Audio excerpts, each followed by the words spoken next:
Sup, my fellas. Don't forget to leave feedback, and enjoy the story.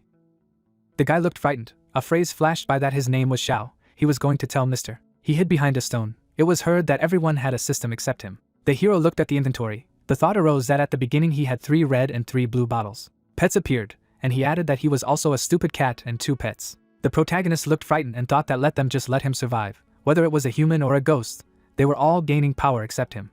Smirking, he said that despite this, he was still trying to survive. Everything would be fine. The image of a young man appeared. The words sounded that fortunately, he met a good NPC brother. MC stood among the players. Holding the doll in his hands, he said that he had been joined by a selfless and dedicated comrade. He had even learned how to make figurines well. Closing his eyes, Xiao reflected on how he dreamed of becoming a great person one day, even though he was weak, becoming the boss of a great corporation and fighting the boss with other users. Smiling, he added that he believed that even beginners would be able to shine in this terrible game. Sitting at the table, the girl said that even if this was the case, wasn't he already the strongest boss? He had no equal, to which the user replied that she would do it. Smiling broadly, the player said that the great demon king himself had descended to their land. How touching and treacherous. She looked away, and it was said that they also had an evil lady here. Portraits of users appeared, and the hero said that the evil lady is number 2 and number 3. The guys stood in front of each other. It was heard that games and abilities. The man opened his eyes wide. A phrase about amusement and exaggeration flashed by. The creature looked furiously. It was said that monsters and battles. Meteorites flew to a residential city. The words that the world was destroyed were heard again. Sitting behind a rock, the protagonist reflected on the fact that he is the main character. At the very beginning he met a wild boss. The girl grinned, and he added that fortunately, she looked very cute, and she also had a whip in her hands. MC looked frightened, thinking that despite this, he was still doomed. This was the end of the story. Let them show the credits. The credits of the game appeared. Stretching his hand forward, he added that but, to be honest, everything did not go awry from that moment. The class selection system appeared. Xiao looked at him in surprise and mumbled. He froze, looking at the notification. A glow appeared between the planets, and the hero thought that year, the game called The Will of the Earth merged with the real world. Interference appeared. An image of the creature appeared. It was said that monsters and various NPCs came to Earth. The world was in mortal danger, but fortunately. People looked at the message, and the protagonist thought that all people were able to become players. The person clicked on the notification. Players were holding weapons in their hands. A phrase flashed by that everyone started from 0 level and got the opportunity to fight monsters. MC smirked and said that he was looking forward to it, still waiting. Looking down, he added that there was no answer.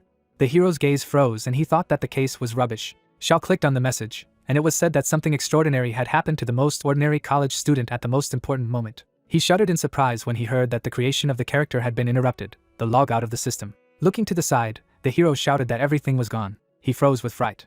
The protagonist was holding a stick in his hands. It was said that he was discovering that he could not equip items. He began to do push-ups, hearing about how he couldn't get experience points and couldn't level up. MC looked at the window frightened. The words were heard that his own interface was failing. Raising his head up, he shouted. It was said that an ordinary person is not able to survive in the game world, and he fell into deep despair. Xiao froze when he heard the words that it was a pity to die like this, to which he asked what kind of grandfatherly things it was. Smiling, he said that well, he had done everything he could. First he would find a safe place, hide there, and then think of a plan for survival. Looking at the inventory, the hero said that fortunately, he was given a backpack. These are beginner starter potions. Sitting on the ground, he added that since he found himself in such a situation, then first he should find a safe place for himself. He needs to form a team of nearby players. Lowering his gaze, the protagonist pondered. He turned when he heard the crash. A crushing blow suddenly flew to the ground. Putting his hand on his side, the man asked that he had come after all. Gritting his teeth, he added that it was doomsday. Pink lightning flew around the creature. Sitting behind the rock, the MC exclaimed.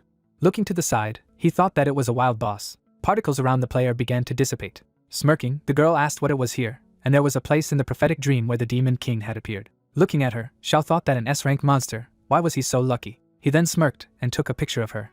The lady looked around. She raised her eyebrows and said that she liked to wander somewhere wrong. Looking at the store, Belial said that there he was. Then she licked her lips. Holding the photograph in her hands, the lady said that well, she would wait for the king to come. He appeared to her in a dream of prediction, and she drew him. How handsome he was. Looking up, she added that her demon king, how eager she was to see him. Standing among the players, Belial said that by the way, these stupid people are very much spoiling the landscape here. The guy looked frightened and said that it was a monster, and the other added that it was necessary to hit him in the face first. Stretching out her hand, the devil asked that they were unlucky, were they? Suddenly a blow flew to the ground. An explosion thundered behind the girl. It was said that this skill causes an instant explosion. Creatures 10 levels below the skill itself fall under its deadly wave. The hero looked frightened and asked again. He trembled with fear when he heard the words that the king himself was coming. Why the hell hadn't they laid the carpet? To which he thought that he had to run, and quickly. The lady looked at the stone in bewilderment. Rushing forward, she asked if it was a human, and he was able to survive her attack, to which the protagonist thought that it was all over. A bright beam rushed forward sharply. He looked at the blow in fright. The earth began to collapse. MC's eyes widened and asked what it was. The demon shuddered in surprise. Frowning, she said that this was an attack. Suddenly Belial jumped up. She sat down on one knee. Gritting her teeth, the girl pronounced the man's name. Standing on the pole, the guy said that she was so excited, to which she asked how he could say such a thing when he had just blown the earth from under her feet. Smiling, the young man said that he should not be so cruel to him. Stretching out her hand, the demon asked why he had come, to which he replied that it was obviously to imprison the newborn king. Putting his hand to his face, Roland said that although he had seen this place in the prophecy, he was not sure if it was the same. Smiling, he added that there it was. Belial looked furiously and shouted that she wouldn't let him carry out his plan against the demon king. She jumped up sharply. The girl waved her hand. The guy deflected her blows. He smiled as he looked at her. The player stared at him angrily. She swung her whip. A blow flew to the ground. Fire particles were flying around the guy's arm. He held a sword in his hands. Sitting behind a stone, the hero said that where he was, how scary. He froze with fear. Belial lowered her head when she heard that she thought she could defeat him. Her eyes lit up and she shouted that she intended to see the king in person. A warning appeared about the increase in stats. The girl crouched to the ground. Suddenly she jumped up. Swinging her whip, the demon shouted that she should die. Roland gritted his teeth tightly, thinking that the psychic would be lousy if she did finish him off. Holding the paper in his hands, he added that at least he had an ace up his sleeve. Suddenly, the guy pulled out the paper in front of him. The lady opened her eyes in surprise and mumbled. Looking at the portrait, she said that it was the king of devils. The young man furrowed his brows. Suddenly he struck her. The lady slid on the ground. She stopped beside the hero.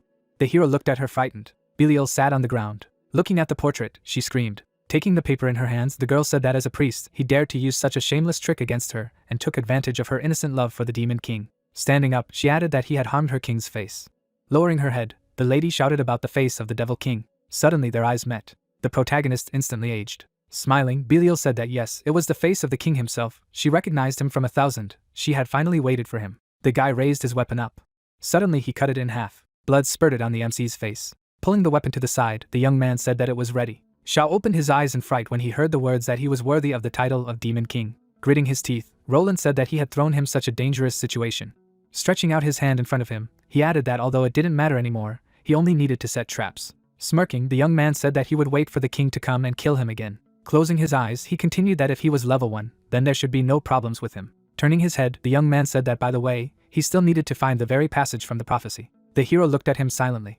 Wide-eyed, the player thought that the king of devils, and he had been here all this time, he appeared so quietly, and all this time he was behind his back. Notifications appeared about the activation of the skill. The devil's eyes lit up. The protagonist was sitting on the ground. It was said that his rank was unknown, his HP level was beyond the maximum available, and his species and title were unknown. He looked to the side, and the thought appeared in the guy's head that there was not even information on the rank. How was this possible? Frowning, the user thought that how could it be, even if he activated all his combat power, he would not be able to defeat him. He froze in place, contemplating that perhaps his plan was to let his subordinates attack him in a one-on-one fight, to lower his health to the very bottom, to finish him off without much effort, and to take his head. How cunning, and full of cruelty this demon king was. Looking up, the player remembered the words that their task is to guide users to the right path, and they will be able to defeat the king together. They will save the world. He is the hope of all mankind, to which he thought that all life flashed before his eyes. MC froze in front of him. He put his hand to his face. The young man gritted his teeth tightly, thinking that he was finished. Shao stretched out his hand to the side. His eyes lit up, to which the guy wondered how he dared to harm him. Well, of course he got angry. Rolling his eyes, he added that he wanted the world to be destroyed. A potion appeared in the hero's hands. Looking at him, the player asked again. He froze in bewilderment. Putting his hand behind his head, the protagonist said that his life indicators were almost at 0. But he had this. He would not mind drinking the potion. A phrase flashed by that the demon king did not know anything about his personality at all. A view of the palace opened up. Words were heard that the area of confluence of the earth and their world had already reached 30% of the earth's surface area. Users fought monsters. It was said that people on earth successfully awakened as players and began to fight. The pyramid hung in the air. The words were heard that you just need to continue to follow the plan. Smirking, the man said that it was very good. Helping players develop was their job as NPCs. Standing at the window, he asked how Roland was doing, to which he was told that the boss rank monster that had led to the birth of the demon king had been killed. The staff member looked at the message and said that if they killed the newborn demon king next time, they could easily win. The man closed his eyes when he heard the words that let him leave it to Roland, then he wouldn't need to worry about anything, to which he replied that as expected of him, he was able to come up with such a clever attack tactic and gradually implement it. He was truly worthy of his status, the hope of humanity. With his eyes wide open, the player thought that he wanted to die. MC stood silently in front of him. Holding the potion in his hands, he asked that he was not going to drink it, to which the guy wondered what he was talking about. Looking at the potion, he added that he wanted revenge for his people. Frowning, the young man mused that he could easily finish him off, but instead, if he wanted him to drink the poison, he would probably not let him die so easily. Grabbing him with his hand, Xiao said that let him rush around in agony, and only then would he be able to die, to which he thought that what a vile king.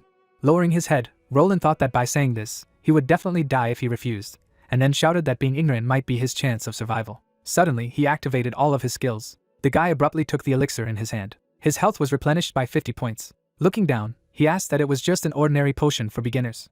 Putting his finger to his face, the hero replied that he should forgive me, he only had it in his bag. Throwing the bottle aside, the young man said that he had scared him to death. He looked away, thinking that he was a vile king, he dared to fool him. Stretching his hand forward, the protagonist said that but at least he was able to avoid death, to which the player replied that he was right. Turning around, he said that he should speak. Gritting his teeth, Roland asked what they wanted on Earth. Looking to the side, the MC said that he actually wanted to ask something. Smiling, he asked how to get to the nearest safe zone for beginners. Wide-eyed, the user asked. Putting his hand to his face, Xiao replied that it was a place where users with low levels and weak combat skills could train at a leisurely pace. Smiling broadly, the guy thought that this is it. This is what he is up to. In safe zones there are newly awakened adventurers, those who will defeat him in the future. Standing in front of the hero, he added that he must want to kill them before they became stronger. A truly low act. Grinning, the young man thought about what he thought would turn them in order to survive. As he walked forward, he added that he had better save himself first. Lowering his gaze, Roland thought that after all this he was the irreplaceable hope of mankind, to which the hero said that thank you very much, he is such a good person. Turning around, he waved to him. Gritting his teeth tightly, the guy thought that he would use this chance to kill him. He needed to find a way to finish him off. The monster suddenly jumped in their direction. The player grabbed the weapon with both hands. He struck a blow to the point. The young man turned sharply. Looking at the monsters, he thought that there were so many of them. The user began to fight demons. He swung his weapon. The creatures were hit, to which the protagonist said that even though his HP is very low, he is still capable of dealing with high-ranking monsters. The monster suddenly jumped up. MC looked away in fright. The guy looked away, wondering if he was going to do something. If so, they could gather more information about his combat combo. Falling to his knees, Xiao asked for help. The demon waved his hand.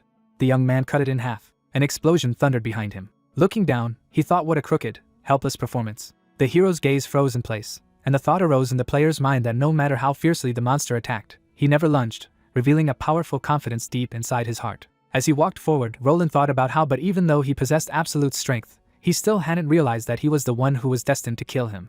Smirking, he added that he looked like luck was on his side. Looking ahead, the guy asked that he could let him go for a while. He really could not move, to which the hero apologized. The player stuck the sword into the ground. Looking at the inventory, the protagonist thought that they were just looted from a wandering boss. Stretching out his hand, he asked that he would not take anything, to which the guy replied that NPCs have common sense, and they do not pick up loot from the corpses of monsters. Turning his head, the MC asked what he could take then. Raising his eyebrows, the young man replied approvingly. Smirking, Xiao said that thank you very much, then don't mind if he does. Turning his head, he asked that it was a divine garment, as if he didn't want to take it. Frowning, the guy replied that of course not, to which the hero said that he was so kind. Closing his eyes, he thought it was a bug in his account. Unfortunately, he can't wear it. With his eyes wide open, the hero exclaimed. The player stared at him in bewilderment. They began to read the book. Turning away, Roland thought that vile demons, he should not let this world fall into his hands. Looking at the inventory, the protagonist thought that looting everything that fell from a high-ranking wandering boss, if it was anyone else, they would be delighted. Closing his eyes, he added that it would be great if he was so lucky when creating an account. Raising his head up, the MC thought that since it had come to this now, he would try to survive. The animals surrounded the player. Suddenly they began to attack. With his eyes wide open, Xiao thought that he was so cool if only one day he too could grow up and become as strong as his elder brother. The sword was stuck in the ground. Breathing heavily, the user said that it was a safe zone. The hero looked at him in surprise and thought that it was her. They froze, looking at the city. Frowning, the protagonist thought that this was his school. A portrait of a girl appeared. The words were heard that Belial failed and died. This is terrible. In fact, things are even worse. Sitting at the table, the demon said that they should send someone to meet the newborn king, to which she was told that only Belial had seen the king's appearance in a prophetic dream. Babylon looked down and said that if she was in trouble, how were they going to find the king? The girls turned around when they heard that they should not panic. Frowning, Mammon said that Belial had left them a clue before she left. Holding the portrait in her hands, she added that as long as they relied on it, they would always be able to recognize the demon king. Getting up, Babylon said that she had come just in time, and the lady asked what it looked like. Clenching her fist, she added that according to the records from the informant, Roland killed her and left the king's birthplace, after which he headed towards the safe zone of the University of Agriculture and took someone with him. Putting her hand to her face, the girl said that this meant that this someone could very likely be the demon king, to which the lady replied that the informant had sent the appearance of an unknown person. Holding the photo in her hands, she said that it looked like this. Mammon stared at the photograph in silence. Closing her eyes, she said that well, At least it proved that the king had not been captured by Roland and was safe. The photo of the hero was in the trash. A phrase flashed by that they do not have time for games. Let them gather people who can move. There was a view of the high-rise building, and it was heard that they had to find the Demon King as quickly as possible. Smiling, the MC asked that this was the safe zone. A crowd of players stood in line, and he added that there were so many people. Xiao stared at the crowd silently. Smirking, the guy thought that his game was really excellent, but he was a smug turkey. He didn't even know what he was going to face, did he? A tall tower appeared. The words flashed that the entire University of Agriculture is a huge trap. It is a safe zone protected by the gods, with a system device called post-birth that can seal all the abilities of creatures. The monsters were in the dome. There was an idea that it didn't matter how strong he was, he would be a fish in a jar. This was defined in the rules of the game. Looking to the side, Roland thought that once he took a step inside the safe zone, they would be able to take control of him and kill him. The man was on his knees, and he added that he would die because of his arrogance and ignorance. The young man spread his hands to the sides, and the thought appeared in his head that, as the prophecy says, he will be the hero who will lead the players to overthrow the Demon King. Standing at the table, the guy asked if this wasn't the hero Roland, who would lead them to overthrow the Demon King, as the prophecy said. The user closed his eyes as he heard that he hadn't expected Supreme Roland to visit them, which was really a reason to be proud. He had heard that he had gone to clean up the king's birthplace in order to strangle him in the cradle. He opened his eyes wide when he heard the question that he had already done it, tore the vicious creature to pieces. Turning his head, the hero said that this older brother is actually an amazing person, to which the man asked what he understood. What he said. Stretching his hand to the side, he shouted that this was the hope of mankind. The prophecy was definitely talking about him, bringing the players together to kill the king. Holding the papers in his hands, the employee said that bolted steel had been completed in the safe zone.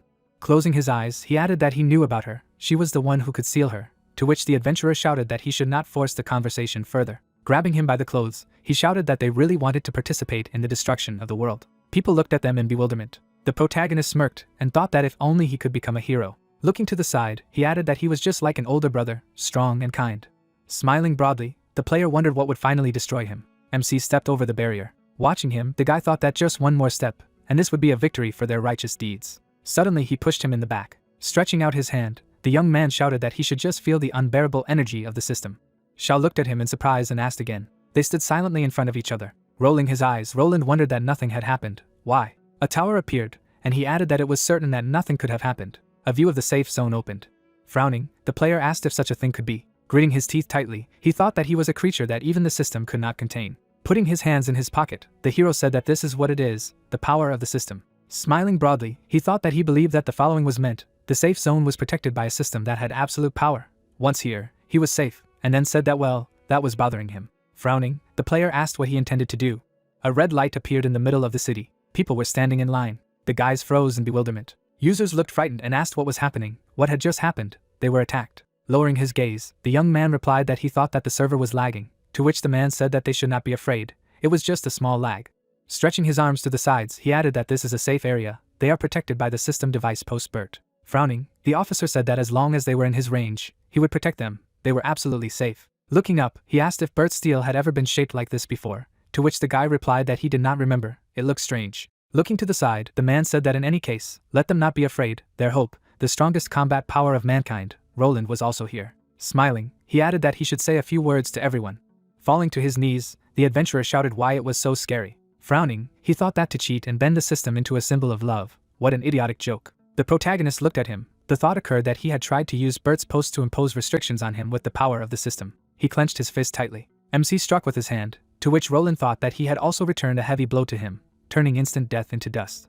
Rolling his eyes, the player said that this was the difference between his strength. As he knelt, he thought what if they just gave up? Looking at him, Xiao asked if he was okay. He heard that it was just lag, no big deal. Smirking, he thought that he would never have guessed that he could be as scared as cute. Taking the guy by the shoulder, the hero said that he asked to pull himself together. Closing his eyes, he added that he was the hope of all mankind. How could he be scared to death? The game had just begun. The young man looked at him in bewilderment. Tears appeared in his eyes and he said that this was just the beginning. What an outrageous Demon King. Gritting his teeth tightly, the player asked what he wanted. Standing up, he added that he should just say it out loud, in a manly way, what he wanted. Wide-eyed, the protagonist thought he meant the distribution of tasks and rewards. He was touched by just a few words of encouragement, and then said that he was being too polite, but since he suggested, then, taking his hands, he added that he had a small request. The crowd was standing outside. Words were heard saying that he needed to learn cooking skills if he wanted to survive in the safe zone. MC put his hands on his side. Watching him, Roland wondered if he suspected that he would have some kind of disgusting request, but he just wanted to learn the skill of cooking. Looking to the side, Xiao asked that he would be the hero who would lead the players to defeat the Demon King. Right. He hit the guy on the head. A phrase flashed by that he had actually liked stories about heroes since he was a child, and he used his imagination to imagine himself as one of them. Looking at his hand, the hero said that but due to the anomaly of the account, he was a little puzzled, but since fate arranged this meeting for them, it probably does not want him to give up. The young man asked again in surprise when he heard that therefore he was not upset. Even if he only had the path of a cook, he would have to do everything to become a hero. The protagonist opened his eyes wide and asked if he was ready to set him on the right path. Frowning, the guy thought that he was so strange. Smiling broadly, he asked that the shorty, who was afraid of fighting, wanted to choose the path of a cook and take a shortcut. Gritting her teeth, Lee asked what anyone would want to fight monsters if it were so simple. Stretching his hand forward, the cook asked what he thought that learning cooking skills would earn him money. Learning them would only eat up coins. An ordinary player most often carefully controls his expenses. When he starts, he is able to earn no more than 10 silver coins in a few hours. But this is only enough to learn basic cooking skills, to which the MC replied that he has so many of them. Looking at the balance, he asked that there were 10 gold coins. Closing his eyes, he said that he was in charge. He was very sorry. Let him forgive me. Smirking, Lee said that he had something special if he could make that much money at the start, but they were NPCs with their own rules. They wouldn't please him just because he was rich. The players were battling among themselves. It was said that this amount of money was more than enough to learn, but it wouldn't be enough. If he wanted to increase his skill quickly, he wouldn't be able to make a profit if he couldn't increase the skill of his cooking skill. Now that in such a short period of time, these two worlds had been combined, newcomers and resources were running out. Standing in front of the hero, the man said that the materials needed to increase the product skill were not on the market. He could only buy them from NPCs if he wanted to forcibly raise the skill, but it would be too expensive. Money down the drain. Instead, he should use this money to buy equipment and quickly raise his level. Looking down, Xiao replied that he had his own personal reasons. Turning his head, he asked if there was no other way. Gritting his teeth tightly, the guy wondered why he was looking at him. The damn demon king. He was scaring him, humiliating him, and now he wanted his money. He looked at him furiously and added that a soldier would rather die than be humiliated and could no longer restrain himself. Holding the bag in his hands, the young man said that he had taken only this with him. Grinning, the hero replied that he did not want to borrow money from his brother. Standing in front of him, Lee said that it was still not enough. They crossed eyes with each other. The player took off his coat. He held out his sword. The guy lowered his head down. Striking with his fist, he thought that he had taken everything from him. Watching him, the girl said that but it was still not enough. The lowest production skill was equivalent to AC rank martial skill. It was not worth learning them from the beginning. And the cook asked if he didn't have a precious watch. Roland looked frightened and said that this was a gift that he had received from his father for his coming of age. Holding the watch in his hands, the protagonist heard that why he treats him so well. She is shocked. Maybe he thinks he has potential. To which he asks that it is true. He thinks so highly of him. The player rolled his eyes when he heard the words that he told him that he wanted to become a hero and asked him to support him in everything. But he could not imagine that he would take it so responsibly. It was so touching. To which he thought that let them finish him off. It was said that the hope of mankind began to hate the whole world. Turning his head, the MC asked what about the money. Giving a thumbs up, the girl replied that if she wanted to earn some extra money, she could go to the NPC merchant. Players in the initial levels earn coins by selling items. A view of the shopping center opened. Various objects were lying on the table. Leaning against the table, the guy said that yes, he had so many high-quality items, to which the player asked what was true, and how much he could sell for. Raising his finger up, he said that 1 silver and 20 copper coins, to which the user replied that it was so little. He lowered his head when he heard that he should come to them again, to which he replied that yes, he would not increase a single skill for such a profit. Xiao looked at him when he heard what but why was it so difficult for him to play. Grinning, he thought that of course, no matter what the world was, the main problem would always be money. The NPC frowned when he heard that he had some items, could sell them to him, to which he replied that it was fine, let him put it on the table, see what he had. Various things were lying on the table. The seller looked at him in amazement, and thought that all these were S-rank props. Putting his hand to his face, he added that it seemed that he had seen it all somewhere. The guy froze, thinking that these things belonged to Roland. Stretching out his hand forward, the hero said that there was one more thing, to which he asked. Holding the clothes in his hands, he said that this was this, to which the young man asked if it belonged to him. He looked at his clothes. The merchant looked away and thought that it was quite stylish. Grinning, the protagonist asked how much he could sell it for, to which he replied that these two details were not identified by him. To find out he needed to make an assessment. Stretching his hand forward, the salesperson activated the estimation skill.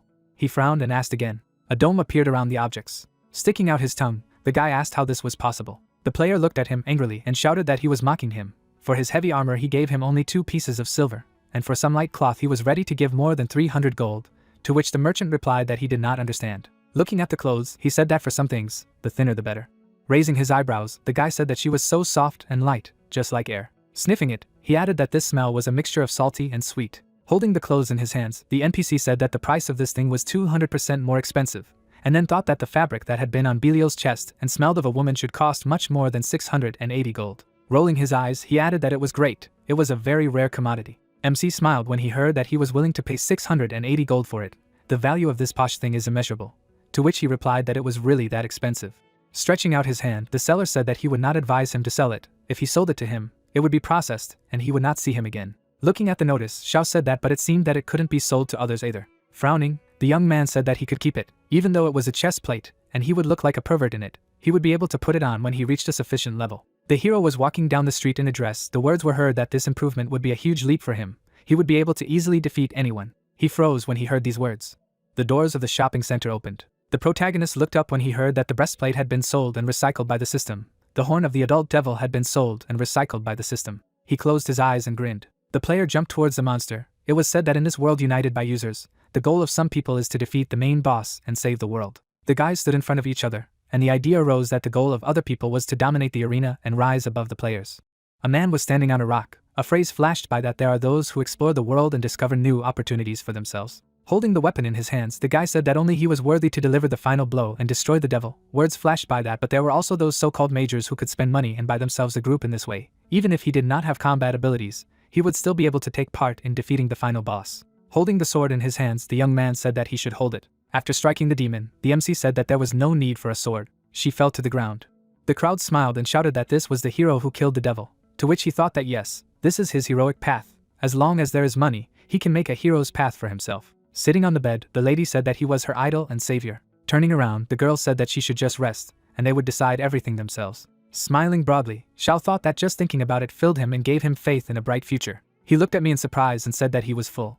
Looking to the side, the cook asked what his progress was, to which the hero replied that it was the maximum. Rolling up his sleeves, the man asked that he had mastered the basic skills. The next step would be the intermediate level. It would be more difficult for him there. Let him study hard. Passing by him, the protagonist said that yes, everything was already filled as much as possible. Looking to the side, he said that even the level of a grandmaster. He opened his eyes wide and asked again. Smirking, MC thought that the broken account was not a problem. This was only the beginning of the game. The words were heard that since then, the Demon King, without suspecting it, has set himself the goal of defeating himself, like this. Walking through the city, Xiao thought that the task of the NPC is to help the user gain experience. But the task of the player is to defeat the Demon King, and he has the most difficult task, just to survive in this world. Closing his eyes, he added that he was very lucky with the way he started. Grinning, the hero thought that so, it's time to make a decision and take the next step. Sitting on the bus, the man shouted that he was going to get on or not. He was leaving. The protagonist stood still. He looked at me in surprise and said that it was the same. Looking at the building, the MC said that the meeting room of the teams. Standing in front of each other, the players talked about how he had heard that all the members of the squad had reached the 15th level. So high. Xiao looked to the side when he heard that their team was almost in the top 5 in terms of combat power. In addition, they did teamwork professionally, and it was even rumored that they were defeating level 6 monsters.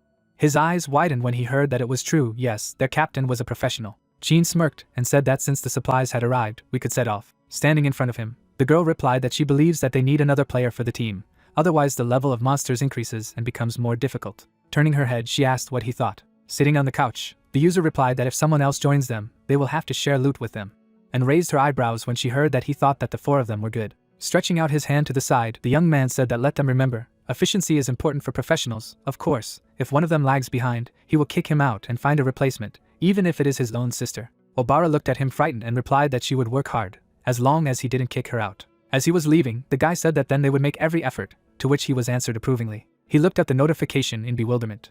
He was asked to join the team. Looking down, the player wondered where this weirdo came from. Suddenly, the notification opened again. Gritting his teeth, Jean said that it was so infuriating. He pressed the reject button. Several messages appeared before him again. Smiling, the young man asked what he thought he could fool him. He started clicking on notifications. The guy froze, looking at the system window. After reading the contents, he asked that he had decided to bargain with him. By clicking on the button, the player said that well, he would see what kind of goods he had. He shuddered in surprise and exclaimed. An exchange window appeared, and it was said that 10 gold coins had been sent to him. With his eyes wide open, Jean shouted that damn it, 10 gold coins, this is true, but how is this possible? His gaze froze in place, and the thought appeared in his mind that with his accumulation skill, he could only save 2 gold coins and 57 silver coins, and this guy had as many as 10 and was willing to give them to him. Lines appeared in the starry sky. Words were heard that in the first few days, due to a lack of resources, the study of combat skills requires careful calculation. First you need to master only the most necessary skills. Lowering his head, the guy said that 10 gold, this would be enough to master the basic skills and choose a set of reinforced equipment. He would be able to level up 5 times faster. The corpses lay in front of the player. With his eyes wide open, the young man shouted that who could throw 10 gold coins around like that. Looking up, He thought that it was even stranger that someone had that kind of money at all. That person had a very high rank. Sweat began to drip from his face. The thought arose that either this is some kind of new type of fraud, reject, or accept. Qin waved his hand and shouted that these were 10 gold coins. But what a fool you have to be to refuse. He clicked on the notification. The guy put his hands behind his head and said that, and what kind of a fool you have to be to give him 10 gold coins. He lowered his gaze as he heard Xiao asking to join his team. The young man smirked and looked to the side. Standing in front of the hero, he said that he wanted to hire them to accompany him to the old house, so that he could pick up something important there, to which the protagonist replied approvingly. Raising his eyebrows, he said that he had asked people around, and they told him that this place was now occupied by level 18th moles. The girl stretched her hand forward after hearing that he could not go there alone, and therefore he needed escorts, to which she replied that it was not funny, they did not have time for charity, rating was important to them. Closing his eyes, Qin asked why she had been so heartless, to which she asked again. Putting his hand to his chest, he said that they should remember, if they want to become a more professional team, then they must be guided by love for their neighbor, they accept this work. Lu looked at him in surprise and asked what had become of him. A view of the high-rise building opened. A room inside it appeared. Going forward, the player asked that they rank high among the rest of the teams. How could they take on such a task? Stretching out his hand to the side, the guy replied that she should first look here. The balance appeared. The question was raised about where he got so much gold. Looking down, the girl asked if it was the weak-looking dwarf who had given him all his gold coins. Putting her hand to her face, she added that perhaps there was a treasure in that place that he wanted to recover, and was ready to pay for it with 10 gold coins, to which the young man replied that everything was correct. Sticking out his tongue, he said that there must be a lot of treasure there. Obara looked frightened and asked that he wanted to steal all his treasures, to which Qin replied that the value of his treasures should be above 10 gold coins. This would allow them to greatly increase their combat power. Smiling, he added that if something went wrong and it came to murder, then their work was clearly worth much more. Agreed. To which Lu replied that she had no answer to that. Standing in the middle of the street, the player asked what and where was in. Looking down, the lady said that if they could win, then she was in business. The guy closed his eyes when he heard that she had something to say, to which he replied that no one cares. Obara froze at what she heard. Walking down the street, the captain said that then go ahead. Smiling broadly, he added that let the hunt begin. Weapon swings appeared. The moles fell to the ground. Standing at attention, the young man asked that he was there, to which the hero replied approvingly. Raising his eyebrows, he said that he lived on the 6th floor of this building. Holding the knife in his hands, Qin replied that well, he didn't have to worry, even though these moles were level 18, but they were professionals in their field, and they would be able to protect him. They walked through the nooks and crannies. Turning her head, the girl said that something was wrong here. An apartment building appeared. A phrase flashed by that from the moment they accepted this task, she felt uncomfortable. With her eyes wide open, she added that she didn't like it all. Looking down, the guy asked what he wanted to say, that she knew better than him how to play this game. As he walked forward, he said that if she didn't understand anything, she should just shut up and follow them, and if she angered him again, he would leave her here alone to die. The young man took a step forward.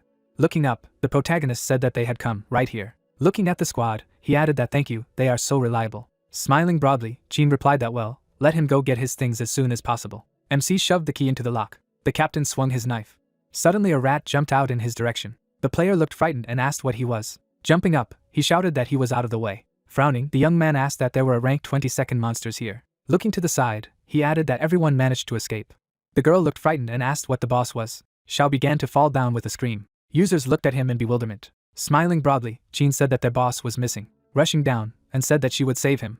Looking at the pit, the young man shouted her name. Lowering his gaze, he said that it was not necessary. Looking at him, Lu turned around. Watching the rat, she said that they had a huge problem here. Gritting his teeth, the young man asked where the level 22 A-rank monsters came from. Looking down, the girl replied that even if the team was formed intelligently and the cooperation was secret, it was unlikely that 3 players would be able to defeat an A-rank monster of the same level. And Obara asked that if his level was higher and they were 6 levels lower, would they have a chance? Looking down, the archer said that there was a chance, but the risks were high. The treasure was under their noses, and they had spent a lot of time and it was a pity not to get anything. It was already difficult for them to accumulate rewards. The captain froze when he heard the words that they could only take a step back and retreat. Frowning, he replied that he should take another look. It seems that this monster is wrong. The rat turned his head to the side. Raising her head up, she shouted that it was the Demon King. She could feel him. The beast looked around and asked again. Looking at the abyss, he shouted that the Demon King had fallen. The hero was rapidly falling down. Smirking, he asked that he would die soon. Closing his eyes, the protagonist mused that if he died, would the system awaken him again? In Shuangwen, that was exactly what it was. Suddenly he hit the ground. Looking at his hands, the MC said that he did not die, and did not even feel pain. A phrase flashed by that he had received an achievement, a lost boy, to fall from a height of 20 meters and survive. Raising his head up, he asked what to do now. Putting his hand behind his head, Xiao said that for now, he could just wait for his team to come and save him. Turning around, he asked again. Suddenly, a blow flew to the rats. Standing at attention, the killer said that she should not be afraid. Frowning, The hero asked who it was. Looking at the player, he said that it was her. Raising her eyebrows, and said that it was dangerous here, you had to be careful. Stretching out her hand in front of her, she added that there was a bare wall, and it was impossible to get up from here. Turning her head, the girl said that it seemed like they would have to find another way back, to which the protagonist asked how about climbing the stairs. He shuddered when he heard that he should lead, to which he asked again. The killer stared at him in silence. Clenching her fists, she shouted what it was. He really wanted the killer from the shadows to go ahead of him. It's no secret that her work is done from the shadows. The whole essence of the situation. Understands, the whole point is this. To which the MC replied that he does not understand her at all. Crossing his arms, he said that in any case, let him protect him. Looking at him, and replied that she should not worry. Xiao walked forward, and the thought appeared in her mind that this stupid man, as long as he was walking in front and wasn't waiting for a catch, he was just putting his back on her. Smirking, the player thought that he would die, not even knowing that their main goal was his treasure. He would regret his choice. Suddenly she jumped up. The girl stuck the dagger right into the chicken. Wide-eyed, she thought that her lucky blow had hit him in the very chicken. What was happening? She did not understand anything at all. Looking up, the hero said that he had trained a lot on his skills before, and she didn't have full vitality, so let her taste it. Grinning, he asked that she had taken a knife to cut the chicken. The killer jumped abruptly to the side. Frowning, she was lost in thinking that something was wrong with him. He looked like a weak man, but he had easily parted with 10 gold coins and had a knack for cooking. A barrier appeared in front of the chicken, and the idea appeared in its head that the cooked chicken could be used as a shield and completely block its attack. Holding the dagger in her hands, and thought that he knew about her strike, even a 16th level warrior wouldn't be able to escape unscathed thanks to the shield. Looking ahead, she added that he must be hiding some big secret. You need to be careful. There must be something poisonous about this chicken. The protagonist hugged the girl. The thought arose that by eating at least a piece, she would become under his control. A puppet in his hands, she would do everything he asked, and this was an irreversible process. Closing her eyes, the player thought that she would never eat, and MC asked what tasted good for her. She looked frightened and thought that because of the delicious smell she could not restrain herself. Suddenly, the clothes on her body were torn. A torn fabric appeared. The girl raised her head up. Notifications about increasing characteristics appeared. She froze in place. Looking at the food, the lady thought that this chicken not only made her feel better, but also improved her skills, and she directly raised the level of her class. With her eyes wide open, she added that it wasn't just chicken, it was a clear modifier. Looking at the hero, the player thought that she is a professional shadow assassin who executed even the most powerful users, and he seems so simple. Is he really much more powerful than the same idiot Chin?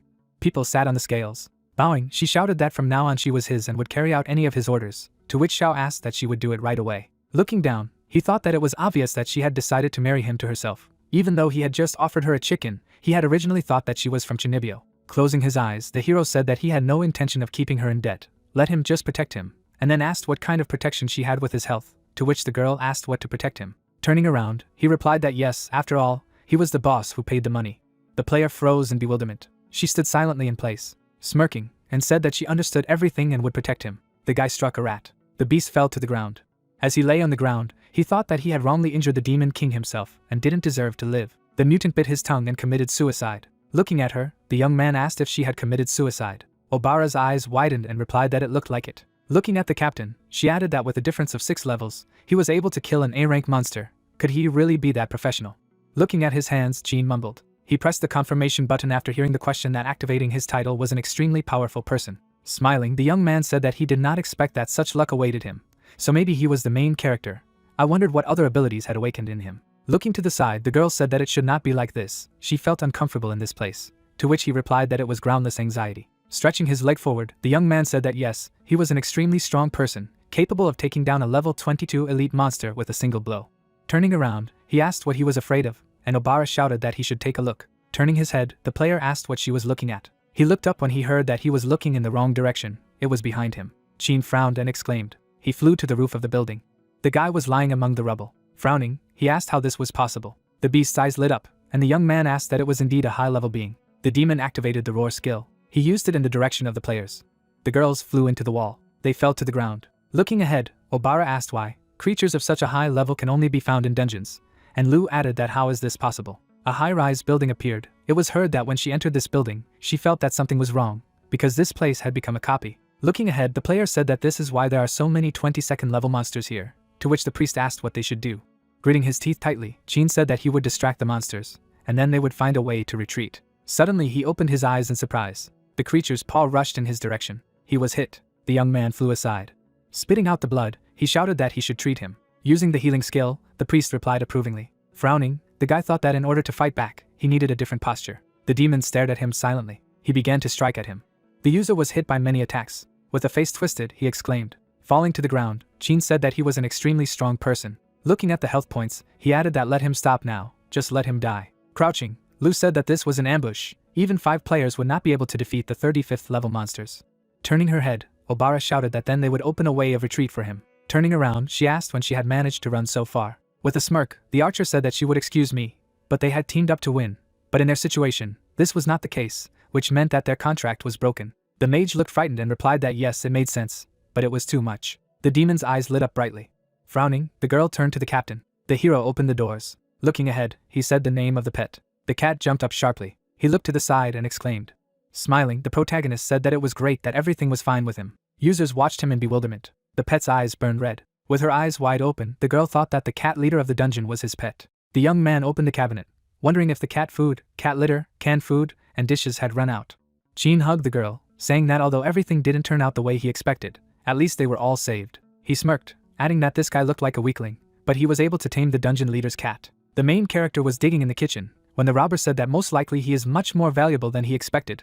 Only as long as the guy is alive, they cannot take advantage of all his advantages. He turned to An, noting that she had done the right thing. Qin looked back at Lu, saying that the girl, unlike some of those present here, was the most reliable partner.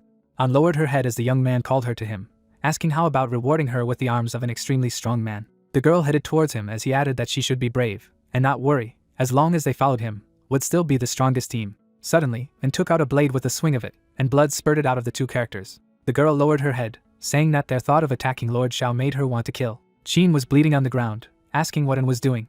The girl looked down, wondering how he dared to ask questions. She mercilessly stabbed the guys twice. Obara tried to stop her, and opened her eyes wide, saying that she had no idea who they had decided to encroach on. The young man held the cat on his shoulder, saying that he had taken his belongings, and they could return. The guy introduced his cat. The beast closed one eye when the hero revealed that he was not with him at the moment when their world changed, and he decided to find him no matter what. The girl stared at the cat, saying that the treasure was in fact. The killers bowed, exclaiming that she understood everything, and from now on they are colleagues. Shao closed his eyes, answering that it was not enough to think only about himself. He also needed to take care of those who had been tamed. Anyway, they needed to return to the city. The young man stepped on the blood. The hero silently looked at the 2 killed guys. He was stunned, screaming about what had happened here, and put her hand on her chest, telling them what she saw. They were wounded and there was no way to save them, so she decided to ease the suffering. The priest did magic to bring them back to life. Qin was dissatisfied, asking the question that he had only healed 2/3. What kind of injury was this? The girl looked away, explaining that this was because his intestines came out. The guy was outraged, shouting that she was the one who let them out for him. An touched her forehead, saying how sorry it was that there was no hope for recovery. Qin was furious, ordering him to be treated once again. Obara was frightened, replying that she really couldn't heal faster. The priest continued to conjure, explaining that the bleeding was too fast, and she did not have time to heal. The killer grinned, whispering that she had smeared the dagger with poison. The rogue looked down, reasoning that Monster 22 hadn't killed him, level 35 monsters hadn't killed him, and was he going to die at the hands of some player? Qin closed his eyes as he remembered what had happened, realized that he had indeed made a mistake, and it was now that he began to regret his ignorance. The guy was drowning in the water, thinking that it was too late. The young man asked to give him a try. The guys looked around in surprise. The main character was holding a bandage in his hand, saying that maybe he could help. An object was shown. It was said that it was a bandage made of transparent fabric with a pattern A-rank props. The guys were surprised. Qin noticed that this bandage was made with the use of first aid skill. Lu clarified, it was indeed a top-rank bandage. The bandage was wrapped around the arm when it was said that the skill of providing first aid at the initial stage and subsequent stages is the most expensive, and also requires the skill of making the bandage itself. The character was rewinding his arm, and the guys were standing behind the guy's back when the plot explained that at the low and medium stages, the amount of healing of one bandage is comparable to the level of healing of 5 professional healers working at full capacity. There was a bandage on the warrior's arm. It was said that in addition, it could be used in level 80 defensive wars right during the battle. There were artifacts on the shelves. It was said that since there was little fabric in the early stages, no one spent resources on the skill of first aid, and could not afford it. Shao was smiling, stating that he really wanted to survive in this world, so healing was the most important thing, so it was the first time he had perfected his first aid skills. The hero was holding a bandage in his hands, saying that he did not think that this skill could be useful to him. Tears welled up in Qin's eyes as he thought about how the young man could easily say goodbye to the 10 coins, make the dungeon leader his pet, and master the master-level first aid skill, and he had no idea who he would encroach on. The guy smiled, asking if they also felt like fools, and looked at the hero, starting to speak. The girl blushed, wondering that they would heal them first and then kill them again, and as expected from Lord Shao, he knew how to have fun. The killer grinned maliciously, standing behind the hero's back. The guys felt frightened. The robber asked in this case, it was better not to save him at all. The young man held out the artifact, exclaiming that he should use it quickly. Qin was excited, asking if he was worthy of the transparent cloth bandage he had previously planned. Xiao was furious, exclaiming that he should stop talking nonsense, because what could be more important and precious than a human life? The bandit began to cry, telling his boss that he owed him from now on. A message appeared to which the guy turned his attention. There was a request for a transaction in the notification. The main character closed his eyes, starting to talk about what God knows. He did not want to take money from them, but since they insist, he will not refuse. The guys silently rolled their eyes, sitting in front of the young man. It was said that Qin lost 12 gold and 52 copper coins. There were 0 coins on the account. Lu lost 82 silver coins, 0 coins on the accounts. Xiao received 13 gold coins and 34 silver coins. Xiao smiled, asked him not to worry, since he had accepted the money from them, he would not let him die. A bandage made of ghostly cloth was shown, a bandage wrapped around the surprised Qin. The bandit pressed his legs to him, and there was talk of a bandage made of ghostly cloth that is used on Qin. The naked guy opened his wings. It was explained that this was not just a bandage, but a medicine that could heal his wound on his back. The robber closed his eyes, thinking that the hero had also cured his perverted soul. The guys were looking in front of them when the notification came. Qin grabbed the friendly reminder in his hand, said that so be it. Under the feet of the 3 characters, the earth lit up with energy when they received a promotion. Lu looked at her arm, thinking that the injuries had not only healed, but had also given it a modernization, and even her body had been renewed. The guys were terrified, thinking about what must be this modifier hidden under a bandage of ghostly cloth. They fell to their knees when the guy thanked the boss, saying that from now on he is like an older brother to them and they will risk their lives for him. The hero replied that it was not necessary. It was just a rescue service. He did not need such honors. Xiao held up 3 fingers, saying that a ghost cloth bandage cost 30 gold. They could just get the rest of the money back when they had it. The interest rate would be 35% per year. And put her hand on her chin, knowing that through usury, he would destroy them in the dirtiest way possible. Wasn't this a real boss? The Lord really knew how to have fun. The guys were leaving the building when it was said that the team had cleared the dungeon and received 50,000 experience points. The heroes were looking ahead when an international announcement was received that Qin, Lu, and Obara, and Xiao had passed the dungeon apartment building. A crowd of people was at the entrance. A notification appeared above them that after clearing the dungeon of an apartment building, the guys take first place in the team rating. A young man with a cat on his head wondered. He looked away, asking if the house where they had recently been was a dungeon. Qin smiled, confirming what he had said. The bandit looked at the lost hero, wondering if he hadn't put the dungeon leader on his head as a pet. The man was sitting at the computer when the system notified 2 more times that the team had passed the dungeon of an apartment building. He stared intently at the message window. The Lord looked away, wondering if the Demon King had cleared his own dungeon. The university campus, people noticed the guests. The team moved past the crowd of people one after another. There were questions that these were the guys who cleared the dungeon. They passed the dungeon above level 10. The hero smiled, thinking that he was just a customer, and it had nothing to do with it. The young men pointed their fingers at the robber, recognizing him as Qin. He looked around when he heard questions that this was the same professional player who once led the way in MMORPG games. And this is not surprising. A marker appeared above Qin. The guys shouted that this is the title of an extremely strong person. He deserves to be the WCG champion. And it is not surprising that they cleared the dungeon. The rogue waved his hand, realizing that they were already aware. But it was not his fault that he was able to clear the dungeon. He stretched out his hand, adding that they had passed the dungeon thanks to their brother. The team raised their heads up, after loud congratulations. Lu turned around, wondering who it was. A lord landed in front of them.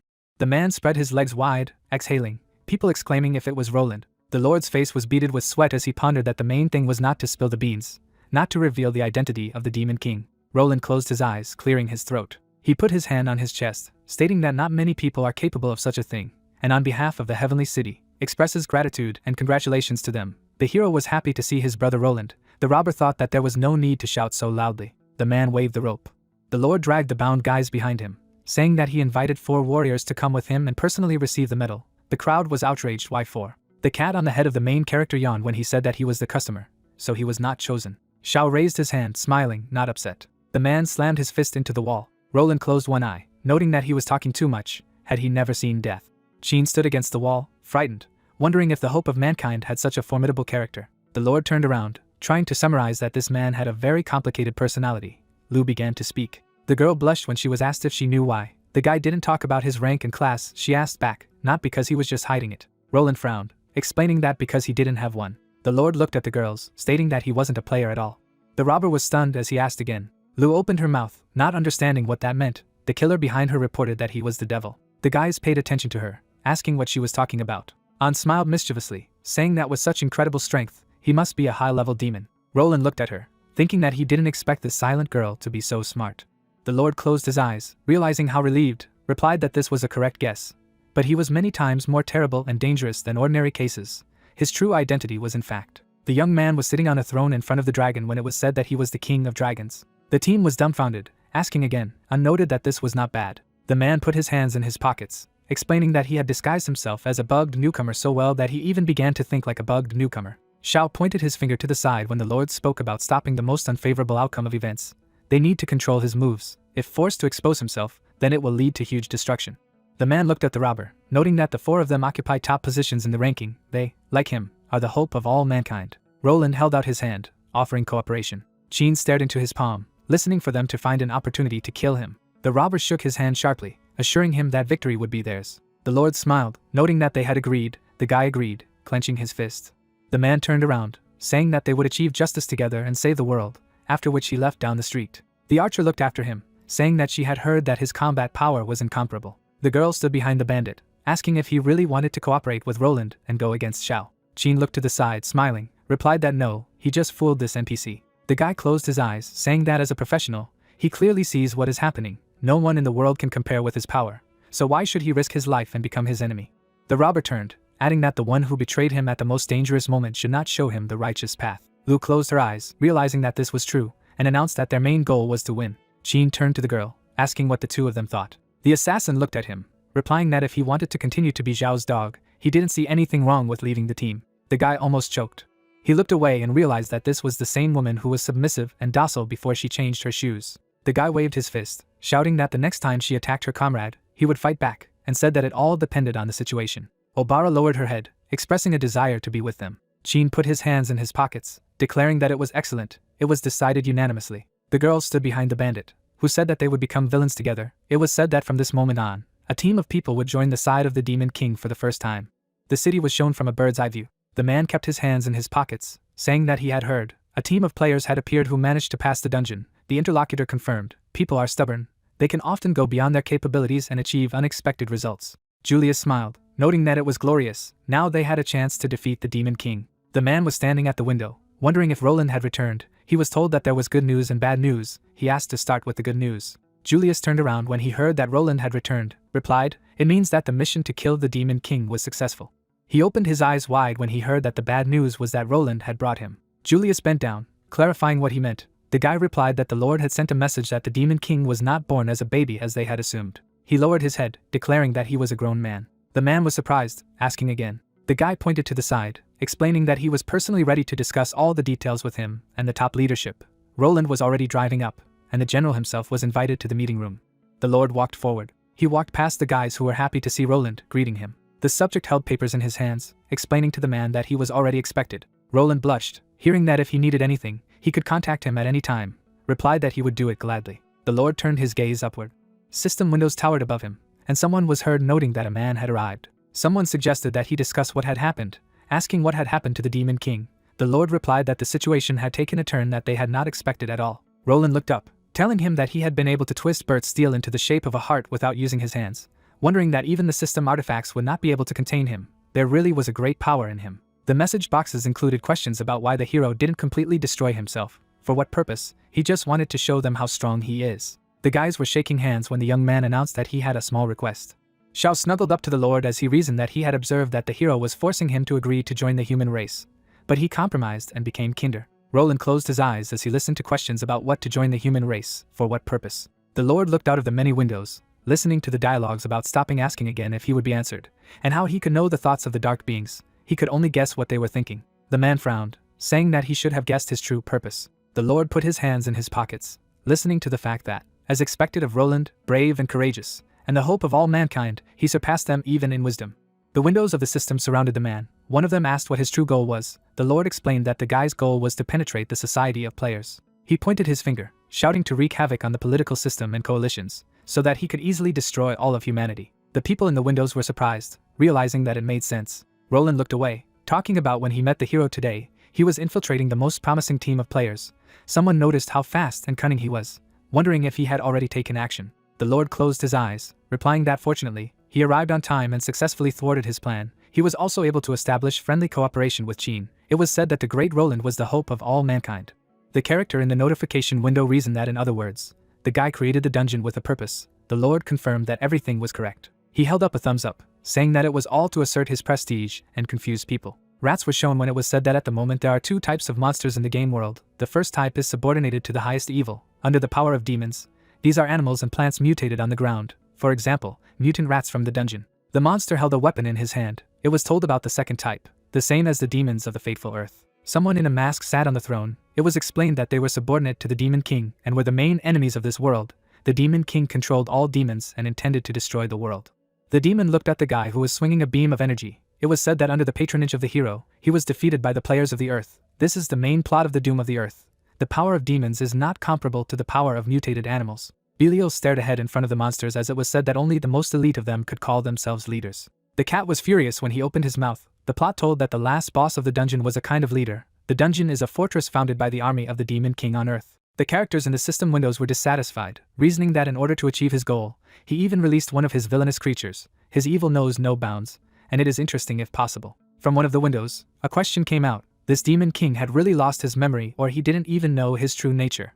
The characters paid attention to one of the windows, wondering what they were talking about. Roland is standing near the blue screens. Voices from the monitors say that it is absolutely impossible, that the broken tower made of burnt steel, the poaching of players, it's all a coincidence. The blonde guy replied that everything looks completely innocent. Leaning forward slightly, he said that he had no way to deal with the problem right now. He could only wait, then they would have a chance to kill the enemy, and until then, he would be responsible for holding the target. A huge hole appeared under the guy. The interlocutors say that all hope is on Roland and this is the only way out. The man in the coat closed his eyes. He thinks that he himself must protect the future of all mankind. The guy looked ahead. A teenager with black hair plopped down on a mattress. He spread his arms to his sides. Taking a few bills in his hand, he thought that the world currency had turned into ordinary currency. The orange-eyed man looked up at the ceiling and thought that in this dangerous game world, the safe zone was the rarest resource. He had been wise to buy cheap accommodation. In the middle of the square there is a huge and expensive mansion. The guy explained that he bought a house in a safe zone, and it is also a whole administrative building. The mattress lies in the center of the hall of the mansion. The owner of the building explains that he can guarantee himself his own safety. He has his hands behind his head and thinks that he can't just sit and do nothing until house prices rise. With a wave of his hand, he summoned a blue panel and said that he, as a player, wanted to make money. The system replied that the protagonist's inventory contained food and a Belial egg. He put his hand to his chin and began to think. The hammer forges iron against the background of a blacksmith's pickaxe. The hero explained that there are several options to earn. The first is to use your production skills to help others and take commissions from them. The second is to collect various items and sell them. And the third is to exchange the resources you already have for money. The hero clenched his fist and mentally said that there was only one option. He picked up the egg and said that he would sell it. The hero, carrying the egg, said that he had sold Belial's horns and clothes at a good price. The guy smiled and said that they hoped that he could exchange the egg for something. The protagonist stumbled slightly. The object slipped from his hands. The purple egg cracked. Opening his mouth in surprise, he asked if the object would fall in price from cracks. A bandaged egg stands on the table, wrapped in a ghostly bandage. He folded his hands in front of the table and said that he would sell it tomorrow at dawn, before it finally cracked. The guy turned around and said that he would order takeaway, take a shower and go to bed. The cat purrs. A purple aura streams from the cracks on the egg. In place of the egg, the silhouette of a girl appeared. She is standing on the floor. Bandages wrap around his body. Her face turned red and she stated that she was the great Belial, one of the 7 heavenly kings, reborn under the patronage of the Demon King. Belial put her hand on her shoulder and said that she didn't expect to appear here. But it didn't matter. The Demon King would destroy the entire world. That was the way it was destined. She smirked and stated that the Demon King should wait a while. She would find him. She looks around in confusion. The cat looks at her menacingly. She twisted her face in surprise. Belial turned her head and called out to Bao. The girl stepped 1 foot forward and asked the interlocutor why he was there. The cat looked at her and asked if she knew him. The girl looked thoughtfully to the side and replied that she had seen him in her dream. Belial bent her arms and said that she had been dreaming. The guy was sitting on a horse, and the girl stated that there was a creature in the dream that showed her a prophecy, and then explained that when the two worlds merge, the devil would bring his army and destroy all of humanity. The cat sat on the boy's shoulder, and the girl continued to tell that in her dream, he was the closest friend of the devil, and added that there was the great demon himself, who had power over all monsters. Bao stuck out his tongue a little and said that everything was clear to him now. Belial put her hand to her chest in fright, and reported that the creature had told her the place where the Demon King himself was born, and then added that when she woke up, she went in search of him to greet him, and clarified that she was being chased by Ronald himself. 2 men came around the corner, and shouted that they had to find her as soon as possible. The girl took a bite of the apple, and the interface notified that Belial was in the process of eating a rotten apple, and added that she was restoring 3% of her health. The girl spread her legs to the sides and exclaimed that she hadn't expected Roland to ambush her exactly where the Demon King himself was supposed to be born, and then turned to the other person and said that they needed to hurry up and find the Demon King as soon as possible, and Bao replied that there was no longer any need for that. Belial looked up at the cat with excitement and asked why. The protagonist got under the shower, and Bao replied that Xiao did not have the first level and not a small baby, and added that he would not need their protection, and then clarified that he was so independent that he did not need a maid. The pet raised its head and enthusiastically continued that in addition, the current level of the protagonist is at least 4 digits. The cat's eyes bulged. Belial opened her mouth in surprise and asked if it was a 4-digit one. The cat licked his paw and gave a vague answer that he did not know what the numbers were, and added that the symbols were all distorted. The wind blew the girl's hair, and she asked her interlocutor what level he was now. Bao lowered his pupil to his eyelid and stated that his level was just a disguise. The cat glowed with a blue glow, and reported that the Demon King himself had formed a bond with him, and then added that his level had ceased to mean anything to him. Drops of sweat appeared on Belial's face, and she said that it meant that he could directly use the power of the Demon King himself. The pet flew towards his master and said that when Xiao found him, he had a level of 35. The cat ate from a bowl and the young man claimed that he had just cooked it. Bao raised his paw and said that they had been together day and night for many years, and added that their emotional bond was naturally stronger than theirs, and then said that why not take advantage of it then. The girl smiled and said that she also had to work hard to establish a strong emotional bond with the Demon King, and the cat clarified that there was something else he needed to tell her. The smile disappeared from the girl's face, and she asked if this was something important.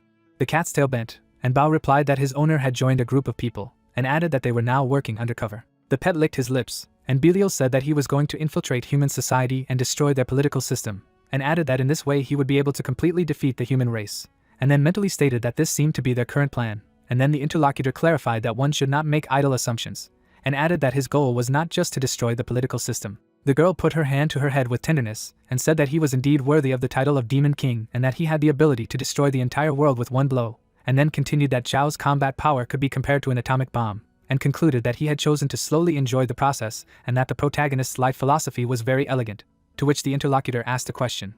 Whether she listens at all, what he is talking about.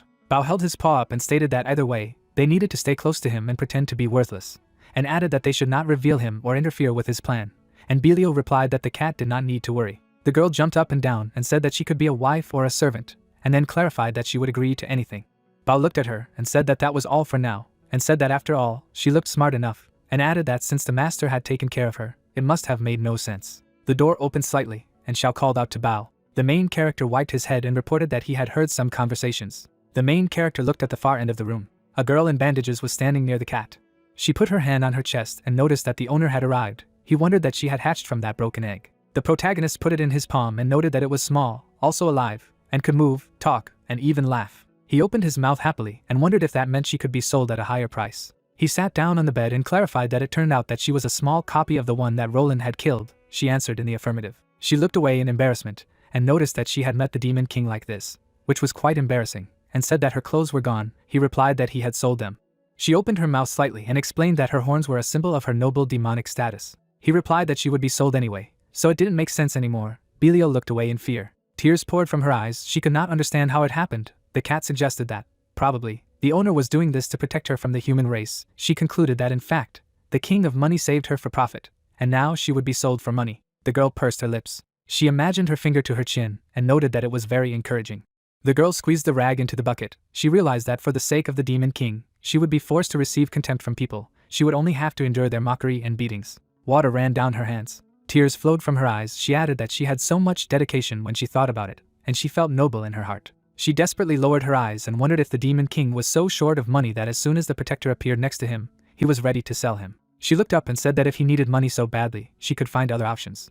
He threw a questioning look at her and asked about other options. Belial emitted a bright light. A guy with a jet backpack flew up to the window and reported that his order had arrived. He silently watched the situation on the bed. Xiao and the girl looked at him together. He raised his thumb and finger in approval, or remarked that it was amazing. He put the package with the order on the floor and noted that he would leave it here. The guy objected that he misunderstood everything. The young man lowered his head to the pillow. He looked at the girl and remembered what she had said about other ways to make money. She folded her hands together and replied that she could show him other special abilities. He gave her a questioning look and asked her about her other special abilities. She looked away embarrassedly and said that she would show it now. She closed her eyes to her own moans. 2 big horns appeared on her head. She exclaimed that the devil's horns had grown again. She held them out in her arms and asked me to accept them. Xiao looked at them in disgust. She added that he should accept them and exchange them for money. He opened his mouth wide and wondered if it was real horns. She held them in her hands and explained that they grew every day and could only be cut once a day, and begged the owner not to sell her. He put his hand on her shoulder. The guy put his hand on his heart and remarked that one little fool, how dare he sell her. Belial was able to save her soul. The amount of the transaction was 6 gold and 50 silver coins per day. On the table next to the bowl sat the red cat. Belial was sitting on a small pillow on the bed. The protagonist noted that while she is in her chibi form, He can save a lot. Mini Belial eats 3 cookies a day, spending 6 copper coins, so she will stay in her mini form until special occasions. A girl with horns on her head was eating cookies. She sat in front of the protagonist and asked what their next step was, who asked her again about the next step. The cat opened his mouth wide in bewilderment and thought to himself that she was an idiot. Such direct questions could easily reveal them. The guy stuck out the index finger of his right hand and said that the essence of the game is that the players improve themselves in order to then go to the dungeon. But they have a completely different situation, so their main task is to survive. Bao noticed that as expected of him, he adheres to his plan and answers from his role. The protagonist's maid enthusiastically raised her hands in front of her and noticed that they would just stay where they were and wait for what would happen. He closed his eyes and agreed with her, and added that at the same time, they needed to save money in order to buy the commander of a prestigious team at the time of completing the last dungeon. He sat down on the bed and expressed a desire to buy raw materials, and then give them to production in order to sell finished products, so that he would make a profit from the commission. An image of the system window with a catalog of prices appeared. He noticed that there was not much demand for things, and the profit from them was small, so it was so important to him. Xiao smiled sincerely. The girl was shocked and pointed at herself with her pointer. She looked at her master with loving eyes and declared that she would be a diligent worker. Horns grew on her head, and he realized that Belial was a prospect. The next morning, the guy ran out of the gate. A girl was standing at the huge panoramic window. She rested her head on her palms and remarked how great it was that she could help the demon king himself. Somewhere in the distance, a large flash was burning. Someone exclaimed that he had arrived. A young man with blonde hair entered the palace. The guy with the orange scarf spread his hands in different directions. Someone said that he was the second highest level NPC, after Lord Roland. Roland smiled broadly and noted that help had arrived. The crowd of subordinates stood behind and cheered that when all the high-level NPCs arrived, they would be able to start an offensive, and then they would be able to stop being afraid of this terrifying devil. Pucci opened his mouth slightly. He looked at his friend and asked him not to make a mountain out of a molehill. The latter looked at him disapprovingly and clarified how to understand it. The Demon King held out his hands in front of him and replied that it should be understood that they were exaggerating the strength of the Demon King, and asked rhetorically how the Demon King's infant had powerful strength. Belial swung her hand to attack. Roland looked ahead arrogantly. The priest stood in front of him and added that they had agreed to their plan in order to risk everything and overcome it alone, and reasoned that in the end, it turned out that the Demon King was strong enough, so they had come up with such a fairy tale so as not to admit that their plan had simply failed. He rolled his eyes and asked if this could be called the hope of humanity. The guy looked disapprovingly at his interlocutor. A guy ran into the building and exclaimed that there was an alarm. A monster appeared in the south. A stream of energy burst out of the dragon's mouth. He said that they were called dragons, but in fact, they were only mutated lizards, and that about 8 fortresses were destroyed, more than 4,000 players were destroyed, and 89 NPCs were destroyed. The bishop looked down in contrition. The young man ordered to call for help. Roland strode forward resolutely and announced that he was moving. Pucci stood behind him and noticed that this was the speed. He ordered him to wait for him here. He turned his head on him and promised to prove to him that he was stupid and arrogant. The guy got on his motorcycle. His subordinate asked to be careful. He gave him a contemptuous look and said that he was leaving it to him to watch over the Demon King in his absence. He pointed at himself with his index finger in amazement and asked him if he should go after the Demon King. Roland opened his mouth and yelled at him that he was a fool. He at least understood how strong the Demon King was. They must know his every move. He couldn't figure out what to do. The young man condescendingly lowered his closed eyelids down and replied that he should just question him. He exclaimed in shock that just ask, and he would tell him everything. A guy in a sand trench coat handed him a red bag and asked him to take it with him. The servant looked into the package with great curiosity. The blonde guy stuck out the index finger of his right hand and said that it was the greatest family heirloom, the claw of the dragon of the Saints Maya, who clarified that it was a family heirloom, and he was giving it to him. He closed his eyes and asked him not to worry. He had already received consent from his father, who objected that this was not a question of consent. The subordinate anxiously held the handles of the bag with both hands and noticed that such a precious thing, and it was so easy to give as a gift. Roland put his hand on his shoulder. He enthusiastically raised his clenched hand in front of him into a fist and declared that he would succeed when they saw their efforts and dedication. They would be touched and show their gratitude to them. The black-haired guy opened his eyes wide in bewilderment and noted how much modesty he had, that he even wanted to cry. The guy got on his motorcycle and asked him to listen. If he was up to something, he should try to stop him while he was away. Pucci watched their conversation from above. He looked at them arrogantly and said that it was sad that the hope of mankind had become another mediocrity, just like a low-quality comic book character. The subordinate waved goodbye and said that he understood everything. He could be calm. He resolutely put his fist to his chest and realized that he had done everything as it should be. Another servant approached him and clarified that he was leaving right away. He replied that it was so, because he had an important task in which he could not make a mistake. Someone's voice asked him to wait. The guy carefully looked ahead in front of him. The priest jumped over the railing. He landed on the floor of the palace. The bishop looked at his subordinate and said that he was coming with him. He stood beside him and added that he wanted to see with his own eyes how strong the invincible Demon King was. Pucci smiled slyly and wondered if he had prepared the means for a future army that would destroy the world, and realized that he did indeed have the financial skills to prepare for a rainy day, and most likely he had really underestimated it, and concluded to himself, let him show what he was capable of. He looked at the black-haired youth out of the corner of his eye and ordered him to call him to meet him. The latter asked him not to joke like that. He asked him to watch from afar, and not to take any dangerous action. He closed his eyes and clarified in a sarcastic tone that it was as if some direct NPC was teaching him what to do, and remarked that he was just financially literate, and he probably didn't adhere to his assessment of a demon. He said that when he returned to the Heavenly City, he would report everything on how irresponsible Roland was for allowing the Demon King to buy an entire building. He looked to the side and wondered what he was doing. The servant handed over the red packet and asked Bao to accept it. The priest exclaimed that the Li family's most precious relic would only be given to the Demon King for the pleasure of his assistant, and not the king himself, especially when this fat cat appeared here. The ginger cat looked arrogantly at the guests who had arrived. Rays of light shot out of the red gift bag. The servant noted that Roland had asked to bring it to him. He asked again which Roland he was talking about, because he had not heard of such a thing. The bishop's eyes widened in amazement, and realized that he had indeed used his family's relic to satisfy this animal that could only eat, sleep, and lick its own butt.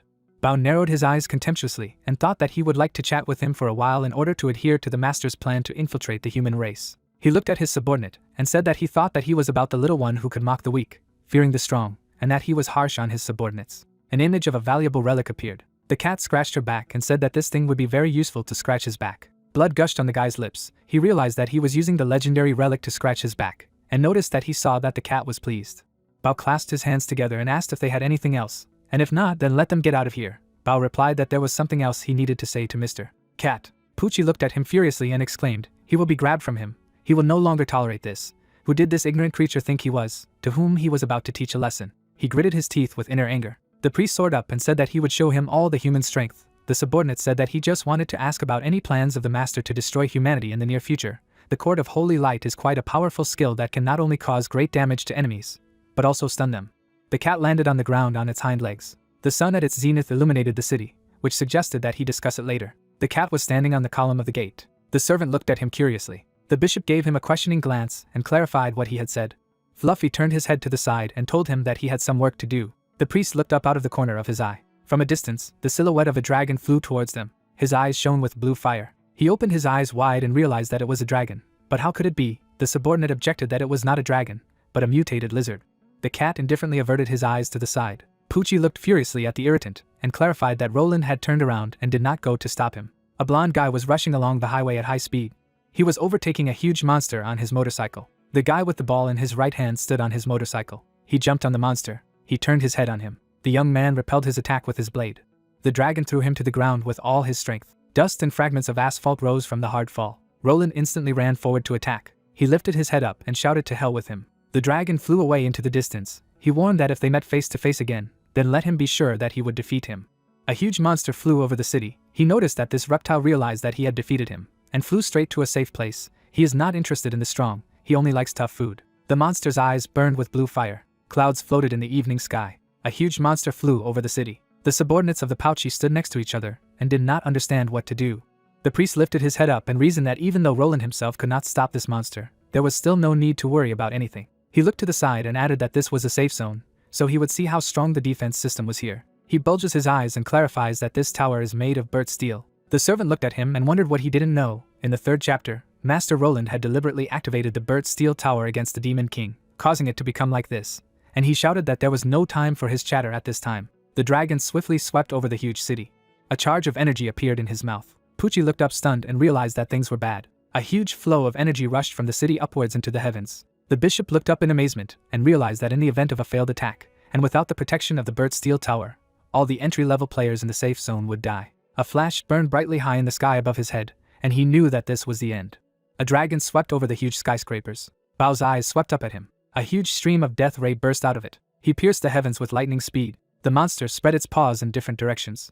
Roland stopped on his motorcycle. The priest's subordinate opened their mouths wide at what they saw and exclaimed that this level 84 mutant had been killed with a single blow in a matter of seconds. The cat sat peacefully on the column of the gate. He looked at them out of the corner of his eye and clarified what he wanted to ask. Drops of sweat slid down the guy's face.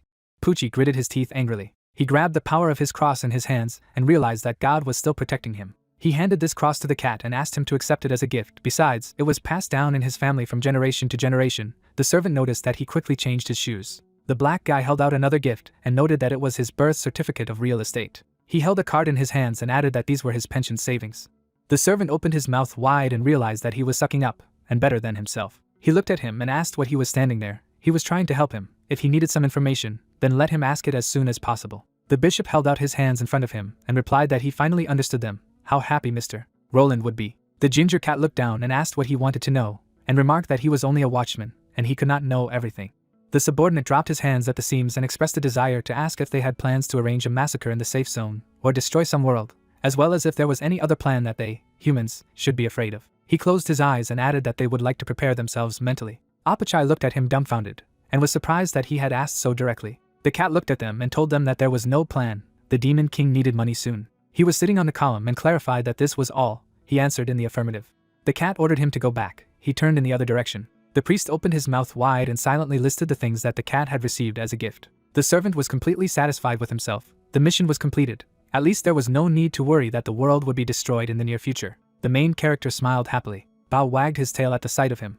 He walked through the gate and asked if he was lying there. The cat jumped on his shoulder. He sat on his head, and he noted that he missed him too. The protagonist entered his house. He drew attention to the litter box for the cat. The guy looked at him angrily and reminded him how many times he had already told him about this. He threw the cat and warned him that he would dare to defecate here at least one more time. The cat flew out the door. He was lying on the floor. He said that he would sleep in the corridor today. Xiao pouted his lips and wondered why he couldn't teach the cat. He looked away with great curiosity. Bilio stretched out her hands in front of her and told him that she had prepared his bed. He smiled broadly in utter bewilderment. He lay down on the bed with the girl. He looked at her and turned to her. The girl put her thigh on his body. He noticed that if they slept like this, they would not pass the test. She spread her hands in different directions. The girl clarified, so it will fit. Then with childish delight he opened his eyes wide and answered in the affirmative. She closed her eyes in satisfaction. The cat sat gloomily at the door. He opened his mouth slightly and wondered how it happened. The dawn sun lit up the house. Clouds floated across the sky. Sad Bao settled down near the entrance to the bedroom. The main character lazily opened his eyes after sleeping. He glanced at his sleeping servant. She slept peacefully on his pillow. The young man looked at her embarrassedly. A pink book protruded from under the pillow. Bilio covered her face with her hands. He flipped through the book and was surprised that in this game, even small pets can keep a diary, and added that he was not digging through other people's things, just his hands did everything themselves. He stared at the text with glassy eyes. An image of one of the pages appeared. The guy turned the next page and noticed that she seemed to be very much in love with this demon king. The guy stared at the diary dumbfounded. He turned to the next page. A censored image from the diary appeared. The young man returned the diary to its place. A drop of sweat slid down his cheek. He remembered that he had almost forgotten that she was a real devil. He put his hand on the back of his head and realized that it was risky, wondering if the demon king was still there. She stared at the ceiling and wondered if he would have seen her, since she was so shy that she had put a diary there for the demon king to see. She closed her eyes contentedly and thought that she had put into this diary all her love, courage, all her determination, which cannot be said directly. The night of the same day, the moon shone high in the sky. Belial sat alone at the entrance to the bedroom. The cat sat next to the head of the main character, who noted that he was the best. The girl opened her eyes wide and wondered how it happened. Chin sat surrounded by his friends and said that after the rating increase, their combat abilities had indeed improved. He shifted his eyes to the side and noted that Mr. Xiao had not only healed them, but also improved their skill level. He had done the same thing as the Weigua plugin. Lu looked at him and replied that as they sucked up to this demon, he noticed that she was speaking the truth, but the most important thing was to choose the right side. The guy excitedly clenched his hand into a fist and stated that they would definitely hold the victory, which concluded that they continued to be the Demon 6. Obara looked away in alarm and asked to look at the sky. In the distance there was someone's silhouette. She noticed that something was approaching them. The black-haired lady adjusted her glasses. The guy replied that he could not see anything. She asked to let her. She was looking ahead in front of her. Her eyes shone brightly. Babylon furrowed her brows angrily as she explained that she was seeing a demon, very young, but of a high level. The girl longed for their company and thought that they had used all the forces on Earth, but no one had been able to find the Demon King so far. She opened her mouth slightly and realized that she could not wait any longer. The demon spread her arms in different directions and realized that the disappearance of the Demon King was directly related to Roland. Therefore, she needed to catch him and interrogate him. Lu adjusted her glasses and stated that it seemed that her goal was a safe area in which they were looking for the Demon King. The guy realized that it must be a colleague. He put his hands in his pockets and announced that it looked like they had a chance to strengthen their bonds, so they needed to say hello to her. The girl looked into the distance. On the roof of the destroyed building was the Qin company. He looked at the demon flying at him. She thought that this was an ambush of the players. They deliberately ambushed her as soon as they found out that she would fly past this place. Above the girl's head there was a sign with a level. An image of the guy's level appeared. Above the girl's head hovered the designation of her level. Babylon furrowed her brows and noticed that it had only been 3 days, and her level had risen to 24. She gritted her teeth in anger, and realized that she could not ignore this, otherwise everything would lead to disaster. She must kill him. The demon stuck out his leg to attack. Her silhouette burned with purple flames. Qin stared at her, and wondered if she was here to find Xiao. She kicked him in the stomach with all her strength.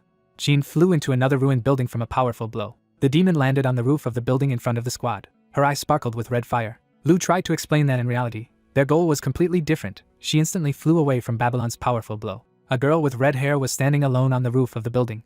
She stretched out her hand in an attempt to remedy the situation. The demon approached her and asked if there was anything she could do to help. She smiled broadly at her. A bright flash flashed in front of Obara. The demon cast an uncomprehending glance and did not realize that it was blocking her blow.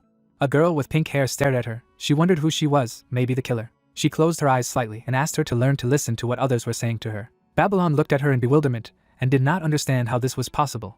How could assassins use a shield? And besides, if it was an ordinary shield, how could it repel her attack? Her eyes widened in shock. In the girl's hand there was a chicken.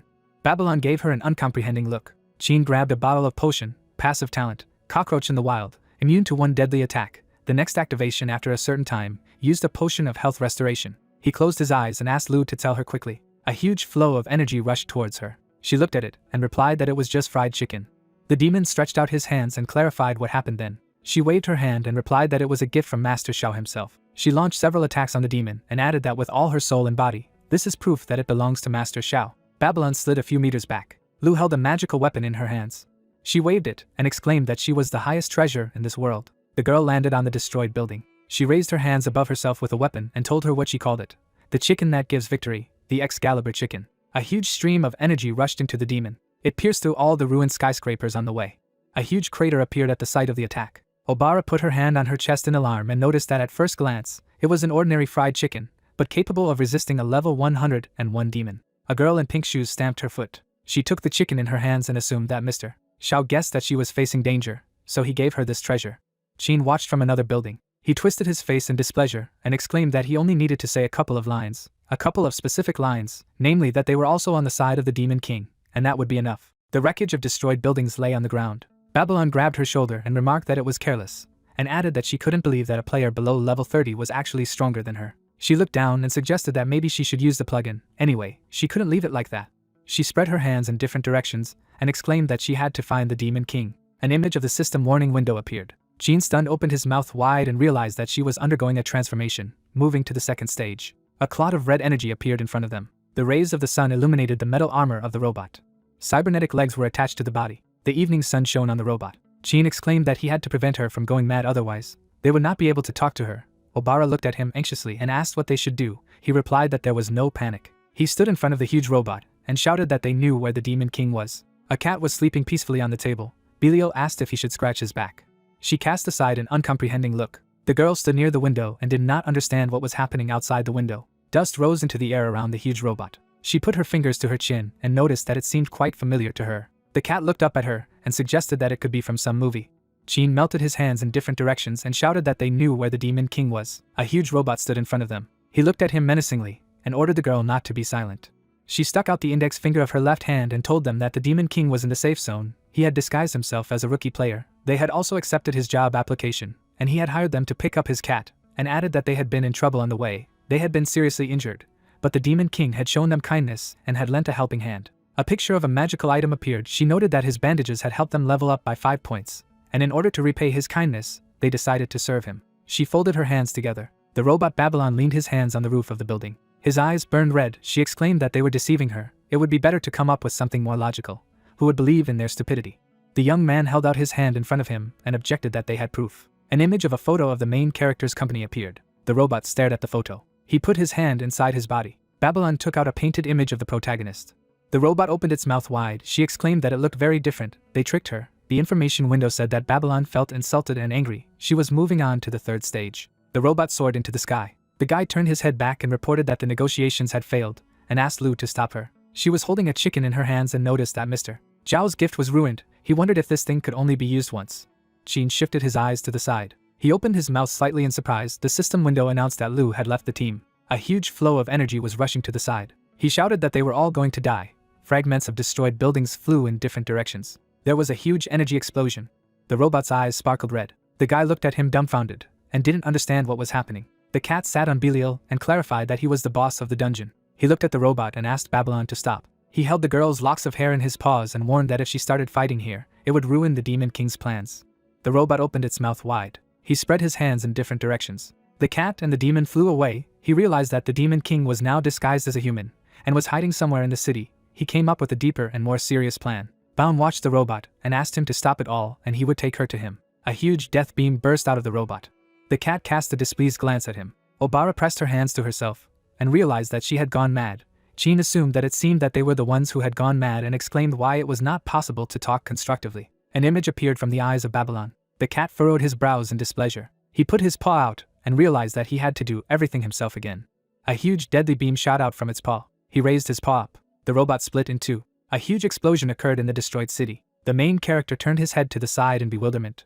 He looked away worriedly. A bag is carried on his chest. He noticed how cool the breeze is. He put the bag there and assumed that today would also be a peaceful and calm day. The window reported the results of the sale of devil horns. The cat walked on the ground next to Belial. A huge crater appeared in the middle of the city, and I asked if she was ready to listen now.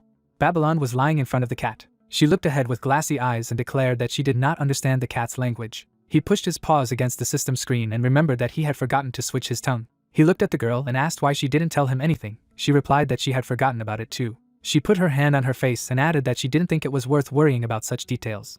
Babylon looked at her and exclaimed that she was still alive, and suggested that she go with her to save the Demon King and blow up the hell out of this safe zone. Bao looked at her angrily and noticed that she really wanted her to die. Behind them, Qin's group was standing. He announced that it was a false alarm. Lu noted that it was unfortunate because she had managed to purchase coffins for everyone. Obara puffed out her cheeks and noticed that she hadn't come back to save them. The black-haired girl looked to the side and replied that she had observed from afar, and this is what she noticed, and said that in appearance, it looked like an overfed domestic cat, but in reality it was a monster that could kill a level 101st demon leader with just one attack.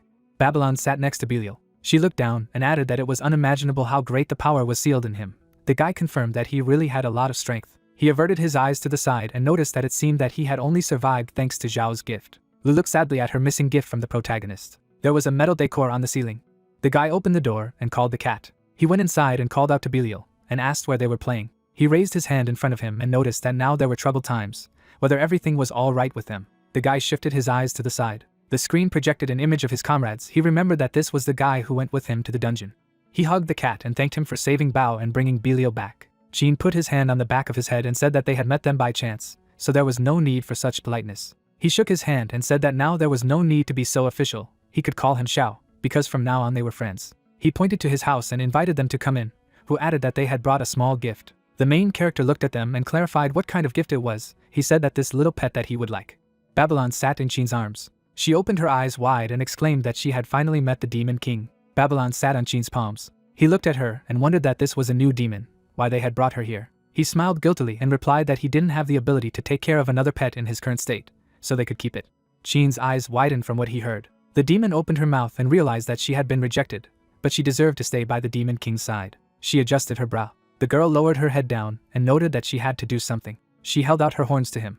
He looked at her and clarified what it was. She said that she had a fast metabolism, so she could produce 3 pairs a day. She looked away in embarrassment and asked me to take them. The young man opened his mouth wide in bewilderment. He looked at his companion and thanked him, and invited him to come in and rest for a while. Babylon smiled broadly. Clouds flew over the huge skyscraper. Xiao looked at her comrades out of the corner of her eye and noted that his house was a little untidy. Let them pay attention. He stepped on the floor and replied that it was okay. Besides, he was too polite. The guy gritted his teeth from the onslaught. He put his hand on his heart, and Obara asked what was wrong with him.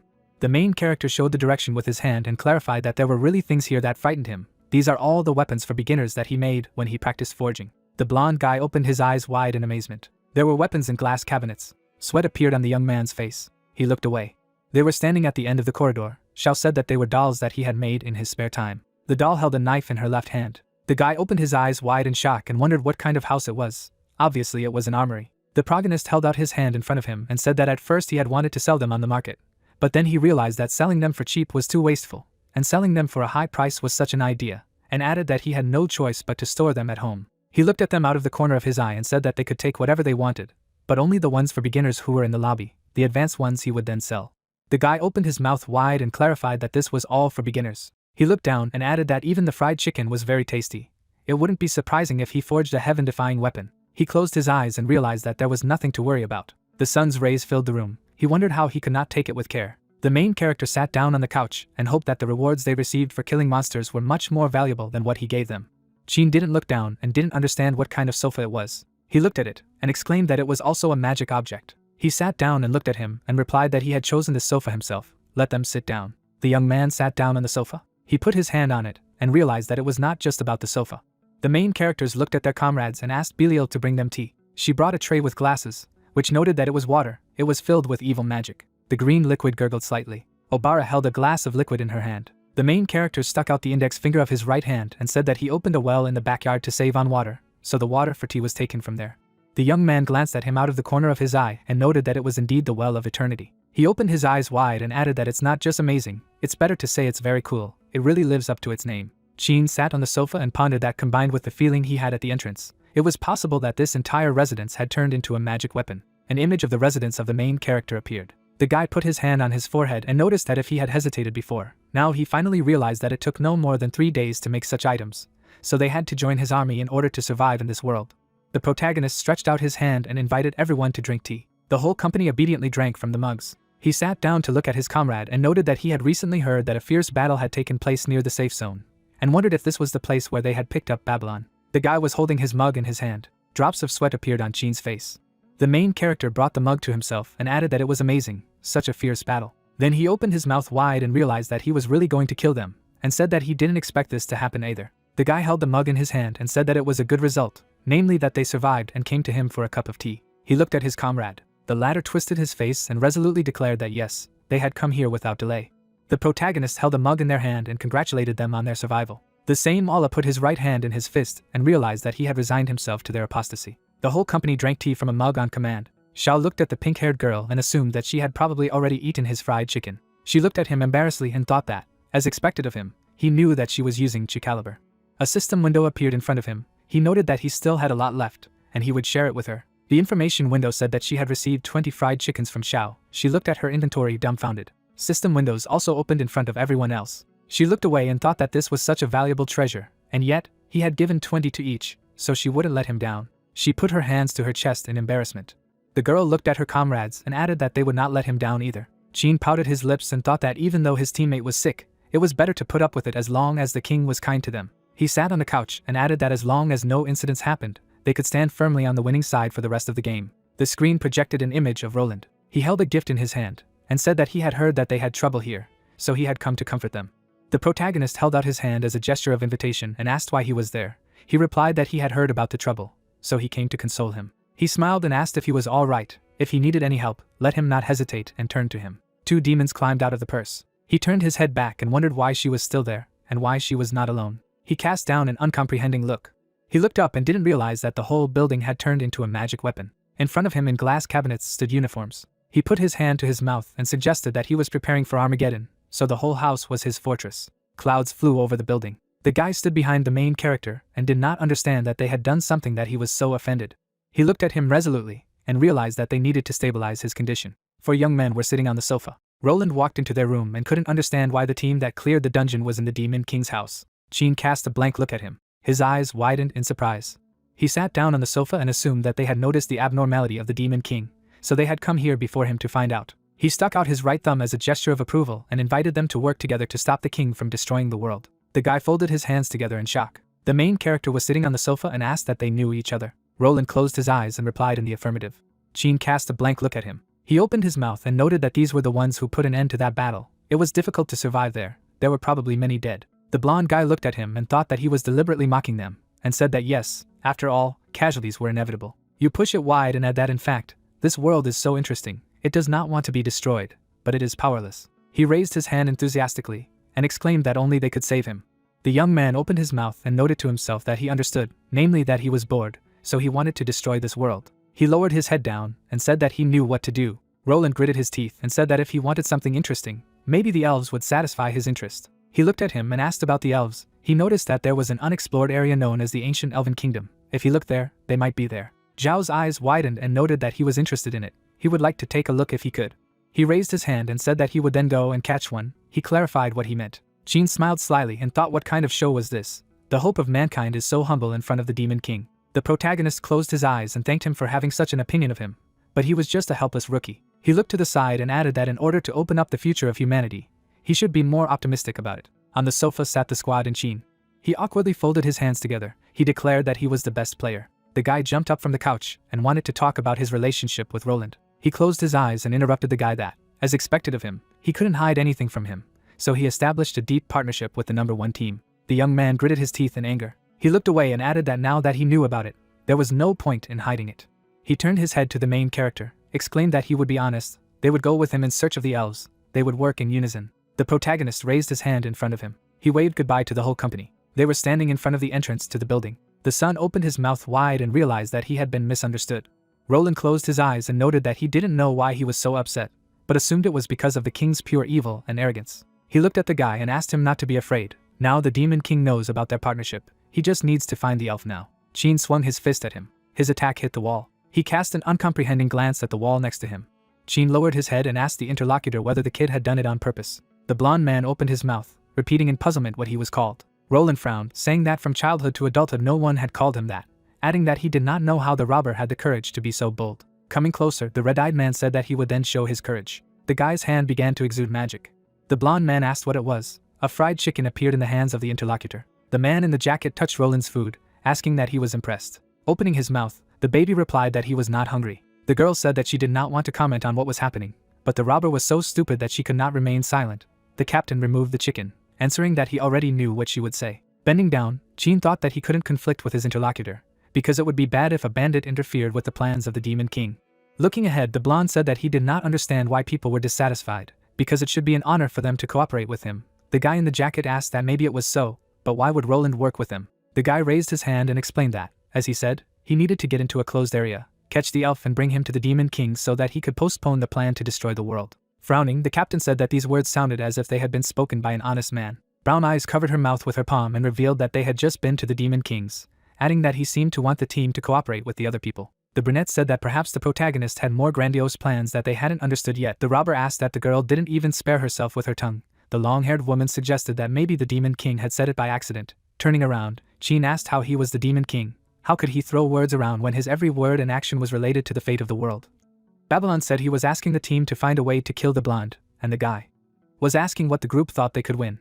Looking at the guy, Roland asked how the discussion had gone and whether they would cooperate, adding that people shouldn't disturb the king now, but dodging was not the solution, and continued that only when the players grew up and got stronger, people would have the strength to fight. Changing his face, the blue-eyed man said that the players' potential was limitless, and Qin's team was the best. They were worthy of training, adding that if they worked with him, they would receive a reward far beyond their current level, experience, equipment, and money. Stretching out his hand to the robber, the blonde man said that for the interlocutor, all of the above was a great temptation. Turning away, Qin said that then it was time to go. Looking ahead, the commander added that a handshake was not necessary.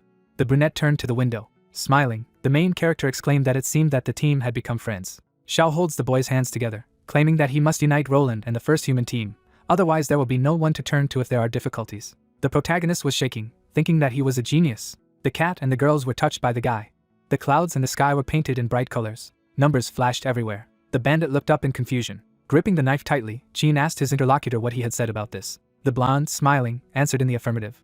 The team stood in front of a huge portal, and Roland explained that this was not yet an open territory, adding that this was where they wanted to penetrate, the ancient land of the elves, a forbidden zone of an unknown level. Gears circled around the portals. The blue-eyed man reasoned that he did not know what was there for sure, but it could be said with certainty that the level of the monsters behind the door was much higher than the current version, perhaps even higher than the level of the demons who had arrived on Earth, and added that it was known that elves, in addition to humans and demons, were a parallel race that had ever existed in this world. The blonde man sat on a rock. Frowning, the commander said that this was how it turned out. Holding his hand on his head, Roland explained that there were more than 2 races in this world before, and asked what it said in the main story. Hadn't they seen it? Bringing his hand to his face, Qin replied to keep up with the progress. He missed this information, and asked how he could be ahead of the other teams. Closing his eyes, the guy revealed that he assumes that the skills and technology of people come from the deity Morsi, borrow his power to fight demons, adding that the warring parties have been fighting for thousands of years, and the world is in constant war. Putting his hand forward, Roland explained that in that period, the races that were unable to compete with humans and demons gradually died out, but in fact, there was a race that was able to compete with both. It was the elves who knew how to use the power of nature, and explained that it was a powerful force that could change the balance, adding that the princess of the elves did not want to obey anyone, sacrificing her powers. She sealed the elves, and the race has since become a legend. The 2 spheres are approaching each other. A light emanates from the elf.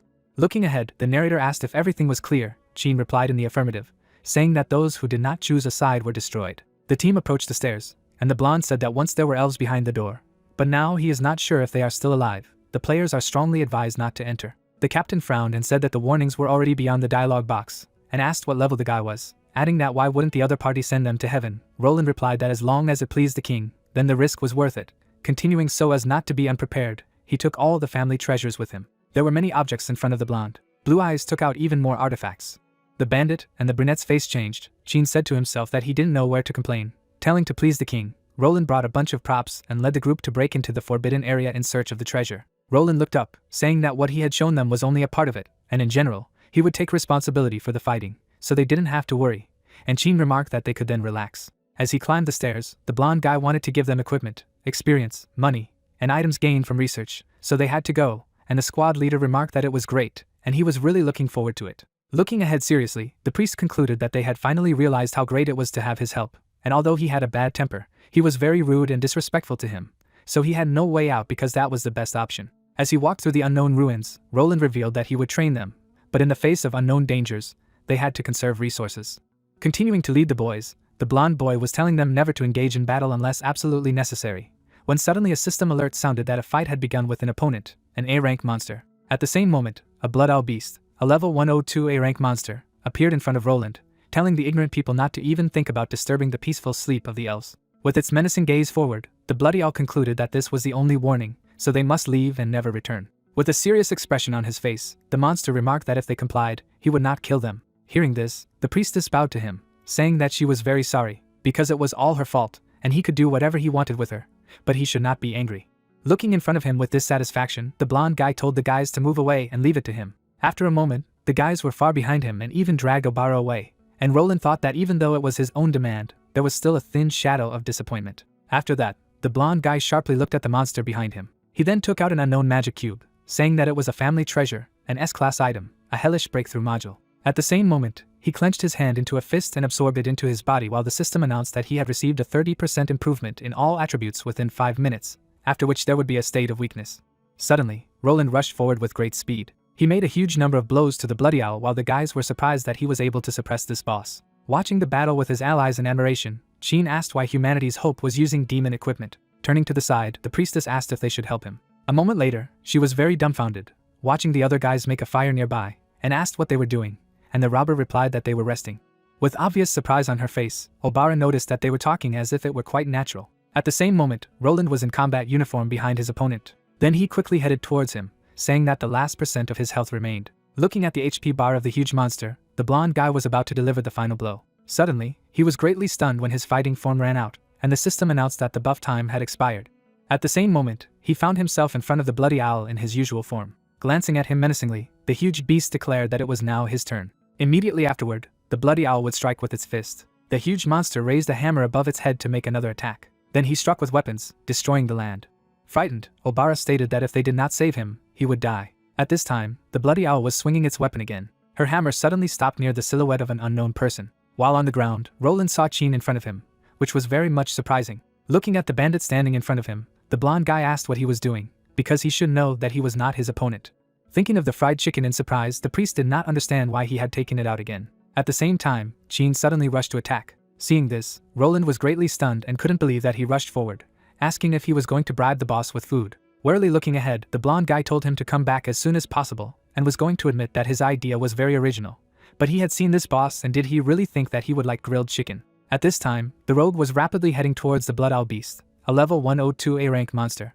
Noticing the approach of the enemy, the monster was very angry and asked what kind of insanity the 26th level was doing there. Immediately afterward, the bloody dog raised its warhammer above its head. In turn, Jean abruptly waved his fried chicken while the system alerted that he was using it for fortification. Then his weapon headed towards the enemy. A moment later, his punch sliced the monster in half, and Roland couldn't believe that he had physically cut the boss.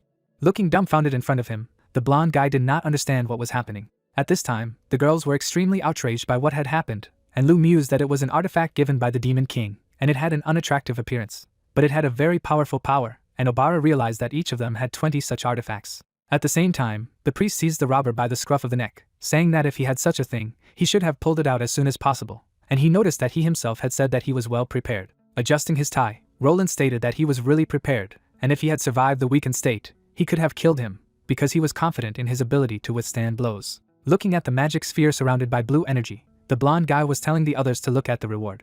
Immediately afterward, the boys moved closer to the artifact and began to examine it, with Obara wondering what was in it, while Lee asked if it was lucky or if she would reveal it better. A moment later, several artifacts appeared in front of Chin, and he noticed that these rewards were indeed good. Looking at these items, the white-haired guy received notifications from the system that he had received 15 gold for elemental ore and a source of earth, and stated that this amount of money was enough for financial freedom in the initial stage, and the ore would be needed to strengthen the equipment in the later stages. Looking away from his joyful gaze, the robber mused that it was a pity that it was nothing more than trash compared to the fried chicken the Demon King had given him, but more and more he felt that he was incredibly lucky to be his subordinate. Getting closer to Chin, the priestess noticed that they didn't get any equipment, and the shooter said that he was indeed quite unlucky, while he replied that it was even a bit of a loss to exchange the fried chicken for them, but it was better than nothing, so they would share it later.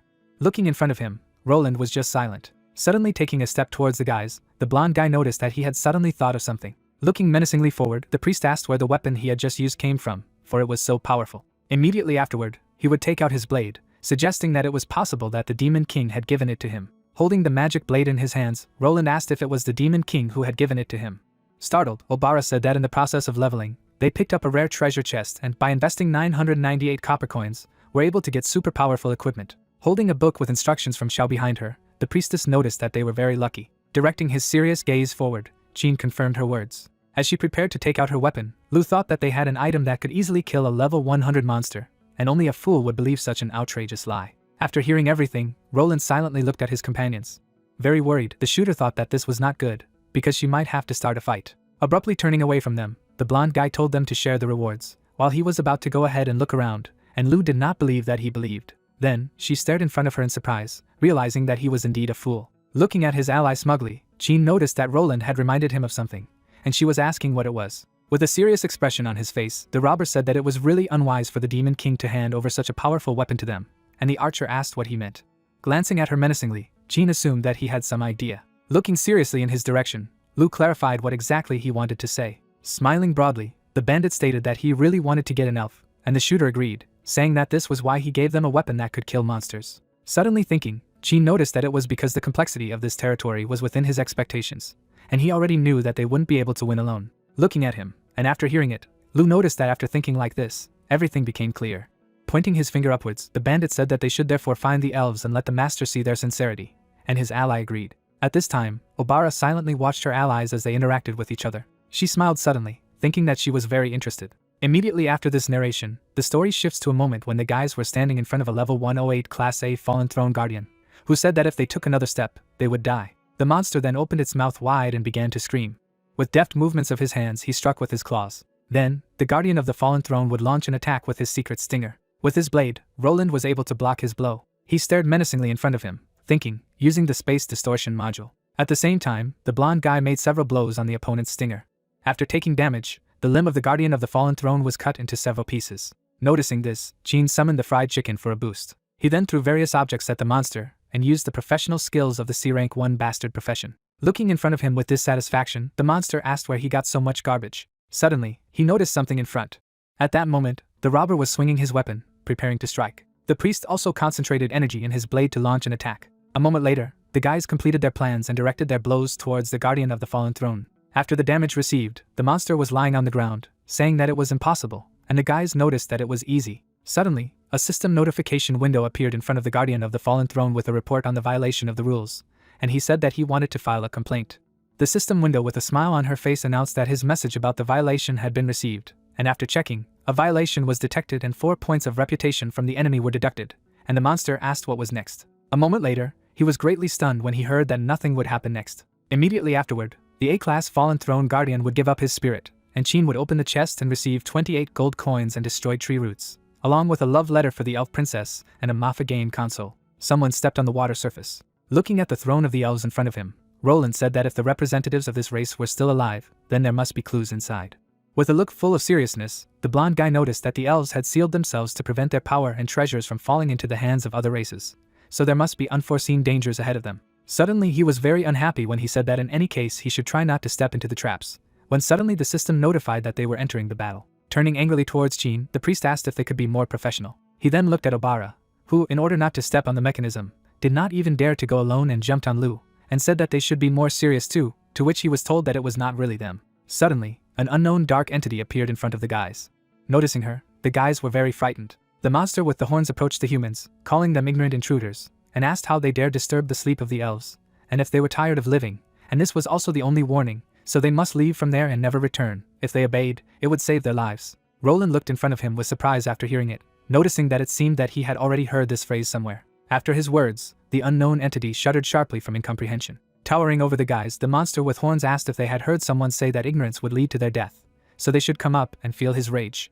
Exchanging glances with the blonde guy, the robber noticed that it was very similar to the game he had played before, and it seemed that someone was plagiarizing, and he shouted that it also seemed a little familiar to him. Suddenly, the unknown entity thought for a moment, saying that she would think about it again, and asked her to wait. Suddenly, trapped inside an unknown space, the spirit was reading a collection of classic villain phrases, declaring that he was already beginning to remember. I looked frightened in front of me. The monster could not understand that it was so easily caught. Holding a jar with a spirit that screamed loudly, Jean noticed that it was now very noisy, and the system announced the disclosure of the illusions of the throne of the Elven King, and that the entire team shared the experience of 8,990, so everyone leveled up by 1, and he himself received the 3D projector item. Coming closer to the Elven throne, the priest stated that the teleporter was open, and it looked like the preliminary task in front of the Elven King's throne had just been overcome, and Jean said that the difficulty was so low that he thought it was a minigame, while Lu concluded that it was very weak. All the words of the guy seemed to pierce the body of the elf spirit, causing damage to it. Looking at his opponent from inside the jar, the spirit explained that he was only a projection, and the mistress was the most powerful elf in the kingdom. Imagining an elf with a huge blade in his head, the guardian of the portal said that after the princess's sacrifice, the kingdom fell and everyone died, so she was the only one who remained alive and defended the kingdom with her strength for 1,000 years, so she was the most powerful elf, and while she was there, no one could steal the inheritance. The guys looked snidely at the jar with the spirit trapped inside, and Roland asked if he meant that she was a real elf, and Jean remarked that it was so good that it didn't take any effort to look for her, and wondered where she was. Then the spirit imagined in his head how the elf saw a strange mushroom. Coming closer, the girl took a piece and tasted it. Then the elven portal keeper drooped, remembering how his mistress began to suffocate. A moment later, she would fall to the ground and die, and the spirit would reflect that she had died because she had eaten a poisonous mushroom, and therefore could not say it out loud. Looking at the angry S-class Mars with a level 101 soul staring furiously in front of her, someone claimed that she was the ruler of the Elven Kingdom, the most powerful boss in this region. Levitating over her, the guys who had come for the Elven legacy did not understand why she was a soul. Looking down in surprise, Obara wondered if it could be said that she was dead, and Jean said that the Demon King had asked them to make this journey in vain, and it was impossible, and Roland noted that it was definitely impossible, because without external influence, elves are immortal. Watching the spirit sitting in its place, the blonde guy stated that the illusions protecting this place were only shattered after they arrived, and there was no trace of a fight in the throne room, so it wasn't a murder. Looking at the priest smugly, Jean asked if she herself had caused her death, and he noted that this was a rather bold guess. Looking at the decomposing body lying on the floor, Roland told the others to look there.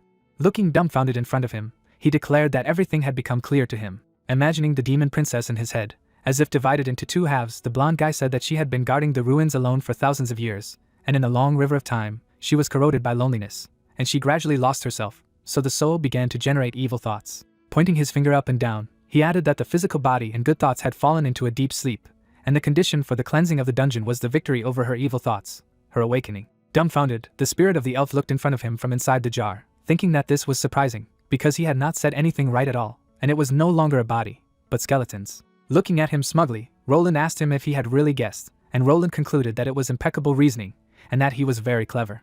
Looking down in puzzlement, the blonde guy noticed that she was different in appearance from ordinary A-level monsters, and her strength was S-level, and even he wasn't sure that he could easily defeat her. The priest then looked at Jean, who was nearby, asking what they should do, and Jean said that he no longer had the right equipment. Holding the green object in his hands, Roland said that this method seemed to be the only option, and he had taken it to ambush the Demon King. After all, it was the most powerful weapon. At the same moment, Mars grinned mischievously, saying that someone had invaded. Unleashing her inner energy, she claimed that only his blood would calm her rage.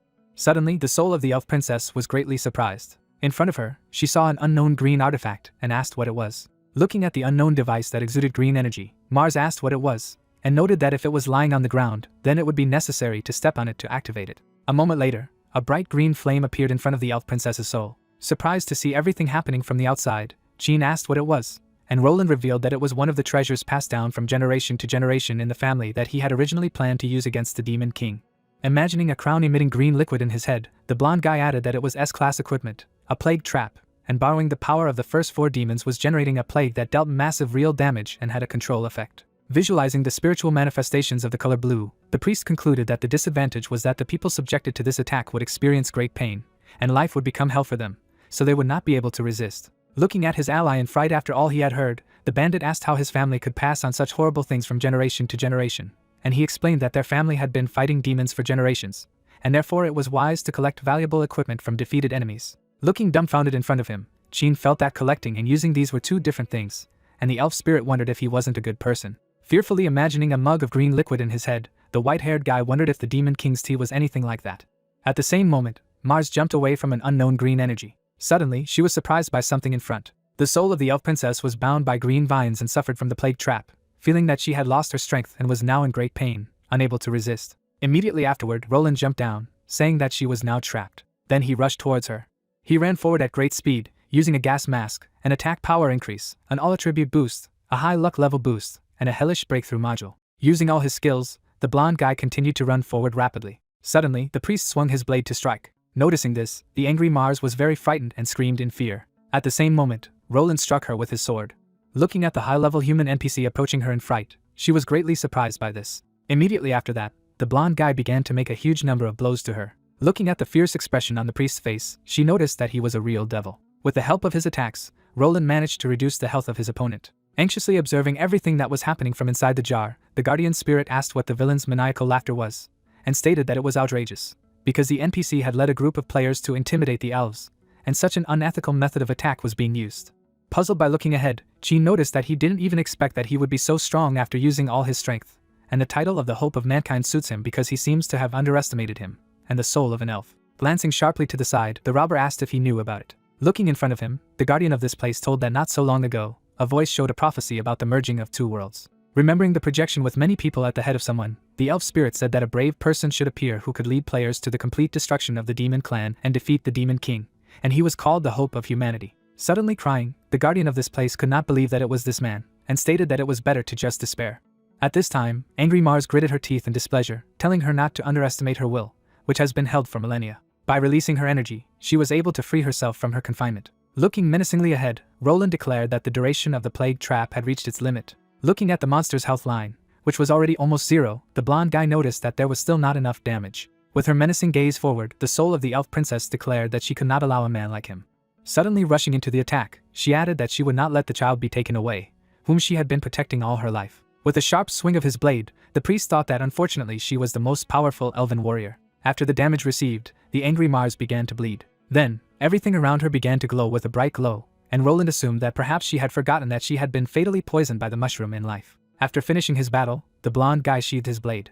With a snide grin, Qin noticed that he was good enough. Looking sharply to the side, Roland asked him to stop or take revenge, and to inspect the body better. Suddenly, the soul began to disappear, thinking that after killing her, he was only thinking about examining the corpse, and he definitely could not be called Hope. A moment later, the empty jar fell to the ground, as the soul clone simply disappeared in despair. Being in the middle of the main hall of the elven castle, the priest noticed that it was very strange that there was no reward, and even the elf disappeared.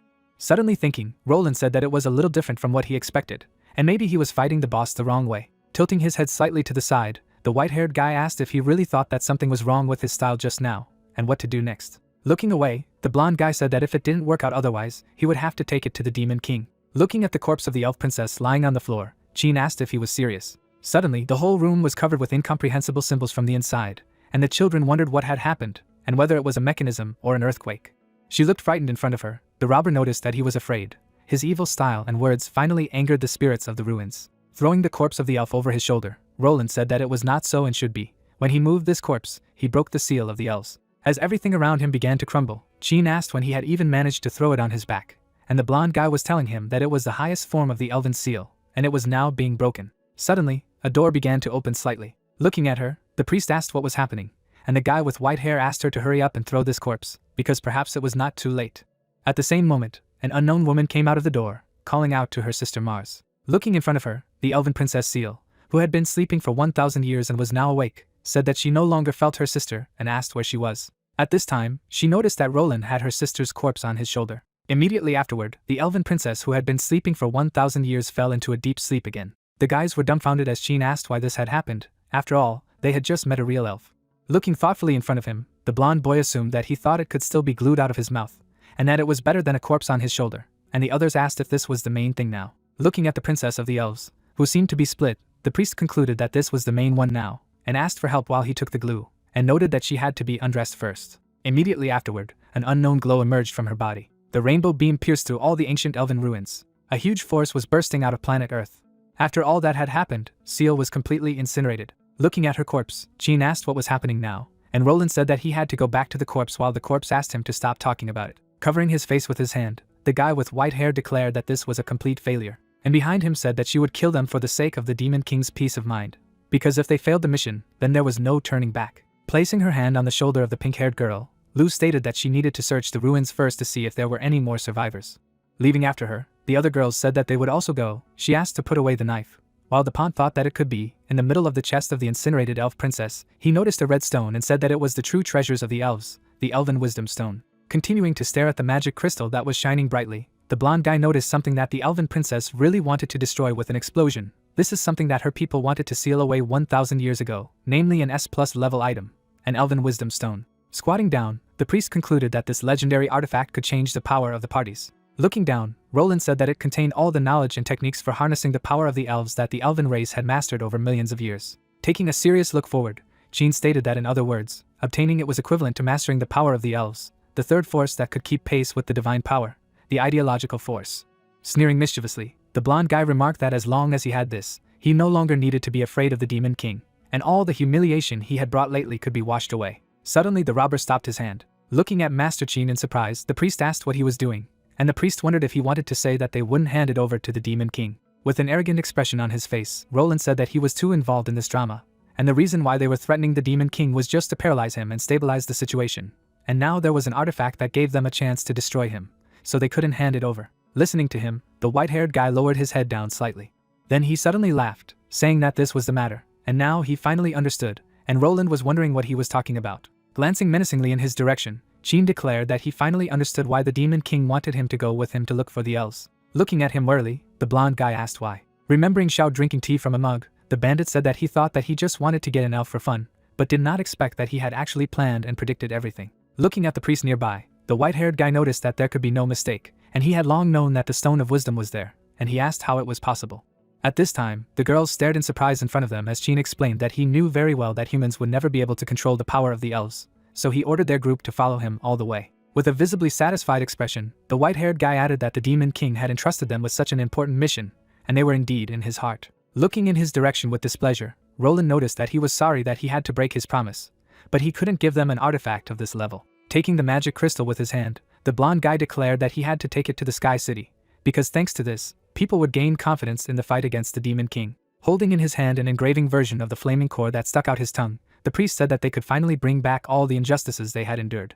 Roland then looked at the crystal in her hand in surprise as Jean and the steel ones ran away, saying that they needed to leave quickly. Standing in front of the corpse of the elf princess, Roland asked what he had just done, and the white-haired guy replied that he was apologizing to the hope of mankind and asked him not to be angry. Turning back sharply, the robber noticed that this was just a small entertainment skill, a street trick that swapped two items. Glancing menacingly to the side, the blonde boy said that it was surprising that they were going to fight, and asked if they really thought they could defeat him. Smiling broadly, Jean remarked that it was impossible to win in the usual sense, and Lou stated that if he insisted on being rude, then they had no choice.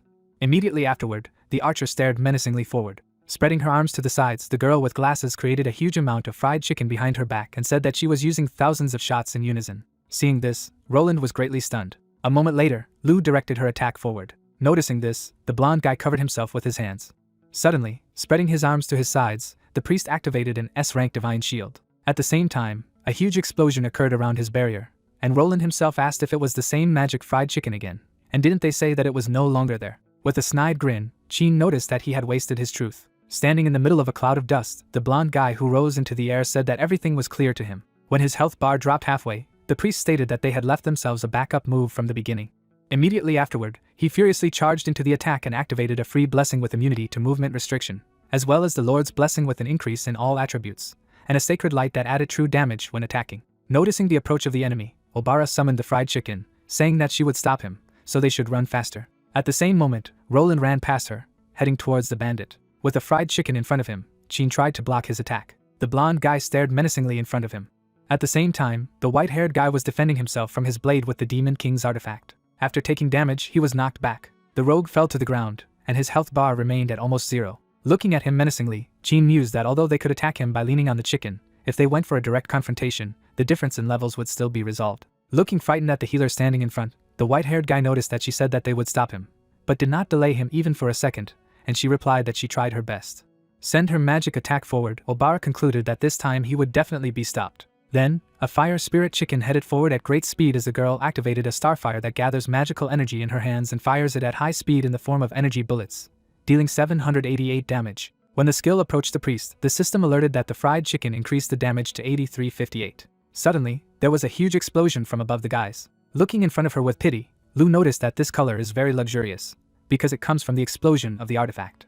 At this time, Roland gritted his teeth in displeasure, thinking that this fried chicken was causing trouble, so he couldn't continue to waste time, and he needed to get the wisdom stone faster. A moment later, Assassin appeared behind him, activating the stealth strike skill. Then she entered into battle with the priest. At this time, the red magic crystal was lying directly on the floor. Looking at him in surprise, Jean was aware that when he was attacked, the stone had fallen out. Directing his wary gaze forward, the guy with white hair told the others to pick up the stone as soon as possible. Immediately afterward, and reached for the red magic crystal, and Roland told her not to think about it. Then the blonde guy struck her stomach with the hilt of his blade. After the attack, the priest immediately reached forward. At the same moment, someone kicked a red magic crystal. It was Lu who kicked the artifact towards the captain. Rushing forward, Jean noticed that he was about to grab him. At the same time, Roland turned sharply back. At this moment, the white-haired guy was stretching out his hand towards the red magic crystal. Suddenly, the narrative of the story is transferred to the TV, which showed a woman who cries and asks not to fight and stop hurting each other because of her. After clicking on the TV remote, Xiao simply remained silent. Looking at the girls sitting next to him, the demon lord explained that he had fixed the TV and was going to take a nap, and they had to watch it for now, to which they immediately agreed. Smiling broadly, the protagonist reflected that he didn't think that after he had achieved mastery of production skills and engineering, he would even be able to fix the TV, and it seemed to him that he would be able to save a lot on maintenance in the future, because it is not easy to survive in this world, so you need to plan everything carefully. Running away from his servants, he wondered what he should practice next. As he left, the demon suddenly began to feel embarrassed, musing that the master had indeed paid too much to infiltrate human society. At this time, Jean stretched out his hand towards the red magic crystal. Suddenly, Roland took his face. He then threw his former ally away and grabbed the artifact. Watching the blonde guy holding a red magic crystal in his hand, the robber asked what it was. Looking in front of him with displeasure, the guy with white hair wondered how he instantly moved there. Drawing her gun, Lu stated that they had not stopped attacking, and asked how it was possible that he had moved there despite their joint containment, and then also did not understand what had happened. Suddenly, a priest-like doll appeared out of nowhere, and the girls realized that the object they had just attacked had turned into this. Looking at his opponent smugly, Roland said that it was just a C-rank street crook skill, a street stunt that swapped two objects, and when he was bored, he practiced with him for a while. Hearing this, Jean gritted his teeth in displeasure. Immediately after that, the blonde guy kicked him.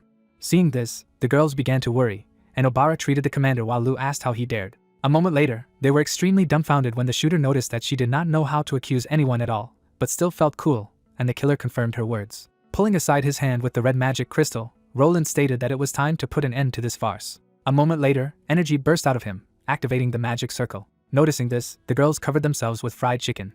Suddenly, they were struck by the unknown, the red energy. After taking damage, the girls fell to the ground, and Lu noticed that this was indeed the power of an S+ item, and unexpectedly, the chicken given to them by the Demon King could not resist, and Obara said that if people got this item, the Demon King would be in danger. Approaching the bandit kneeling in front of him, the blonde guy stated that he thought they got along well. Looking at him haughtily, the priest remarked that as a leader among players, he should be ashamed that he had brought himself to such an extent by fighting for the Demon King. Standing in front of his former ally, Roland stated that no matter how much people bowed, they would always find a way to get back on their feet, and his prophecy of humanity's victory was never in doubt, with the white-haired guy saying that he was actually quite skeptical about it.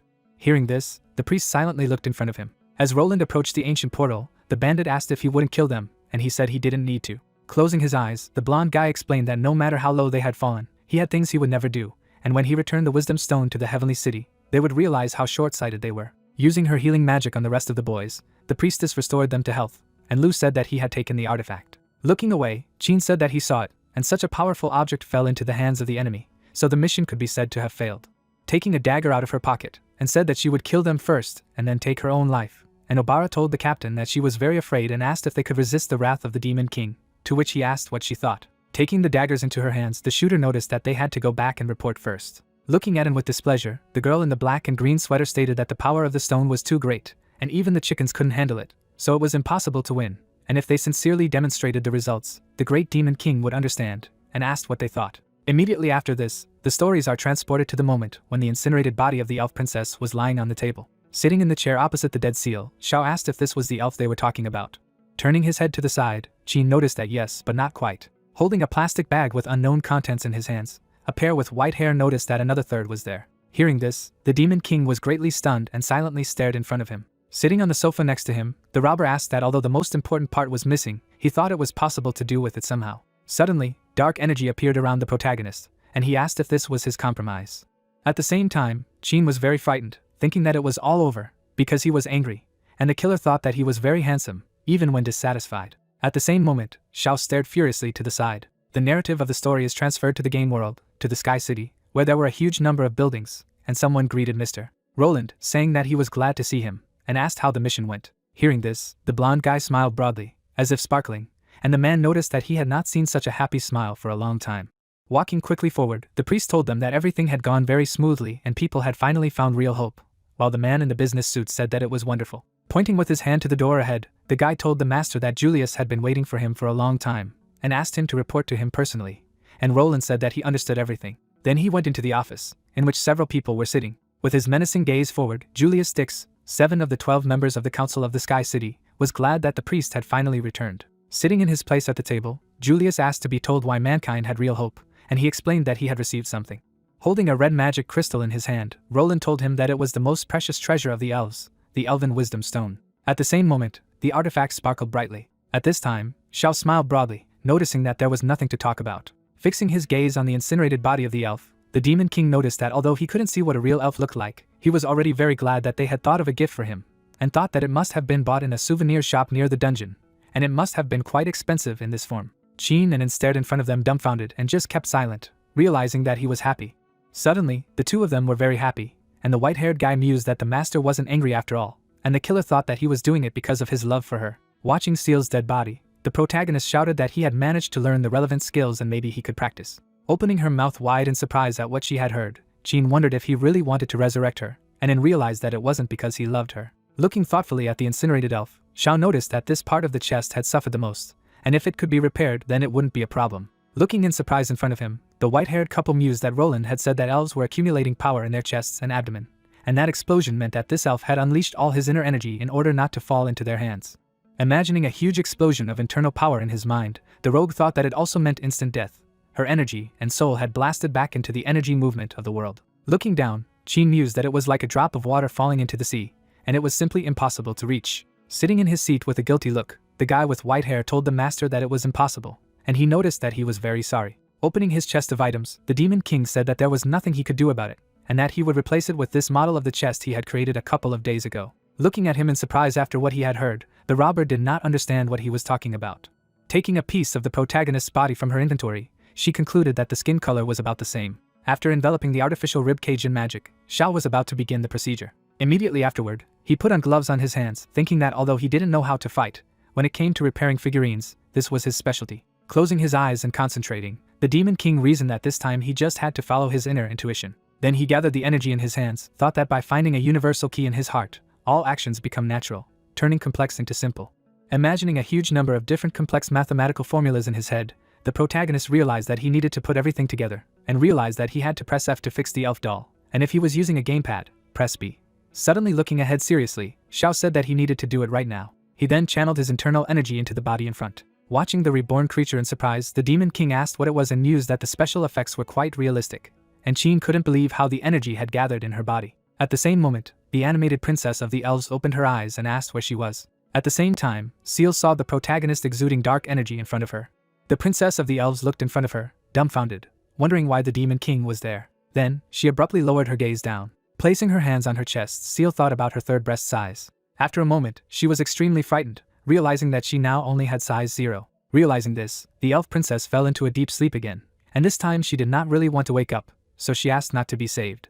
Looking dumbfounded in front of him, Qin just remained silent and mused that she had just been resurrected. The white-haired guy was very frightened and wondered what kind of power it was, and he completely changed the laws of energy, as if he was an all-powerful being. Suddenly, Xiao glanced in his direction. Smiling broadly, the Demon King stated that he didn't expect that the doll they brought was so realistic, and he liked it very much. Looking straight ahead in surprise, the bandit couldn't believe that he had called a living alpha doll. Immediately afterward, Qin began to cough, thinking that the elven princess who had been coveted by humans and demons for thousands of years was nothing more than a doll, and then was delighted with it. Looking in front of her, the killer realized that, it turned out, this was the weakness of the protagonist, and everything became clear to her. Happily watching the Demon King, the pink-haired girl thought that the noble elven princess had fallen into the hands of the master and had only become a doll that could be played with at will, and he looked indifferent. But in fact, his heart burned with incredible flames and was full of passion, so it was all very sexy. Suddenly starting to cry in embarrassment, and reason that she needed to find a way to become such a woman and win Mr. Zhao's favor, and the white-haired couple noticed that they had one more souvenir. Taking out a magic ball with wings, the robber asked to accept it. Immediately after that, the protagonist looked in admiration at the projection of a demon who spoke in the phrases of villains. Smiling broadly, the Demon King remarked that he was a little curious about it, and thought that he could modify it and put it as an alarm on the door. Sitting in his seat, the protagonist said that if they didn't need these things, they would accept them, and Sheen asked him to take them all, to which he remarked that he had nothing to offer in return, and the protagonist said that there was nothing to worry about, and there was no need to be so polite. At this time, Seal opened her eyes, thinking that these people were using her to make a deal with the Demon King. Looking at the ceiling of the apartment, the elf princess reasoned that she was curious to know what this thing was that turned out to be even more valuable than her, and why they were betraying their race. Suddenly, the girl heard Xiao asking if they had run out of fried chicken. Smiling broadly, Jean noticed that she was incredibly cool, meaning strength. Taking a dish from the inventory, the protagonist said that he also had a chicken baked in high-grade salt, so he was going to give it to them, for which he received gratitude. Opening her mouth wide in surprise at what she had heard, Seal couldn't believe that her princess had been exchanged for a chicken. Then she smelled the aroma of this dish. Immediately afterward, the elf princess salivated and thought that it smelled nice. As she continued to lie on the table, Seal mused that taste wasn't the main thing, and it was because she had now fallen into the hands of the Demon King, wondering what she should do now. At this time, Jean said goodbye to Xiao, saying that then they would continue to level up, and good luck to them, and saying that he was waiting for them again next time. Then, the white-haired guy and left his manor.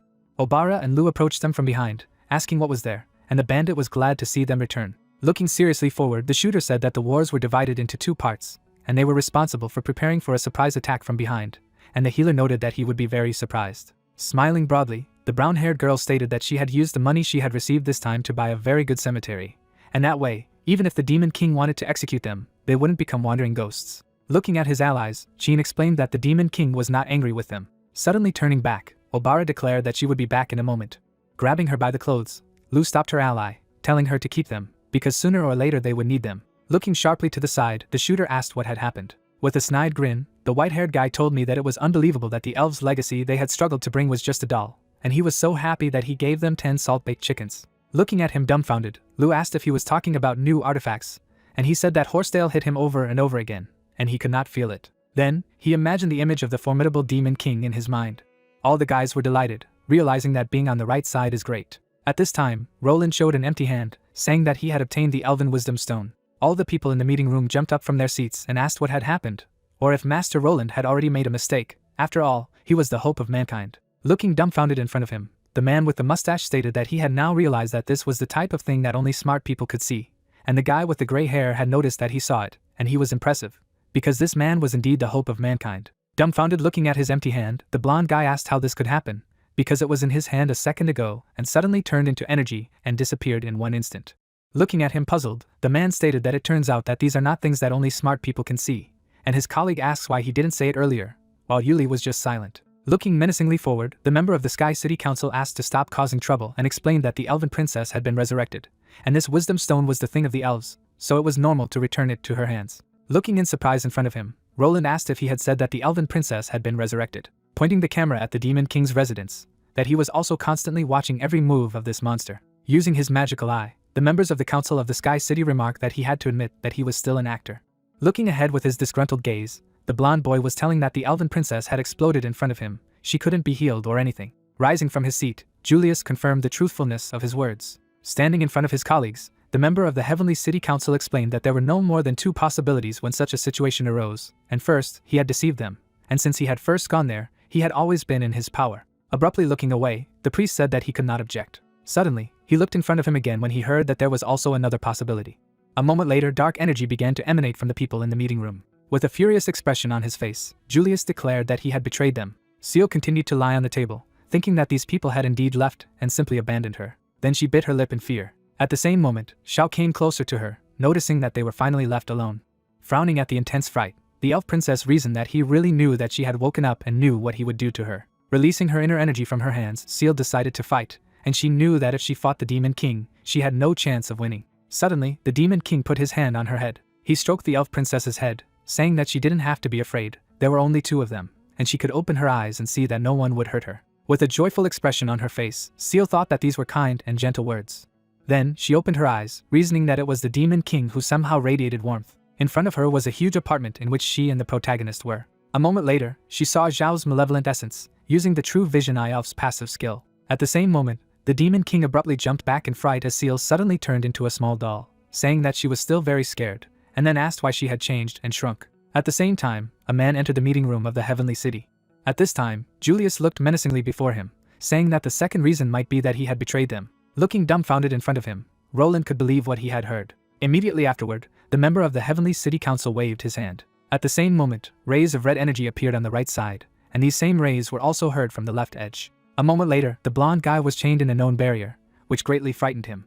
The priest looked in surprise before him and simply remained silent. The men on the Heavenly City Council were also extremely dumbfounded. Pucci stared in wonder before her and could not say anything. A man in a business suit who entered the meeting room stated that this was impossible, because Mr. Roland was the hope of mankind, and he would eventually defeat the Demon King along with the players, so he could not betray them. At the same moment, a blow of red energy fell directly on this person. The guy who noticed this was very surprised. Moments later, the same man slammed into the wall. Then, interference began to appear around him due to Agent 007. Behind the guy in a business suit, a system notification window with glitches appeared.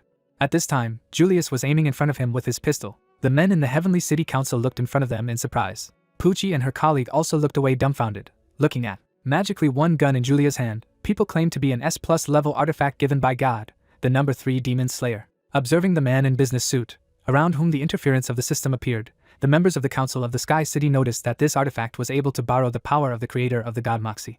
Agent 007 stared emotionlessly in front of him as people added that no one would be able to resist his energy. A moment later, the man in the business suit bowed, saying that everything he had said was true. Grinning mischievously, Julius noticed that it was much better this way. Gritting his teeth in displeasure, Roland couldn't believe what was happening. Suddenly, a member of the Sky City Council pointed his gun at the blonde guy. Julius continued to aim at himself while his colleague asked if he thought it was not very appropriate. With his menacing gaze forward, the member of the Sky City Council stated that the times of emergency required extraordinary countermeasures, and now that the situation was out of control, they had to take more extreme measures. Then he pulled the trigger, adding that whether he was a traitor or not, they would know by looking at the underlying code. Suddenly, the narrative of the story is transferred to the cat, who was looking in surprise in front of him and meowing. At this time, Xiao ran towards the exit and noticed him. Looking at his pet, the Demon King clarified that he was really asking where he was going, and explained that he was going to go and evaluate this doll. Holding the reincarnated princess of the elves in his hands, the protagonist said that he did not know why, but no matter what he did, he could not make her look like an adult, so he was worried that she was broken, and wanted to go to the store to ask. Hearing his words, I am extremely touched by this attitude. Closing the door behind him, Xiao asked the pet to be a good boy and look after the house, as well as not to let the evil mice enter it. Suddenly, the Demon King noticed something behind him. At this time, black clouds appeared in the sky. Looking up in surprise, the protagonist asked why the clouds were so dark. With a stupid expression on his face, he assumed that there might be a heavy rain. Opening his umbrella, Xiao remarked that it was good that he had taken it with him. At this time, Julius aimed his gun in front of him, asking if he also wanted to confront him. At the same time, Archbishop Pucci stood in front of the imprisoned Roland, defending him. Pointing his magic pistol at the woman, the member of the Council of the Heavenly City remarked that he remembered that she must be like him, a supporter of the main struggle, to which he received a positive answer. Looking away, fragments of level 84 memories appeared in her mind, and the Archbishop mused that if she could win, she would indeed be the main fighting force. Suddenly looking down, Pucci thought that the Demon Slayer weapon, borrowing the power of the god, was the most powerful trump card currently, and even if there was a fight with the Demon King, there was no chance of winning. Looking at the imprisoned blonde guy, the white-haired woman reasoned that if they could win, that the situation could change completely, and wanted to know what he thought about it.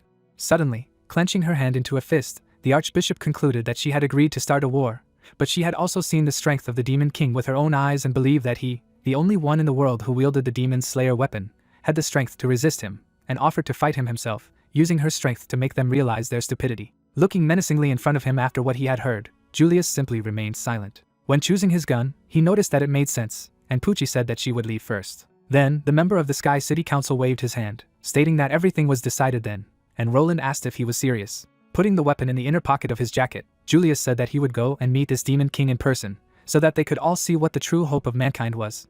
Looking dumbfounded in front of him, the blonde guy begged not to cause more trouble, because the Demon King is not as simple as he thinks. Snapping his fingers, the member of the Council of the Sky City noticed that he would already confirm this personally. Suddenly, a portal appeared under the priest's feet, and Julius told him to just wait for good news in himself. A moment later, Roland disappeared from the meeting room. Looking confidently in front of him, Julius noticed that this was good, and told him to prepare to fight the Demon King.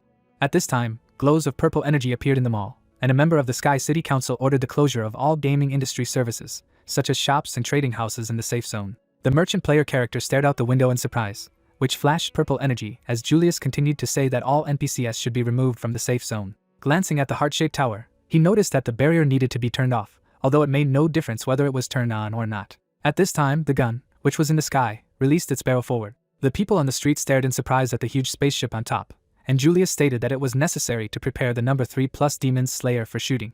Standing behind the member of the Sky City Council, Pucci asked if he was going to disable the safe zone. Turning to her, Julius asked what was left to do if the shopping district had almost become the home of the Demon King, and the Archbishop remarked that if he said so, then there was nothing to be done. With a snide grin, the white-haired woman mused that this was indeed a serious move, and if she won, then everything would go as it should. At that moment, Julius looked out of the window at the soldiers gathered below near the building, and told them to follow him. Looking down, the member of the Sky City Council stated that even if the Demon King could not be killed, the elf must be brought back.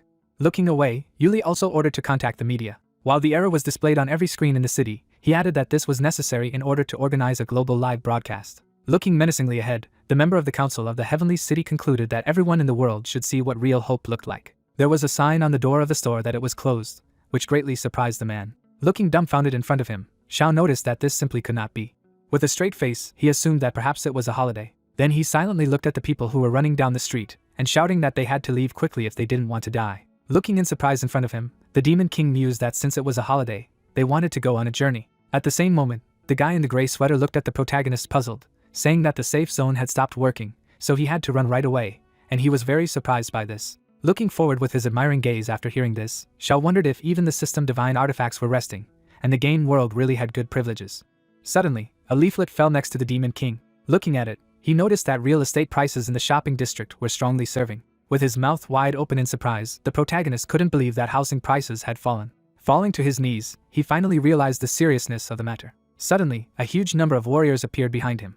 Xiao turned back in surprise when he noticed the opponents approaching. Looking menacingly in front of him, Julius noticed that he had finally met him. Looking forward with his frightened gaze, the Demon King asked what he meant. At this moment, the elf princess was peeking out of her bag, wondering if she had fallen asleep again. In front of her, she noticed a huge crowd of soldiers and asked what was happening. Suddenly crying, Seal assumed that perhaps demons and humans were fighting for her again, and the tragedy of 1,000 years ago was about to be repeated. Holding the bag with the elf with his hand, the protagonist told her not to be afraid, because he was going to count to 3. Standing in front of a huge number of opponents, Xiao began a countdown. With an admiring expression on her face, Seal wondered if the Demon King was going to act, and asked the others to run away, because they would not defeat him. After a moment, Julius and his warriors were a little frightened as the Demon King continued to count. Abruptly closing her eyes, the elf princess reflected that her existence was so harmful to the country and the people, so she was unworthy of ordinary happiness. Immediately afterward, the protagonist began to run away from his opponents as he finished the countdown. Realizing what had happened, Seal was greatly startled. At that moment, the soldier looked at his commander, asking if he really wanted to pursue him, and he stopped him. Directing his menacing gaze forward, Julius suggested that perhaps this was some kind of trick. Suddenly, he noticed Xiao fall on the road. Looking puzzled in front of him, the warrior asked what now, and the member of the Council of the Heavenly City thought that this was even more suspicious. After a while, the Demon King was tied up and trembled with fright, not understanding why he had been captured. Puzzled by what was happening, the soldier noticed that he did not expect that everything would be so simple, and Yuli agreed with him, saying that he was also in complete shock. The member of the Sky City Council stared menacingly in front of him, asking if they had reached the elf, or the Wisdom Stone, and his subordinate explained that although he was bound, it was still a little scary to search him, so they did not dare to act. At this time, the Princess of the Elves was watching everything from around the corner. Looking out from behind the barrier, Seal did not understand why he did not fight back, even though he had invincible strength. At the same time, she used the frightened protagonist's elven passive skill, the Eye of True Vision, which revealed that he had an unknown level. Looking in surprise in front of her, the elf princess wondered what he wanted to do. Xiao suddenly flinched when Yuli, who was standing in front of him, called out to him. Looking menacingly in front of him, the member of the Council of the Sky City asked to give him the elf. Looking at him in surprise after hearing this, the Demon King asked if his target was really an elf. With a serious expression on his face, the protagonist asked how much he was willing to pay. Hearing this, the soldier was extremely dumbfounded. Seal also stared in surprise in front of her. Julius looked in front of him with incomprehension, asking if he really wanted money. Looking around the corner, the elf princess wondered if he really wanted to sell her. Looking in front of him in fright, the member of the Sky City Council couldn't believe that he wanted to sell him an elf. Looking at Xiao tied up with a rope, Yuli wondered what was really going on there. Smiling broadly, the guy thought that it turned out that they needed this doll, and if they had told him earlier, he would not have been so scared. Suddenly jumping back, The member of the Sky City Council reasoned that it was impossible and too suspicious, so there was definitely a catch. Looking ahead puzzled, Julius thought that this priceless treasure was a powerful force that could destroy the balance, so it couldn't be sold. With a menacing look, he mused that whether it was pretending to be caught or pretending to make a deal, a fake would always be a fake. Julius pointed his finger at him, realizing that, unlike Roland, he would never manipulate him, and declared that he would not pay a penny. After his words, an awkward silence arose around him. With a calm look, Xiao noticed what it meant that he wanted to get a free meal, and his opponent wondered what that meant. After a moment, the Demon King glanced at the soldier standing beside him. With a menacing expression on his face, the protagonist asked if he wanted to buy this elven doll. Hearing this, the robed guy was very surprised. Suddenly, imagining an erotic scene in his head, the soldier remarked that he couldn't. Don't think about it. With a serious expression on his face, Xiao asked if he was willing to pay him a little. At this time, a huge number of flying cameras were monitoring the events. People on the streets of the city watched this through screens located on buildings. Looking away, the soldier suddenly stated that his monthly salary was 13 gold coins, and his current deposit was 430 gold coins, and if the form of down payment plus credit was maintained, he thought he could offer a price of about 1,200 gold coins. Raising his head in the air, the Demon King wondered who could offer a higher price than he had surprised the others. Hearing this, the soldier looked in front of him dumbfounded. Seal was very surprised at these words. Julius stared in front of him uncomprehendingly, thinking that he wanted a higher price. Glancing menacingly ahead, the member of the Sky City Council asked if he really thought this was an auction. Immediately afterward, the soldiers behind him began to say that they would raise the price by 100 or add another 500, while others remarked that they could give the same amount at once. Looking in their direction with displeasure, Julius asked what they were doing. Looking around the corner in fright, the elven princess couldn't believe that the bidding had really begun. Watching the soldiers arguing among themselves and making bets, Seal couldn't believe how he had managed to eliminate all the hostility of his opponents in just a moment. The elven princess continued to watch everything from around the corner when she suddenly had a guess. Suddenly, her eyes were drawn to Xiao, who was tied up with a rope.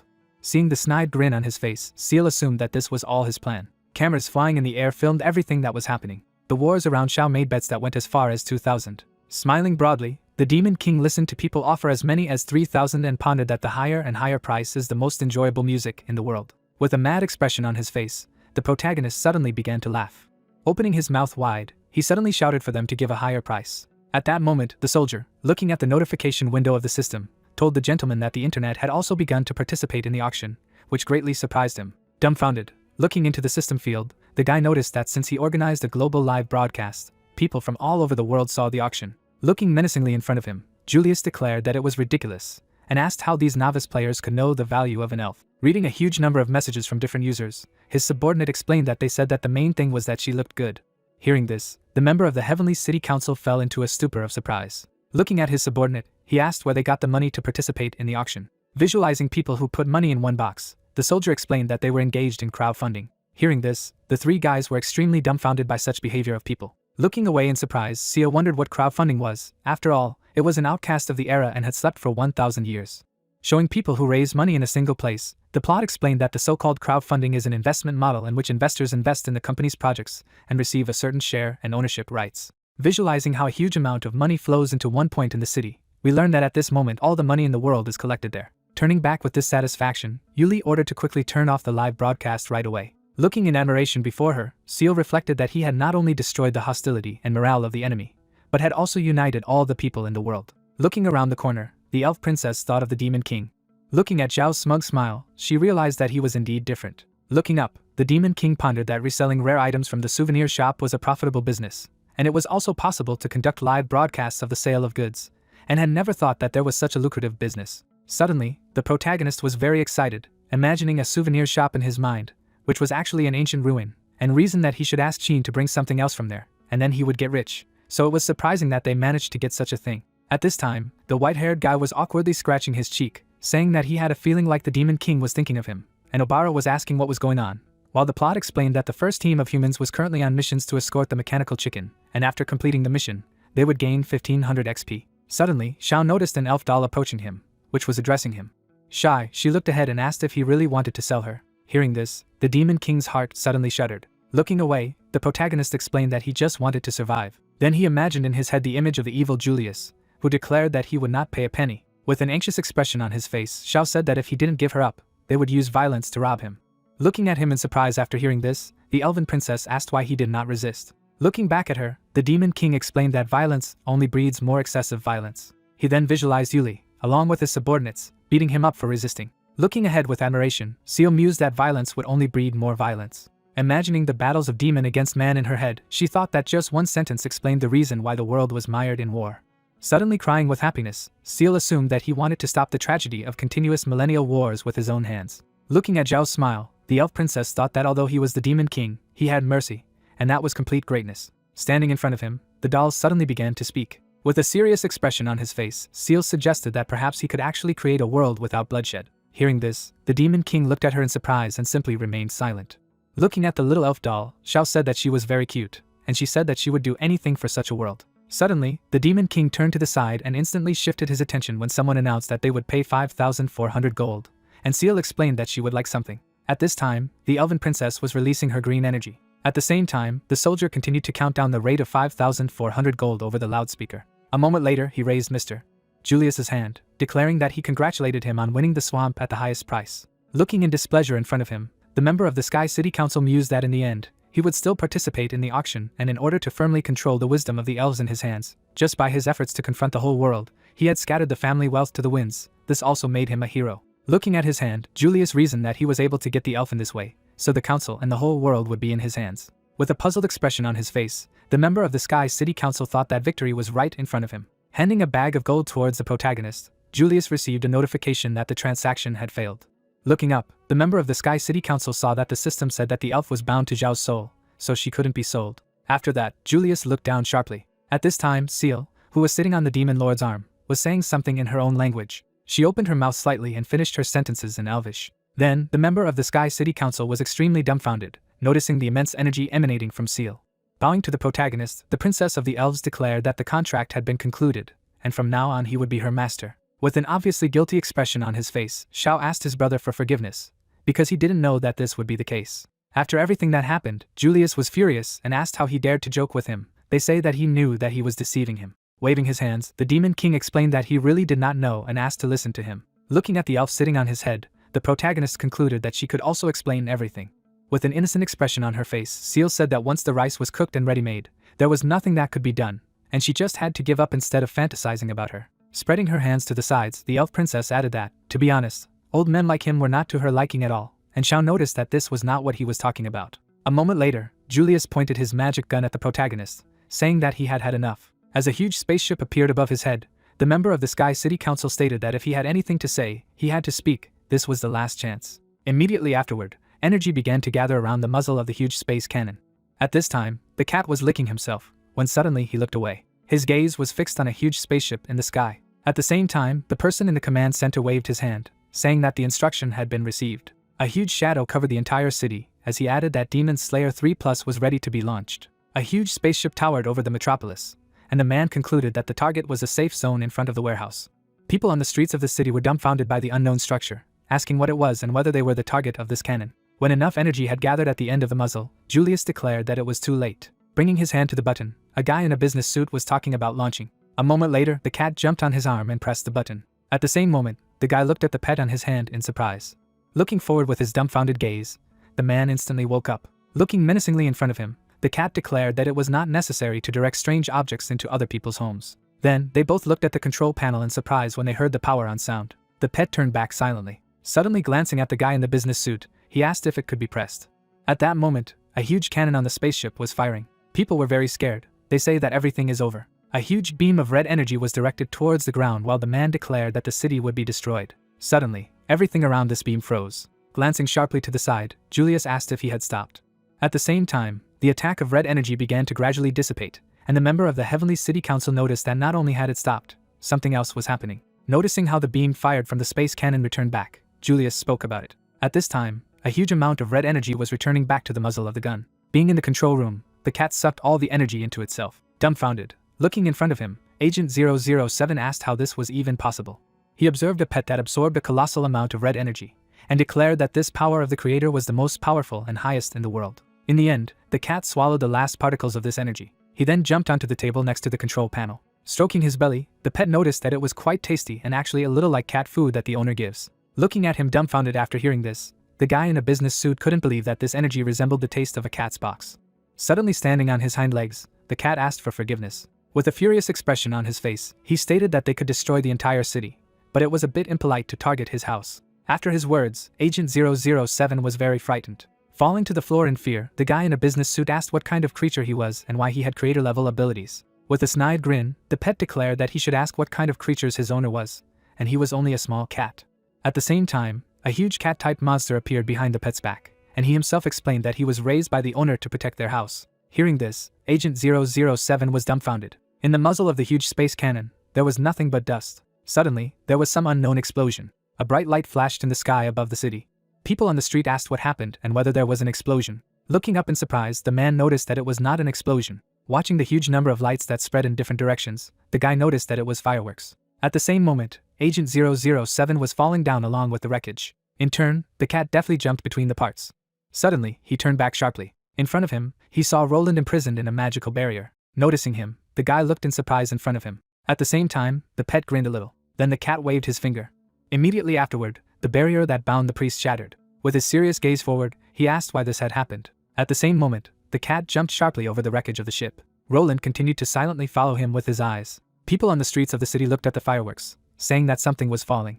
After seeing the huge amount of debris falling from the sky, they didn't understand how it was possible that these fireworks were made of steel. Dumbfounded, looking upstairs, the guy ran up and said that if it fell, everyone would die, and his friend asked him to look there. At this time, Roland freed his energy more dearly and destroyed all the debris, and the man declared that he was the savior of the world, who shone from the fiery flowers. The blonde guy deftly wielded his blade while people said that he was crushing all the falling steel. After some time, the priest landed on the ground, and people called out to him, saying that he saved them, so he is definitely the hope of humanity. Immediately afterward, Roland took a step forward. Suddenly, he was surrounded on all sides by people who expressed their gratitude, saying that they would not have made it without him, and he was their hope. Waving his hands away from them, the priest laughed, noting that he had not actually done anything while the people were asking for guidance on the true path. Suddenly, Roland noticed something to the side. On the balcony of one of the houses, he saw a red cat. The pet grinned mischievously, saying that the back scratcher he had given him last time was quite comfortable. I look at him in surprise. The blonde guy heard words of gratitude. The priest remained standing alone in the middle of the street while the cat explained that he had repaid him for it. After everything that had happened, Roland was a little embarrassed. Looking away in puzzlement, he did not understand what such an atmosphere was for. Julius fired his pistol at Xiao standing in front. Looking dumbfounded at his weapon, the member of the Sky City Council asked if Fighter 3 had become like a small water pistol, stating that according to the agreement, the energy released could return the objects of the game world to their original state and rewrite them. Looking ahead in surprise, he pondered that if the real power was in the 3+ fighter, it was only a mini version, but it shouldn't be so weak, and didn't understand what was going on. During the same period, a huge number of explosions occurred above his head. Turning back, Yuli shouted about the Fighter 3+. A member of the Sky City Council was watching the incomprehensible lights in the sky. Looking furiously in front of him, he asked if his weapon had turned into fireworks. At the same moment, the Demon King put his hand on his shoulder. With a disgruntled expression on his face, the protagonist stated that he could not use a water gun to kill people just because the deal did not go through, because he was no longer a child, and noted that he was scared, and now he is a little angry. Watching the fireworks in the sky, Xiao asked why he would gather so many people just to shoot him with a water pistol, and he didn't think that there would be a celebratory fireworks today, although he looked quite beautiful.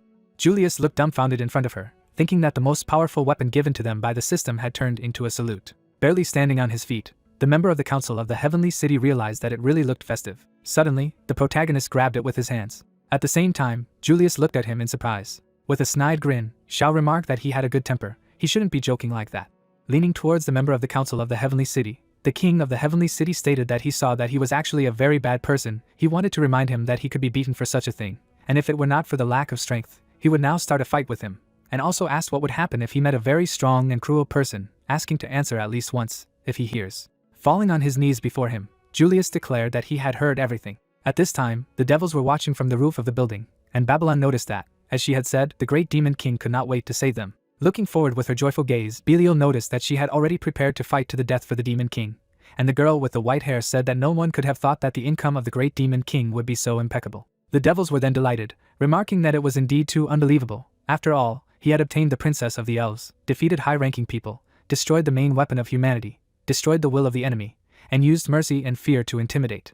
At the same moment, everyone looked sharply to the side. He fixed his surprised gaze on the roof of the building. The guy continued to look there and just kept silent. Suddenly, the princess of the elves, sitting on his head, asked the master if there was anything there, and he replied that it seemed to him. Glancing at her, the demon king remarked that since the deal had been made, he was going home. With a surprised look on her face, Seal asked if she should go with him. Smiling broadly, the protagonist concluded that now that she was attached to him, there was nothing he could do, so they would just go together, and the girl agreed. As he continued to look at the doll on his head, Xiao concluded that he didn't keep freeloaders and asked if there was anything in her body that could be grown every day and sold, and the elf princess explained that she didn't seem to have such an ability while he asked how she was doing with her household chores. The soldiers watched the demon king walk away from them, asking when the holidays would end. The wars stared in surprise in front of them, while the protagonist added that otherwise, this safe zone would cease to be safe, and debt would no longer cost money, so they would be poor. Turning sharply back, the soldier told his master that they were leaving. At this time, Julius was kneeling on the ground. Suddenly crying, the member of the council of the heavenly city concluded that he could no longer take risks, and asked for forgiveness. Watching him with disgust, the warrior noticed that he no longer heard them. At the same time, the city met the sunset, and the soldier wondered that if he knew that it would be so, then why he had started in the first place. Then, the plot was shown to us by Julia with an elf in her hand and explained that the result of this live broadcast was that Seal was acquired by him. The narrative of the story shifts to the guys who were approaching the spaceship that fell to the ground, until we learn that it was all guesswork by players who were watching the live stream, and the real result is that the 3+ fighter was badly damaged. Looking to the side, Agent 007 said that the wreckage had been found. With her serious gaze forward, the Archbishop declared that let people come and transport the wreckage back because it was time to inform God of the situation they were facing. Then the plot again showed how Julia was taken away by the police, and told that the so-called counselor who won the auction did not actually receive the elf, and as the first culprit, he was taken back to the Sky City awaiting trial. As Xiao stared dumbfounded at the leaflet announcing that housing prices were still falling, he asked why there was still no increase. And we received information that the first human attack on the Demon King had ended in failure, and he had heralded a jubilant victory. At this time, Babylon sneered mischievously, saying that there was nothing they could do about it. After the riots, many people had fled, and Belial was asking what the safe zone in front of the warehouse was, since it had now completely become the territory of the Demon King. Roland was in his apartment, thinking about what had happened earlier, and the plot told that in addition to the protagonist, there was one more person who was also not very happy. Trembling with discontent, the blonde guy realized that he had been saved by the Demon King's cat. The narrative of the story is transferred to Roland's apartment. Standing in the middle of the room, the blonde guy thought that he was very sorry that he had been saved by the Demon King's cat. Gritting his teeth in displeasure, the priest realized that this was the most shameful thing. Remembering how Bao snapped his fingers while standing on the wreckage of the ship, Roland reflected that the most shameful thing was that he couldn't help but remember the scene when he saved him. Then the image of a smiling ginger cat appeared in his mind. Furiously clutching his chest, the blonde guy told himself to wake up. Trembling with displeasure, the priest pondered that he was a subordinate of the Demon King, the most evil enemy in the world, and should carefully remember what he had done and what atrocities he had committed. Visualizing the image of Bao on the shipwreck again, Roland realized that the people from that area had survived only thanks to him. Suddenly blushing with embarrassment, the blonde guy suggested that perhaps he was actually a kind and good cat. Hitting his head against the wall, the priest declared that the more you think, the more ridiculous it seems. Suddenly, he was in love, and Roland was saying that he was the hope of humanity, and the one who led human players to destroy demons, so he shouldn't be confused by this creature. Suddenly, an agent came to his apartment, who said that there was a parcel for him. At the same moment, the blonde guy looked sharply in his direction. Seeing his expression, the guy in a business suit was very surprised. Taking the gift box in his hands, the priest activated inflexibility, magical protection, all attribute upgrades, and magic resistance, saying that he was careless and almost fell under the spell, so he should not relax while fighting demons for a moment. Suddenly, he noticed a letter lying on top of the box and asked if it had been sent from the safe area in front of the warehouse. Roland then began to read the contents of the note from Xiao, who thanked him and stated that he was the first person he had ever met who had given him a helping hand, so he didn't know how to thank him. After opening the box, the blonde guy noticed that there was a small kitten inside, and finished reading the letter that the Demon King hoped that he would like the gift. At the same moment, the priest shuddered with cuteness. Immediately afterward, Roland would close the front door and stop at the lead. Then, the blonde guy suddenly began to breathe heavily. Imagining a huge night metropolis in his head, the priest did not understand how he could withstand it. At this moment, Xiao received a notification on his smartphone. Smiling broadly, he thought that brother Roland had received express delivery from him. Then he put the towel on the hanger, saying that he would leave it there. Seal, who was in the water, thanked him for this.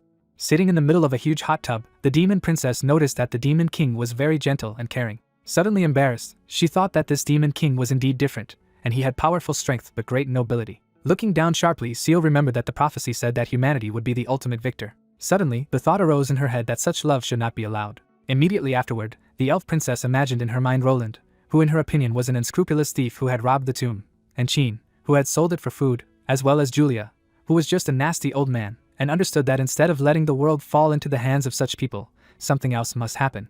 Suddenly, clenching her hand into a fist, the girl thought that if there wasn't a single good person, it was better to let the Demon King rule the world. After all, he might actually be able to change the future and end the war. Standing in the middle of a huge hot tub, Seal was about to let her use the wisdom of the elves to help him achieve all of this. As she approached the exit of the bathroom, the elf princess pondered that it was possible to unite their races as children for the sake of peace and love, although such arbitrary decision-making was not very good, so it was better to ask the master before doing anything. Suddenly, Belial appeared behind her, calling out to the newcomer. Directing her menacing gaze forward, the devil advised her not to do unnecessary things.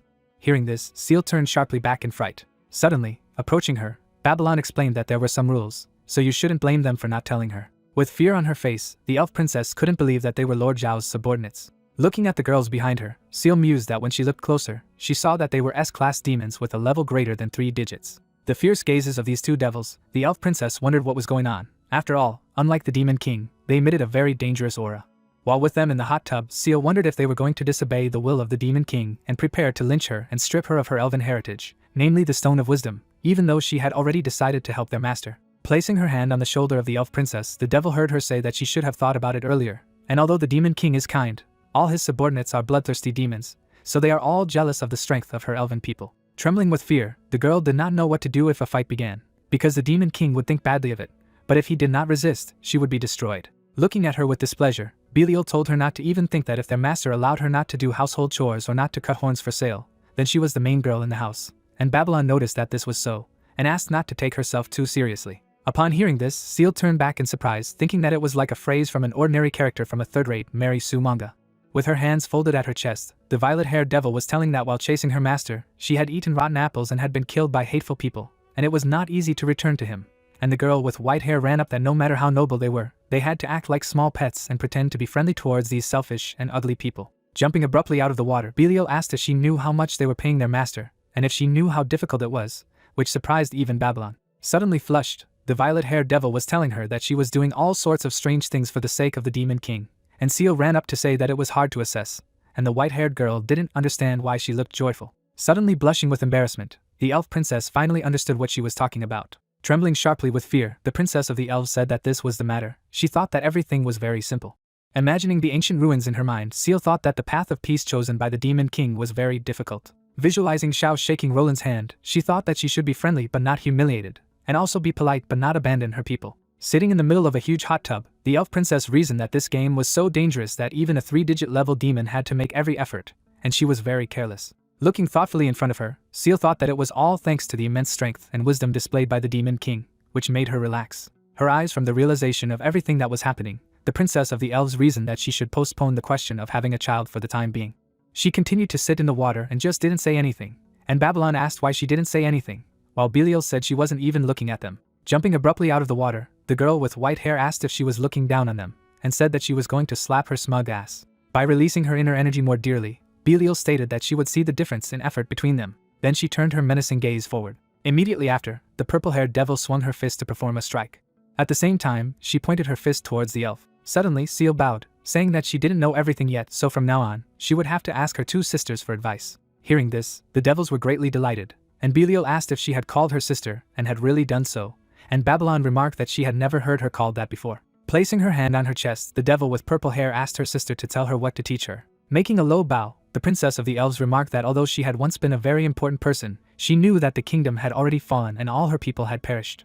Standing across from her older sisters, Seal said that she woke up alone in a strange environment, even though she had decided to serve Mr. Xiao, but she didn't know what to do, and she didn't understand anything about household chores and rules. Innocently looking away, the elf princess said that she was asking her 2 sisters to teach her what to do, and if she did something wrong and was kicked out, she would be alone again. After her words, it was as if a love arrow shot at the devils. With an embarrassed expression on her face, Belial noticed that she was such a poor thing, and it seemed that only they could help her.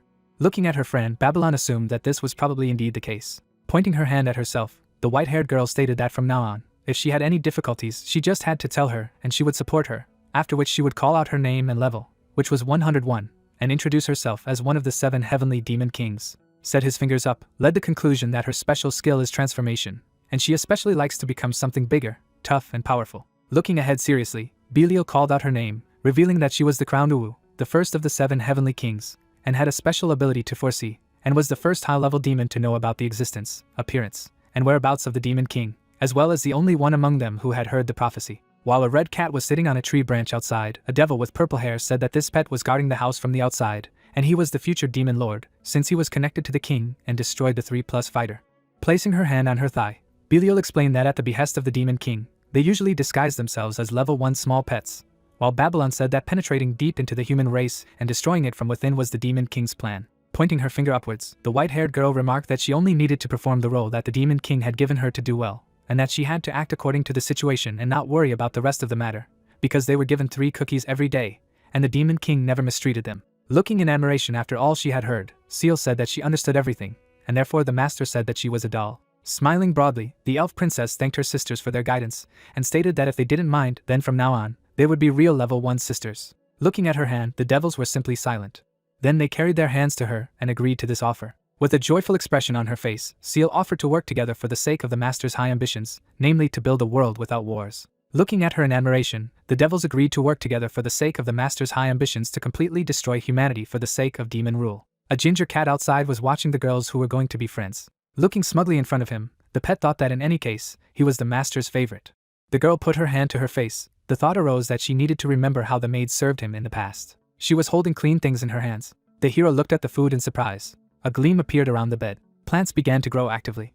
Seal looked to the side. A message appeared that she had received a B-rank title, a feudal remnant. The protagonist was very pleased with this. As the car drove forward, a phrase flashed by that the Demon King seemed to be sitting and eating, waiting to die. But in fact, he had already gathered such power for battle. Holding the player profiles in his hands, the man said that this is currently known information about creatures under the command of the king. Opening his eyes wide, the guy said that it was the same, to which the other asked that he had said something, and he replied that he had found it.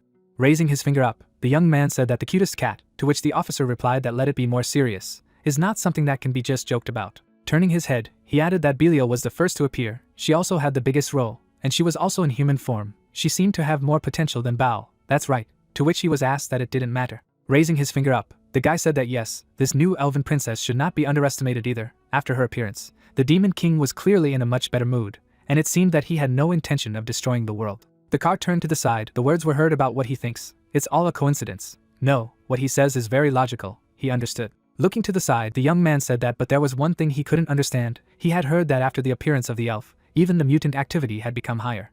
Holding the questionnaire in his hands, he added that moreover, the elf's level was only 2-digit, and the king's level was 4-digit. Mr. Roland thought that with her, he would be able to defeat the king. Looking out the window, the employee heard that the so-called power of the elves was capable of shaking the scales, to which he replied that this was already a secret that they could not touch. Raising his eyebrows, he thought that even mutants were affected by the power of the elves that makes all species obey it. The car stopped. It was said that it had nothing to do with them. They just needed to do their job well. Their job was to keep an eye on the Demon King when he went to the supermarket. They waited for him to walk around the supermarket. After he went out, they saw if he needed a car, and drove him home. The hero opened his eyes wide and said that the discount was really big. After Seal's arrival, the consumption of cookies increased and it was necessary to buy more flour for cooking. He looked at the products. Taking a packet of flour, the protagonist said that the difference was small. He froze, remembering the elf's words that it was okay for her to eat the cookies. Closing her eyes, she said that everything was fine, she would get used to the food. MC watched her.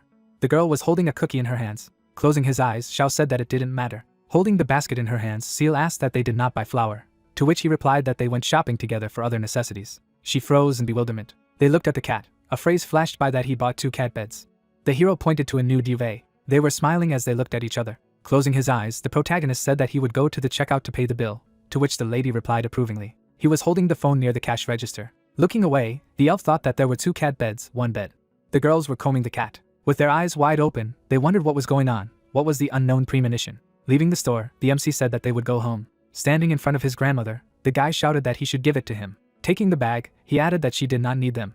Looking to the side, the hooligan said that they were leaving. Food was lying on the ground. Standing beside the old woman, Xiao asked if she was okay. He looked at her silently. Lowering her gaze, the woman said that this was her eldest son. He was not doing this for the first time.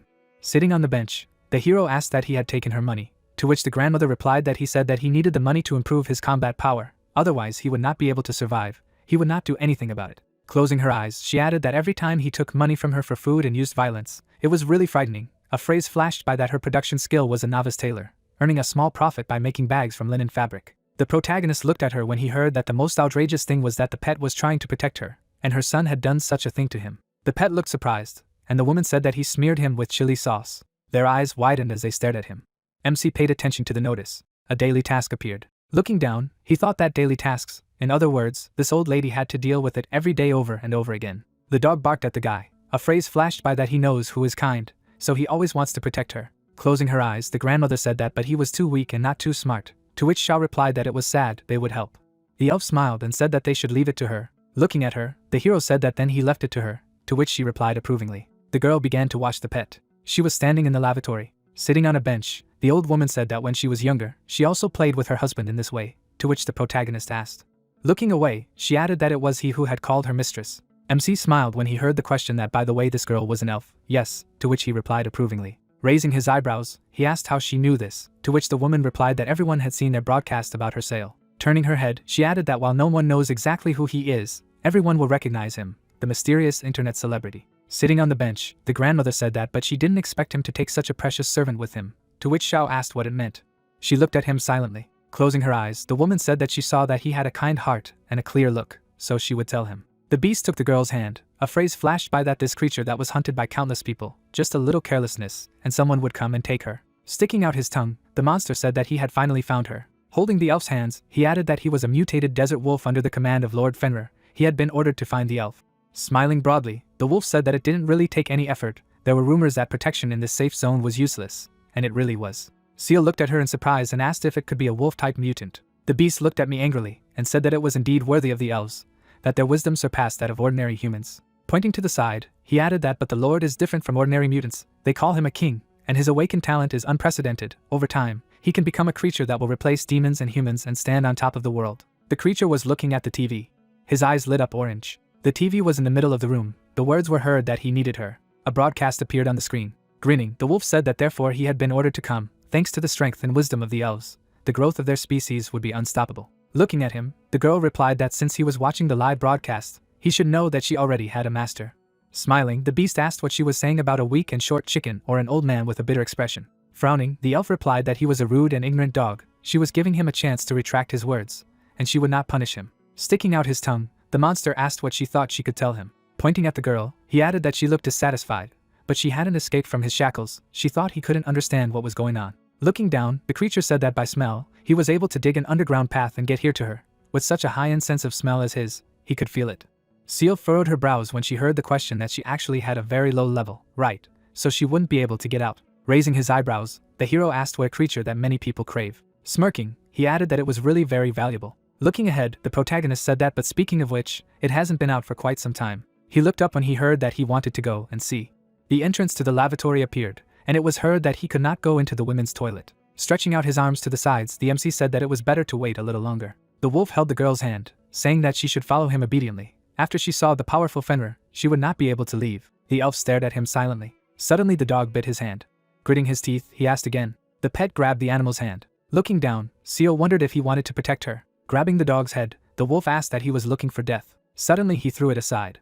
The princess opened her eyes in surprise. Looking at her, the mutant said that if he didn't want to endure unnecessary pain, let him just obediently follow him. She froze, saying that the first crime was arrogant comments about the Demon King's words, deeds, and appearance. Looking ahead, the girl added that the second crime, although the kingdom is destroyed, she is still an elf princess. Not obeying her will is also disrespectful. Looking down, the monster asked what she was talking about.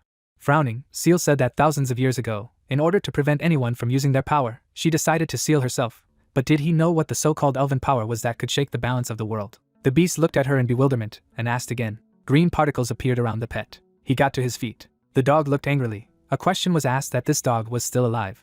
The elf looked at him when she heard barking. Grinning, the wolf asked what she had resurrected, or whether it was a cure. Looking at his level, he added that his level had become the same as his. The mutant's eyes lit up and he said that this is the power of the elves. It's not for nothing that so many people are eager to get him. It's really amazing to be able to significantly increase the level of others in an instant. The puppy suddenly jumped up. Waving his hand, the monster shouted that his combat experience and size were an absolute advantage. The dog bit off his head. Looking to the side, he asked again. Looking at the notification, the beast asked what it was. Its level was the first. There was a message that Seal was using an S+ rank skill. It was heard that it wasn't really about leveling up. A blow flew to the ground. A cry sounded that this is an exchange. The man was holding the phone in his hands. The guy looked at the screen in surprise. Getting out of the car, he asked what had happened, and another added that it was a supermarket. The young man rushed forward when he heard the question that it could have something to do with the Demon King, to which he replied that he was thinking why he was running. Running across the road, the staff member asked what to do, prepared to fight the Demon King, to which the other replied that they were an idiot, they were going to protect the king. A view of the shopping center opened up. It was heard that no one should interfere with his pleasure from going to the supermarket. Looking at the building, the man shouted that there was a fourth floor. The girl stood at attention. She looked down silently. Looking down, Seal said it was bad. The dog ate the corpse of the beast. Looking at him, the elf said that it was time to wash again. Hugging the pet, she added that it was impossible for the master to know that she could not even cope with such a simple task. He could leave it a secret for her. Okay. The corpse of the monster lay in the corner of the room. The girl looked down in bewilderment. People were watching her. Their eyes widened. The thought arose that these were people from the Sky City who had come to fight the mutant. It was too late. The incident had been resolved. Standing beside the corpse, the lady reflected on how they were still stirring up spores everywhere, but they couldn't even defend their own territory. Lowering her head, she added that this world really had to be saved by the Demon King.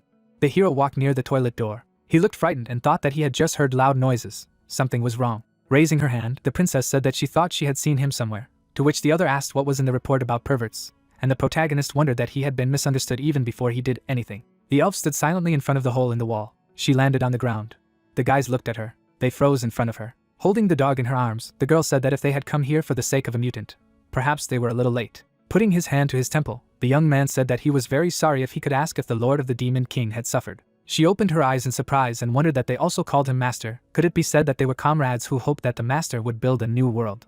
A memory appeared in her mind. A thought arose that she remembered. The sisters Belial and Babylon had said that she did not know the king's plan. He was destroying them from within. Suddenly, Seal shuddered, thinking about what she understood everything. The guys were smiling, and the thought appeared in her mind that they had only come here to protect the Demon King. Even being so weak, there was already a determination to die for the great king. Putting her hand to her face, the lady thought that it was not for nothing that he was a great king. His reputation was higher than she thought. It was truly amazing. Looking to the side, she added that but even so.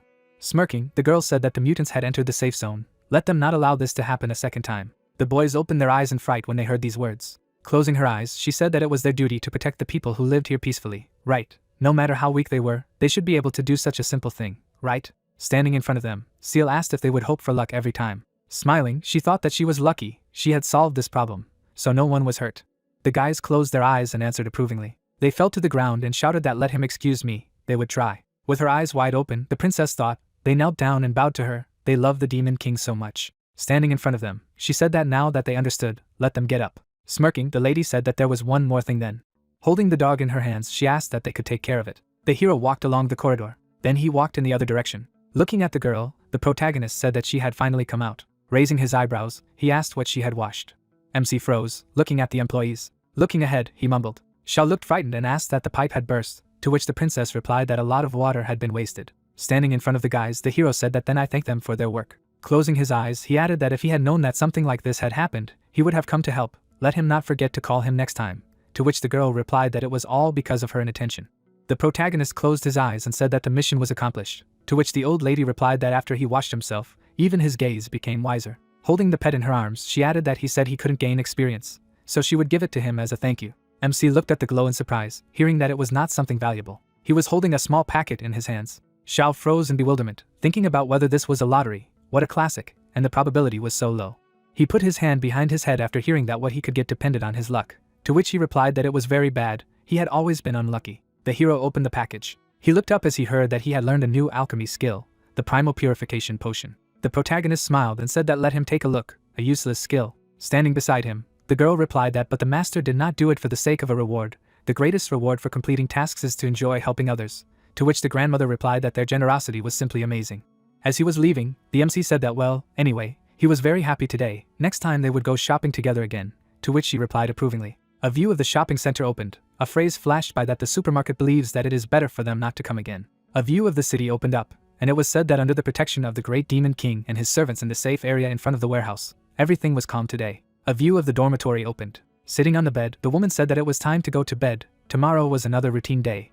Closing her eyes, she added that although it was a shame, this was their job as low-level NPCs. Looking at the puppy, the old lady said that she was sorry that she could not protect him and made him endure such unpleasant things every day. Knocking the door off her foot, the guy asked that she had earned money today. Smiling, he added that he wanted to go out for a drink with his friends. Let him give him some. The dog stood in front of him.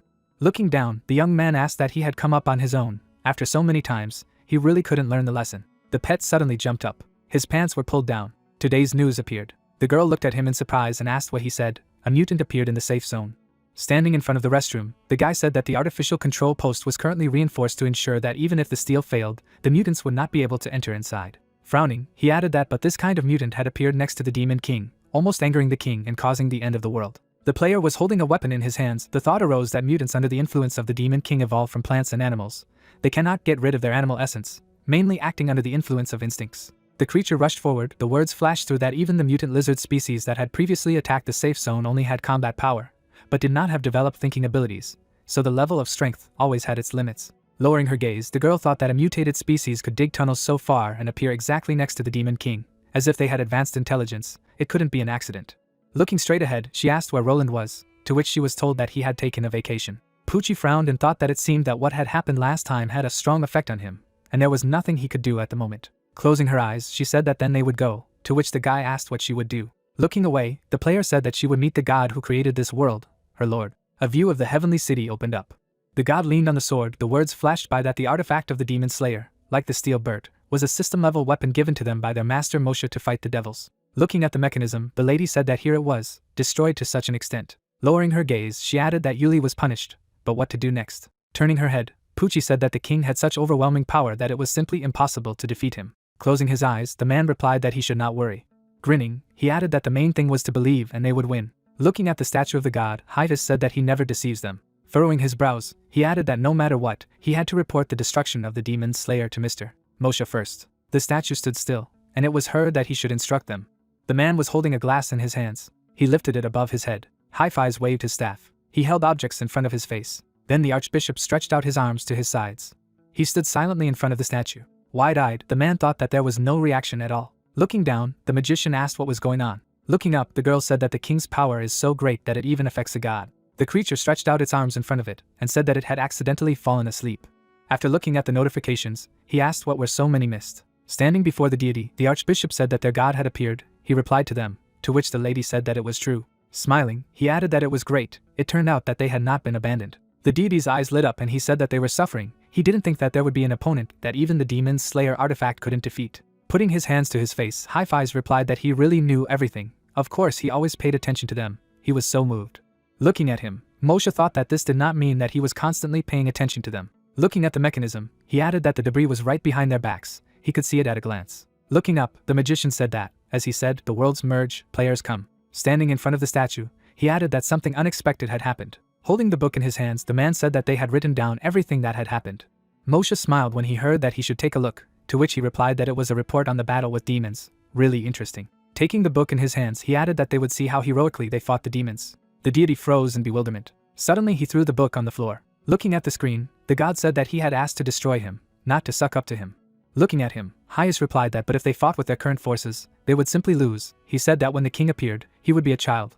But that was clearly not true. Crossing his arms, Moshe asked what he meant. He blamed him, to which he was told that they simply believed that if his predictions had been more accurate, they would not have been in this situation. Looking at the screen, he asked that even if he told him that the demon king had a 4-digit level, he would be able to defeat him. To which the archbishop replied that he wasn't quite like that, because of this erroneous information, Roland almost died. A red glow appeared around the statue, and the deity asked that he blamed him, to which Hi-Fi shouted that he should excuse me. He is omniscient and omnipotent, he is always right. Throwing one leg over the other, the creature said that okay, he admits that they have reason to blame him. Looking up, the man thought that he was annoying. The statue stood at attention. Holding the book in his hands, Moshe thought that but he shouldn't be so strong from the beginning, even his artifact that he created was so easily destroyed. The cover of the book appeared, and he added that to a certain extent it could be considered a surprise. In this case there were only 2 ways to counter it. Crossing his arms, the deity pondered whether to wait until the players grew up or... Lowering his gaze, he added that he would intervene personally and kill him. Stretching out his hand forward, the creature said that he was just pretending to be cool. They would talk casually. Now was not the time for quarrels. A bright glow appeared around the statue. Wide-eyed, the archbishop said that it was the power of creation, and the girl added that he had performed another miracle. Rays flew around the mechanism. A bright sphere appeared. Raising his hands in the air, Hi-Fi said that resetting and restoring a system artifact in an instant, he was his master for a reason, was a miracle. Pressing the buttons of the keyboard, the deity said that Julius has already become history. Humanity needs a new combat force to protect users and their growth. The player looked at the weapon in surprise. She looked at the statue as she heard the words that the new owner of Demon Slayer number 3, he had been chosen by her. Let him take up arms and continue to fight for humanity. Poochie opened her eyes in amazement and asked that she was the new owner. She smirked when she heard that he saw her ambition and courage to go upstairs, to which she turned. Standing in front of the statue, the player said that even if system artifact number 3 was working again, she was afraid she wouldn't be able to defeat it. Looking at her, Moshe replied that he was sure that if she died in battle, she would go to heaven. The lady looked frightened and asked again. The man looked away, thinking that what happiness, suddenly got a chance to go to heaven, envious. He closed his eyes and grinned. Looking at him, the girl asked what to give it to him, to which the archbishop replied that no, thank you. Raising his head, the deity said that he should not worry, For thousands of years, mankind has always defeated all the races in this world, never being defeated, and this time will not be an exception. Putting her fist to her chest, Poochie said that she was praying with all her heart to live to see that day. The man stood silently beside her. He looked away. Throwing his hands behind his head, Moshe thought that it was good. The main thing was to ensure the growth of both Roland and the players in the future. There was nothing to worry about. The boy raised his head up. The words sounded that whether it was talent or faith, this child was a rare diamond. The guy waved his weapon. It was heard that being chosen by the hope of mankind, he showed perseverance and skill that surprised even him. Roland was standing near the computer. A phrase flashed through his mind that no matter how strong the opponent was, he would never give up. There would always be a way to win. The hero had his back to him. It was said that if this is him, then no matter how terrifying the Demon King is, he will definitely fight to the last moment. After all, he is the hope of humanity that will never be lost no matter what. Looking ahead, the deity said that one more thing. Let Father Roland be called back. The man looked at him in surprise and asked that holding the title of the #1 demon slayer who held the line on the front lines, had it really come to such a serious stage? A view of the city opened up. The words were heard that they could not allow the hope of mankind to fall. The man stood at attention. Stretching out his hand, the young man said that he had a message. The fighter lowered his head upon hearing that something important had happened and was being asked to return to the heavenly city immediately, to which he replied that he understood. He stood on the ledge, saying that they were lucky. A crowd of creatures appeared. The monster's eyes lit up. The words sounded that when he returned and retrieved the family's treasures, they had better prepare to be completely exterminated.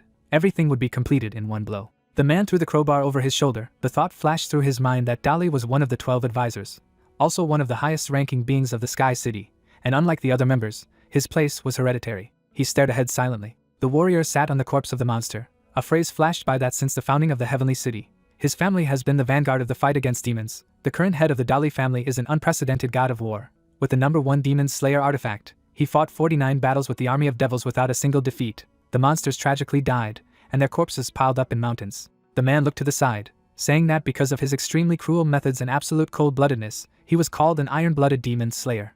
Standing near the fountain, he asked why he was called back. Looking at him, the young man replied that it was about Mr. Roland. The man turned off the motorcycle. Turning his head, he asked again.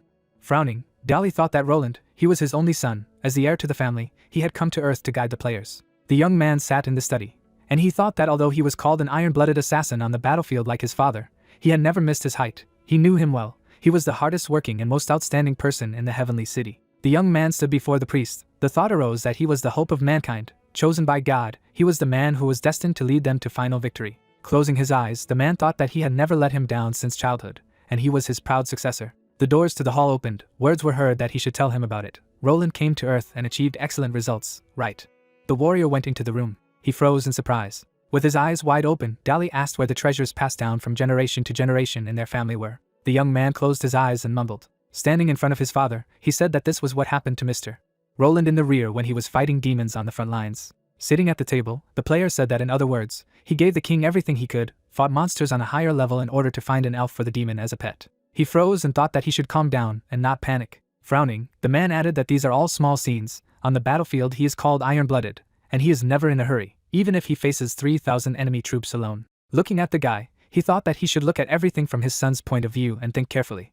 Memories appeared. The thought arose that there must be a reason why he did this. Closing his eyes, the young man said he had told him, to which Dali replied that he had mentioned that he needed the dragon's claw, but had not said that he was selling off their family. Putting his hands to his face, he said that he needed to think about it calmly. Maybe the pressure from the mission to save humanity was too great. A view of the palace opened. The sky appeared. The words were heard that otherwise they should find him a psychiatrist. The dossiers were on the table, and someone said that these had good work experience. The guy stared at the photo in silence. Placing it on the table, he said that he was sorry to disappoint him, but he didn't need it, and it wasn't as he thought. Frowning, Dali asked if he knew why their family was able to win every battle and have the status they have today. Roland looked down and replied that he had said because they had 100% faith in their masters. Putting his hand under his clothes, the man said that yes, but this was not a simple slogan. Holding the artifact in his hands, he added that it was different from all their relics. It was a real treasure of their family. It was the #1 demon slayer artifact, a pendant given to him by the Lord. Looking ahead, the player said that the more pious the holder is to the Lord, the number of times his combat power can be increased. Of course, it can also be used to test the owner's loyalty to the Lord. The young man frowned when he heard the words that only because he was 100% loyal would he be able to show strength. Getting up from the table, Dali said that he had never lost in battles with demons, so he could not understand what was so terrible about them. Looking to the side, he added that but now, the guy looked away. Stretching his hand forward, the man said that he had now decided to hand it over to him. Looking down, Roland thought that he didn't suspect him. He took the pendant as he listened to the words that he was still young, and it was perfectly reasonable to be afraid. but a hard heart was the most powerful force. Smirking, the guy thought that it was inevitable to disappoint his father and be incomprehensible, because his father had never lost a battle with them. No matter how terrible the danger was, he was not discouraged. Holding the artifact in his hands, he added that the number 1 Devil Slayer by giving it to him. Did that mean that with his help, he would be able to gain the strength to fight the Demon King? Looking down, the young man thought that he understood his good intentions. He would definitely get up and try. Suddenly they opened their eyes in surprise. A glow appeared on the pendant, to which Dali asked why an impurity appeared in this holy light. Lowering his head, the head of the family said that it was broken. It shouldn't be. The family records for more than 1,000 years had never said that it had broken, which meant that there was an admixture of infidelity in the heart. Holding the photo in his hands, the young man shouted that he should hire the psychotherapist for him, to which the man replied that what a good vision. He also paid attention. Closing his eyes, he added that the anomaly could be related to this. A bright light appeared between them. Holding the object in his hands, Dali asked that the toy was from Gasabone. The cat looked away. The words were heard that no, let him take a closer look. Her eyes lit up. It was said that it was a system-level magic weapon. Lowering his gaze, his father asked that how was it possible? There should only be 13 God-given artifacts in this world. A view of the tower opened up, and it was said that the powerful artifact Demon Hunter No. 8, which possessed the ultimate seal, had been dismantled into pieces, and its components had been used to build safe zones of the earth, 66 in total. The ship rushed towards the installation.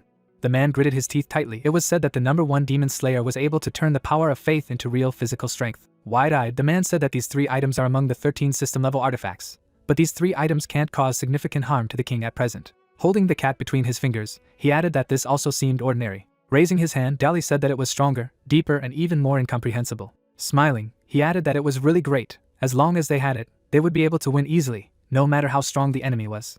Standing in front of him, the guy heard the question of where he got it, to which he replied that it was a gift from the Demon King. He froze in bewilderment, and asked again. Smirking, the young man said that there were many of them in the king's house, and this one was probably created when he practiced. Frowning, the head of the family asked that there was still a lot practiced. He put his hand to his face when he heard that in addition, even an elven red stone that had an S+ system level had already been in his hands, to which he replied that he understood. Taking him by the shoulder, his father said that he understood what he was facing. Roland's eyes widened when he heard that he didn't know that he was so powerful strong. He must have suffered a lot because of him, right? Looking at his father, he said that don't worry, he had already recovered his senses. He handed over the number 1 Demon Slayer to him. He would definitely crush the king and not let him down. Lowering his head, the man said that the number 1 Demon Slayer wasn't enough. He never thought that the day would come when he would have to hand him the last trump card that his family had passed down from generation to generation. Smiling, the guy asked what the last trump card was. They had something more powerful. Looking at him, Dali replied that it was true that when he faced a strong enemy that not even a Devil Slayer artifact could defeat, it was the last trump card. Their family had not used this trump card in thousands of years. The young man raised his hand when he heard the command. Then he raised both hands up. A white flag appeared between them. Frowning, Roland shouted that he had stopped joking. This was their last trump card. Putting his hand to his face, the man asked that even his last trump card had not noticed. He was worthy of being his proud heir. The guy looked at me in bewilderment and asked again. On his knees, the father replied that it was an advanced version, to fall to his knees and bow. A view of the palace opened up. Shouts were heard that after this he could be considered an iron-blooded Devil Slayer, and he was the hope of mankind. They were both the same field of berries. Let him return his determination. It was impossible. There was no other way. Photos of demons appeared. A phrase flashed by that things were getting serious. The king was nowhere to be found. Belial was dead, and now there was no news even from Babylon. Frowning, the girl said that they were now in a desperate situation. The lady leaned her face on her hands. Looking ahead, she said that they should send a small team to look for the king's tracks. The man looked at him in surprise and said that but they only had one team left if they were sent too. Sitting at the table, he added that even the demons that protected the base and the children were gone. The girl took off her glasses and said that if they didn't find the king, they would have no choice but to die. Frowning, she added that until their location was revealed, they would risk everything. The car suddenly stopped. People went forward. The convoy was moving towards the creatures. The guy opened his eyes in fright and thought that he had met monsters. Holding the weapon in his hands, the man thought that these were people. He walked only 3 kilometers and met people. What a misfortune. The hunters got out of the car. The creatures stared ahead in silence. Rushing forward, the young man shouted that they should be brave and fight to the death. The man froze and thought that they would pretend to fight and then run away. You can't anger the Devil King. Holding the axe in his hands, the devil shouted that they should kill them all. Turning his head, he thought that if they pretended to fight and then run away, they had to find the Demon King. They froze in front of each other. Suddenly a battle broke out between them. Suddenly a blow flew to the ground. The man clenched his teeth tightly. Standing in the smoke, the creature asked what it was. The beast lowered its head down. The young man looked at him frightened and asked how this was possible. Looking at the monster, he added that he was an S-rank mutant. Looking up, the player said that it was impossible. Smiling broadly, the beast said that he had come because he smelled food. Suddenly he waved his hand. People watched him silently. The monster began to devour the player. It bit off his head, and he said that he didn't think there would be so much of it. Looking at his hand, the mutant said that as expected, his strength had increased again. He clenched his fist tightly. Smiling, the monster said that if this continued, it was possible that they would actually be able to absorb the demons and take their place, to which he was told that he should take a look as soon as possible. Standing near the bus, the creature said that it looked like these people had just accompanied it. The doors opened slightly. The monster's eyes widened. The children were sitting inside the bus. They opened their eyes in fright. Frowning, the girl asked that the children had disappeared outside the safe zone. Looking at the notification, the guy said that after the Demon Slayer number 3 incident, they had devised an evacuation plan. They had sent everyone under the age of 16 away from the safe zone to protect them from the king. Standing in front of her, he added that however, they lost contact with them. According to their information, there was a fight at the scene, and traces of devils and mutants were also found, to which she asked again. Sitting at the table, Poochie asked if they weren't ordered to keep an eye on the Demon King. Was there any news? The young man lowered his gaze and replied that according to the report, the king had left his house early in the morning and moved towards the center of the safe zone. The hero was walking next to the woman. It was heard that during this period he helped the old woman cross the road. He was feeding a stray cat. The protagonist pointed to the pervert on the bus. He was sitting on the sports ground. A phrase flashed by that he had set up a stall in the square in the center of the safe zone, did not sell anything, but chatted with the old people for 3 hours. MC was lying in bed. The words were heard that he had now returned home and was sleeping. Gritting her teeth tightly, the lady said that what a sinister and cunning demon he really hid his evil so deeply. The young man turned around when he heard that it was impossible to establish whether the disappearance of the children was connected with him. Let him continue the investigation, to which he replied approvingly. She froze, thinking that damn, the NPC's plan was the reason for the disappearance of the children. If the rumor spread, the reputation of the Sky City would definitely suffer. Taking the phone in her hand, the girl thought that the children should be found as soon as possible. It was time for the hope of mankind to regain its strength. She closed her eyes when she heard that the number she had dialed was temporarily unavailable. A view of the city opened up. A cry was heard about what he was doing. A shopping center appeared. Smiling, the man said that it had taken a long time to choose, but in the end, he had chosen a gift to meet the Devil King. Looking to the side, Roland thought that his father, whom he had been proud of since childhood, was actually so shameless. He lowered his gaze when he heard the notification that he should check the owner's loyalty. Raising his finger up, the guy shouted that showing kindness to the Demon King was temporary. Their ultimate goal was to defeat him. Let him remember that. To which his father asked that wasn't it obvious? Why say this? And even on the threshold of someone else's house, and so loudly. Closing his eyes, he added that he reminded him once again just in case, to which Dolly replied that then he would ring the doorbell. Then he pressed the bell. The monster looked at them furiously and asked that they were looking for death. Looking up, the young man wondered if it could be. Looking at the creature, he added that the king's warning to enemies who were about to infiltrate his territory. Adjusting his glasses, the head of the family said that he could feel it. Frowning, he added that he felt the Demon King just as he felt him. The man tore the man in half. A phrase flashed by that as an iron-blooded demon slayer, he had tortured and killed countless members of his family. And this ghost was the most direct warning he had given him. The monster's eyes lit up brightly and he shouted, "What arrogance, what impudence."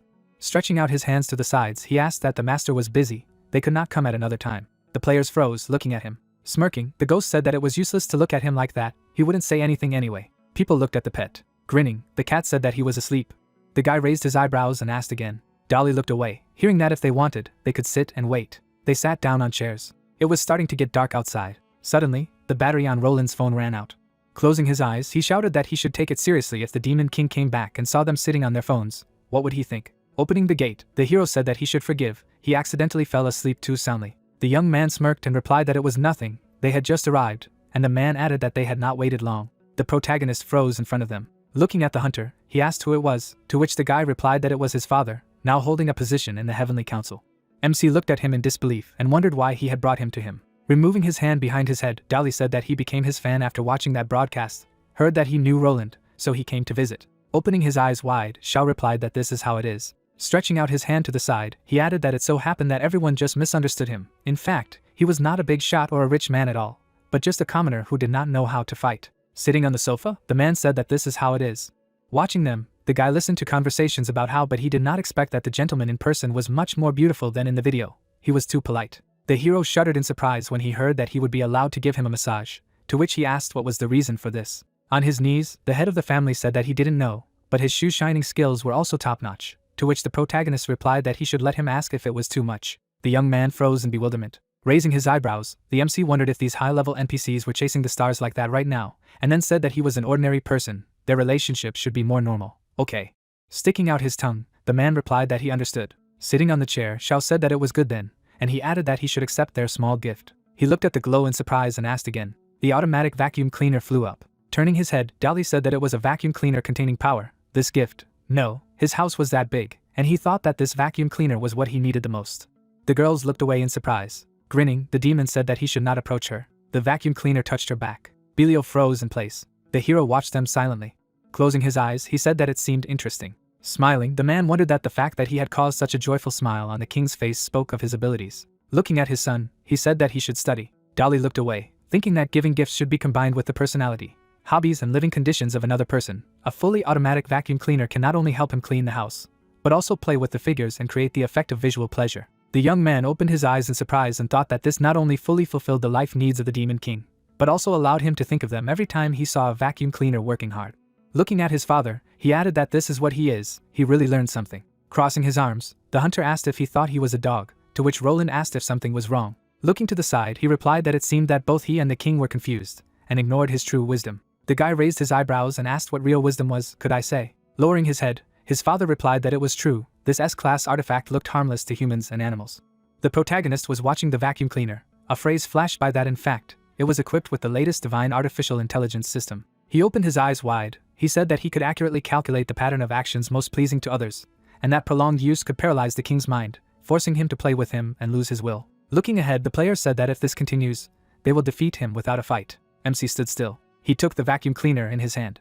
The man's eyes widened and exclaimed. Looking to the side, he asked what had happened. Xiao held the device in his hands. Additional details suddenly began to appear from it. The vacuum cleaner began to transform into a weapon.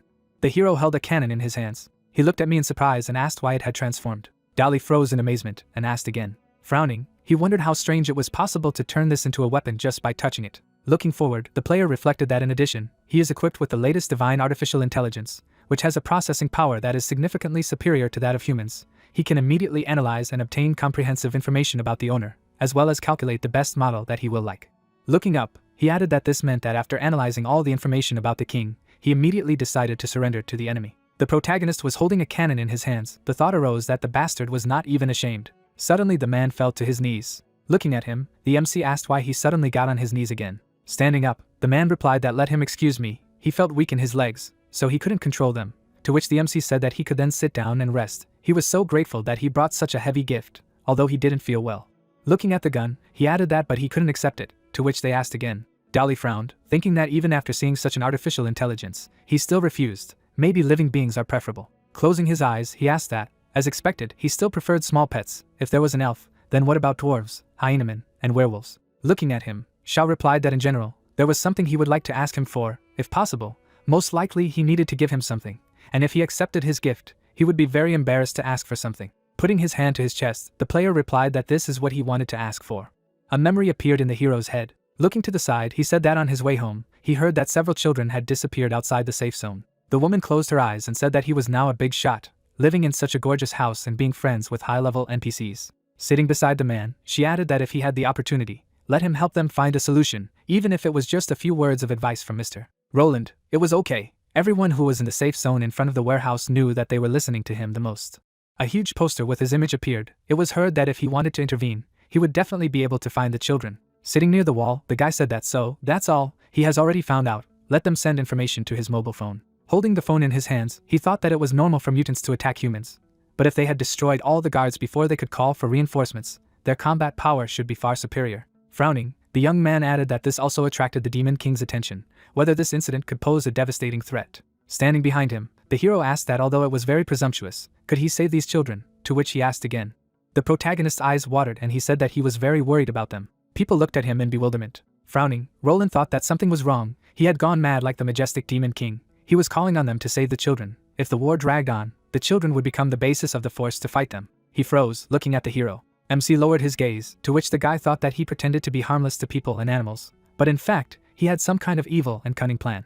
Looking at the phone, the player said that the report said that the tracks showed that the mutants did not kill them on the spot. Instead, the school bus was towed. It is still impossible to determine the logic of their behavior and the reasons behind it. Lowering his gaze, he added that but this must have some purpose. Since there is a goal, the children are most likely alive now. Closing his eyes, Xiao asked that they were still alive, and then said that it was indeed wonderful. Roland watched him in bewilderment. He looked away and thought that this was such a graceful game that he still had to pretend to believe it.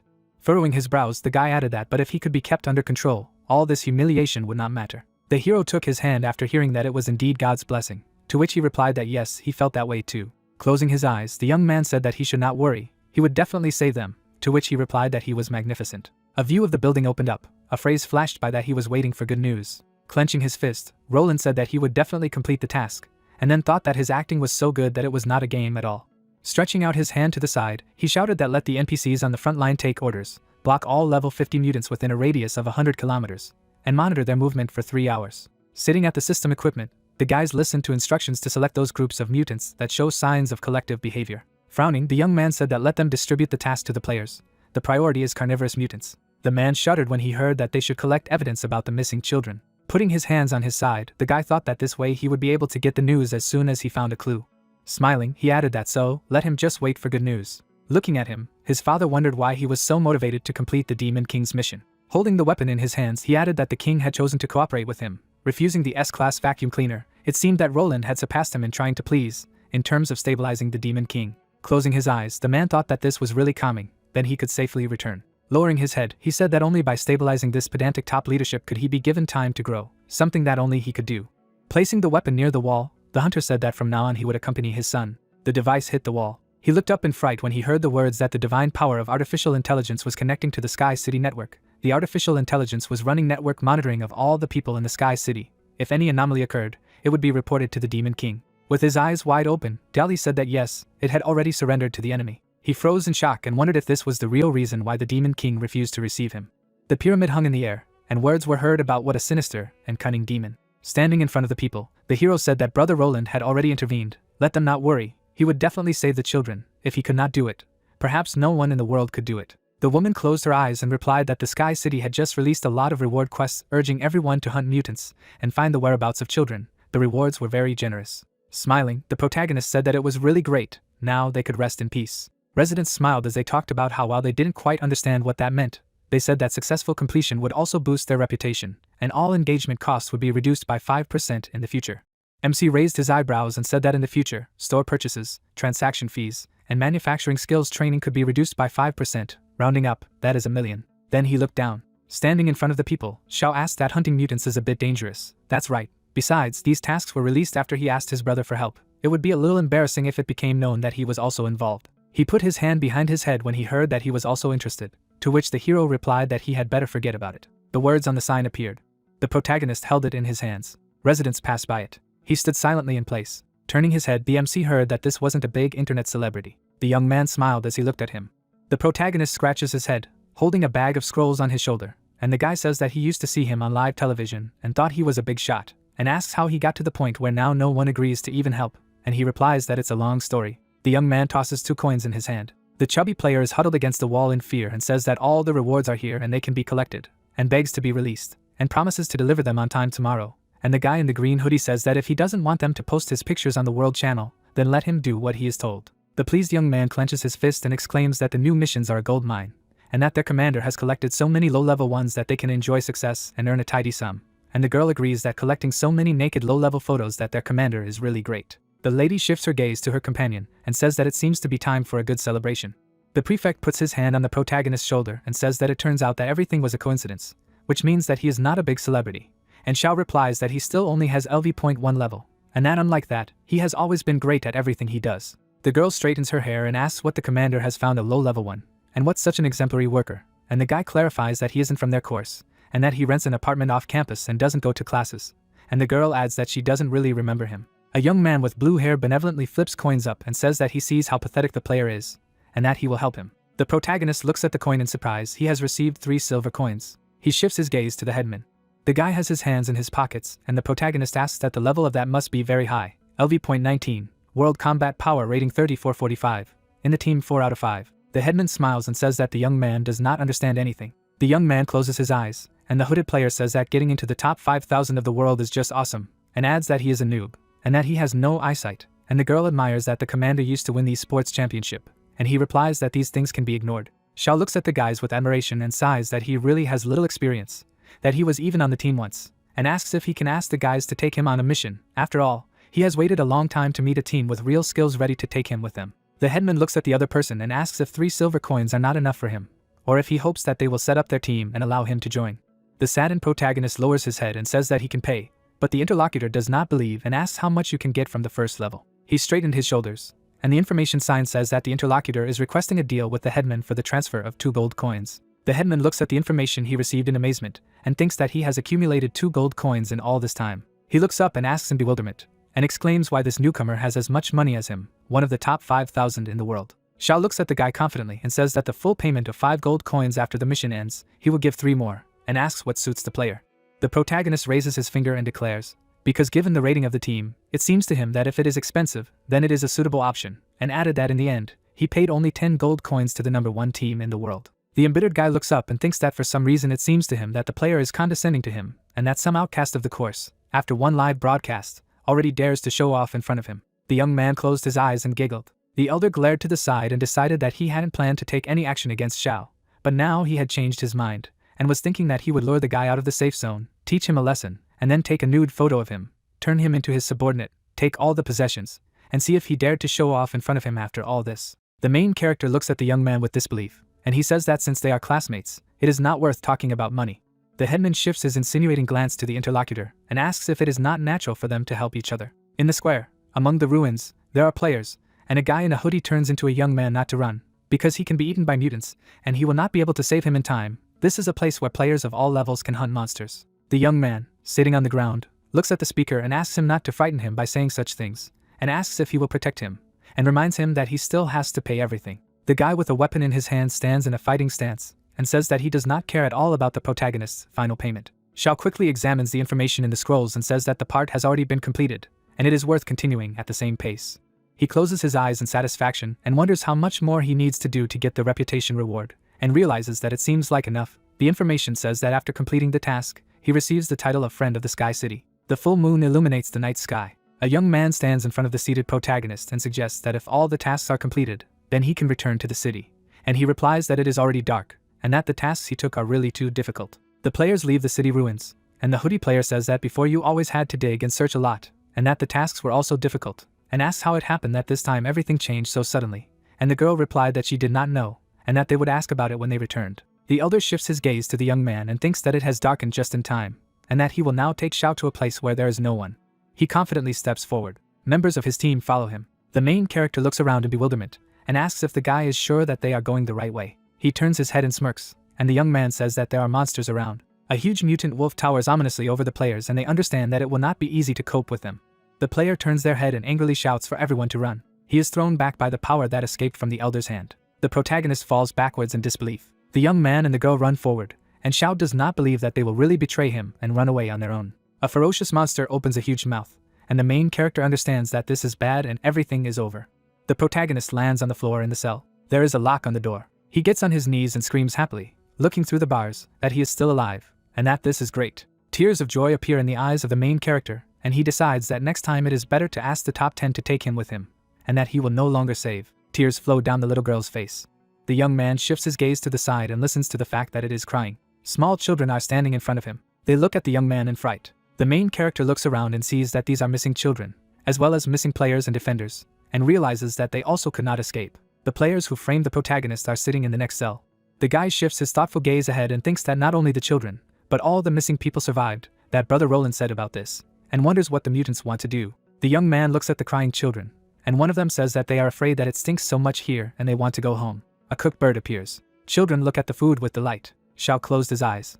The girl looks at him and says that her mother told her that there is too much protein in the bird. He holds his sword in his hand, and the baby says that it does not glow, and that it is not cool at all. He hands the children a toy, and the toy asks that he is not an otaku. The astonished young man looks ahead and thinks that it is so difficult to comfort the children at this time. The girl rounds her eyes and asks the guy what is in front of them. He shifts his gaze to the glowing box and says that it is a sea-level production skill obtained during the previous task, a potion of primary purification. After use, it can purify low-level negative states. The girl holds a green bottle in her hand and thinks that it glows beautifully, and asks if it is possible to clear such bad emotions as fear, anxiety, and unhappiness. The main character looks at her confidently, and replies that he hopes so. He raises his finger and asks the girl not to be afraid of anything, and she asks that the guy himself just looked like he was scared to death, and why you shouldn't be afraid of anything. The mutant watches the prisoners in the cell, and they continue the conversation, and the young man replies that because someone will definitely come to save them. The girl clarifies whether this is true, and he assures her that everything is so. The beast shifts his gaze to the speakers, and they continue to talk, and Xiao declares that by then all the monsters will be killed and there will be nothing to fear, and the interlocutor says that this is encouraging. The children look at each other and the boy asks why these monsters are so strong, and who will come to kill them and save the prisoners. The main character looks thoughtfully ahead. He opens his mouth and asks if the children have ever heard of humanity's hope. The creature spreads its wings to the sides. Roland rushes on a motorcycle and listens to the information that he will find a school bus with missing children, and that mutants have taken over the entire southern region, not sparing a single player or NPC, and that the captured children have been brought there as well. The young man fearlessly rushes forward and asks to be sent the exact location to his phone and asks if the captives are alive. He grips the steering wheel tightly and thinks that for some reason it seems to him that this is not so easy. A cloud of dust rushes after the motorcyclist. The protagonist calms down the little girl. He shifts his wary gaze to the side and hears the question that it was he who said that hope will come to save people. A mutant-looking S-rank fire Fenrir stands in front of the camera. He bares his teeth angrily and says that this is good news because he is waiting for him. Fenrir's lair rises ominously under the starry sky. The monster guards, grinning angrily, put their weapons in front of them and ask what is there. Roland confidently walks along the dark street towards the mutants, and one of them says that this is Lord Fenrir's lair and entry without permission is prohibited. The guy looks angrily at the guards. They quickly throw their weapons forward and order the young man to stand. Red flames consume mutants. The young man confidently goes forward. Fenrir raised his head in fury and exclaimed what had happened, and that it was an earthquake. The mutant quickly approaches the master and says that it is Roland coming. The wolf bares his teeth and says that after such a long wait, he has finally come. He shifts his burning gaze to the side and declares that as soon as he meets the enemy, he will be able to, and he does not have time to finish. Mutants scatter from a powerful explosion to the sides. Stones are flying everywhere. Fenrir looks around in bewilderment among the ruins. The young man turns an angry look at the opponent and demands that the children be given to him. The mutant rounded his eyes in horror and wondered why he was so scared, and that he was mentally ready for the meeting, but still confused. He bares his teeth furiously and says that the guy is worthy of the title of the hope of mankind, that his momentum and speed are amazing. The young man turns his demanding gaze to the opponent and says that enough nonsense, and asks where the people are. The sinister Fenrir points his paw at the shattered bars of the cells and tells him not to worry, that all the prisoners are safe. The protagonist looks at the savior in surprise. He lowers his head in bewilderment and doubts that he really made a mistake. Confused, Roland shifts his gaze in front of him and wonders why the Demon King is also there. Zhao's eyes widened in delight and exclaimed that Brother Roland had come, and that Brother Roland had been waiting for him, and thought that he had asked him to save the children, and he was saving him. The formidable Fenrir stands ready for battle and says that he has long awaited the hope of mankind. The guy rolls his eyes indignantly and is surprised that the mutant was waiting for him. He stands in front of a dumbfounded young man and thinks that he has come here to spy on him because he does not trust him, and that he wanted to see his defeat and see if he would show up. The guy shifts his angry gaze to the side, putting his hand on the hilt of his sword, and decides that if so, then he will try even better so that the guy can see everything for himself. He prepared to attack the enemy, surrounding himself with mana. Roland violently attacks the mutant and demands that he give him all the prisoners. The children run to Fenrir in a panic and shout that they are scared, and that he should not give them up, and the monster asks, grinning, the enemy, which of them is the villain. A young man with eyes glowing with rage rushes forward. He swiftly plunges his sword into his opponent. The bloody Demon King falls backwards. Stones are scattered to the sides from a powerful explosion. The girl turns her head and says with admiration that this is a strong sword aura, and that this is indeed the hope of Roland's humanity. The young man attacks the monster furiously again. The wolf lands on its paws in front of the enemy. He angrily opens his mouth and growls that he actually grabbed these people with no intention of harming them. The guy is holding a sword. Zhao looked away and asked in his mind if his goal wasn't to kill Brother Roland. A shadow fell on the young man's face, and he asked what was the point. The mutant turned around and told him to look at his level, and the system notified that Fenrir was a rank 5 mutated species and had a level of 101. Roland looked menacingly ahead and asked if the level was 101. Wolf smiled and explained that he had awakened a super strong ability to grow, and added that by eating one sentient being, he could gain a level of gluttony, and then clarified that by spending one such level, he could raise the level. Wolf took a fighting stance and said with admiration that in just 2 days he had risen to level 101, although there were 15 more levels that were estimated to be unnecessary, and then asked the other person that aside from the other owners of the divine artifacts, he was invincible. The monster bared his teeth and clarified what the interlocutor would say if Fenrir, being invincible, wanted to make an alliance with humans. The monster's eyes glowed red, and he mentally reported that his goal was not to be an enemy of humans, but to find opportunities to exist so that more mutants could survive in this world.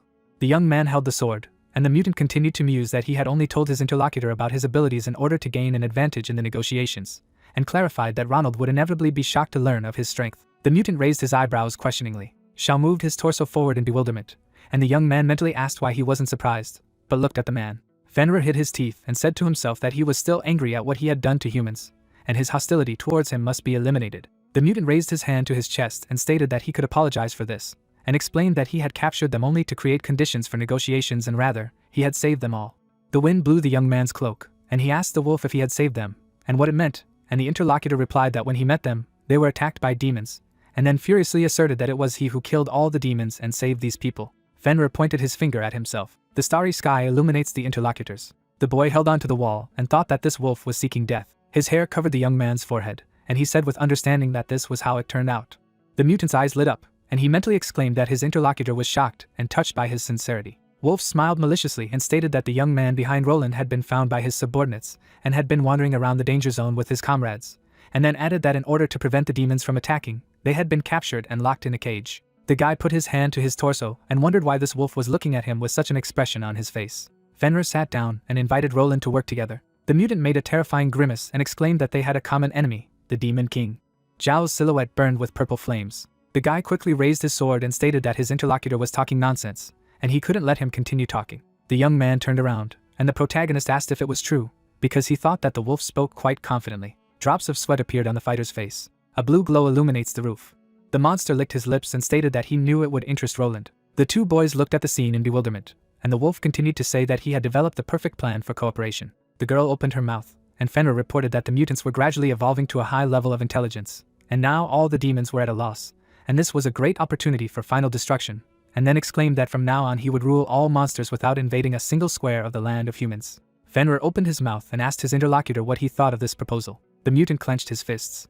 Roland turned around in Zhao's direction in bewilderment. The main character closed his eyes and asked if the sentence sounded good. The young man opened his eyes in horror. The guy straightened his shoulders and mentally said that the Demon King had arrived here first to prevent him from joining forces with the mutants, and added that he had forced his interlocutor to fully reveal the plan, just to test his reaction. Roland holds the silhouette of a wolf in a bubble in his hand and thinks that Zhao already knew about the plans of the mutants, and everything that happens is within his expectations. Fenrir smirked and mentally reported that even if it was a short-term cooperation, his interlocutor had no reason to refuse it at the moment. Roland quickly pointed his hand to the sword and declared that he refused. The monster looked puzzled. Roland runs to attack the Fenrir, who asks why. The blonde man opens his mouth furiously, thinking that the reason is that the Demon King is watching. The wolf indignantly opens his mouth and asks for his demands. The monster dodges the swing of the sword. He looks at the swordsman and asks to discuss everything. The blonde's eyes glow red. He declares that they have nothing to talk about. He goes on the attack, saying that on behalf of the Demon King, he will destroy him. The red beast cries and asks which side he is on. Fenrir is imprinted into the ground. Roland holds the sword upright in front of him and notes out loud that his opponent is level 101 and will not be able to defeat him, then mentally added that he has survived hundreds of battles. Zhao looks at the blonde man. The hero opens his eyes in surprise and notes aloud what he said aloud about the Demon King.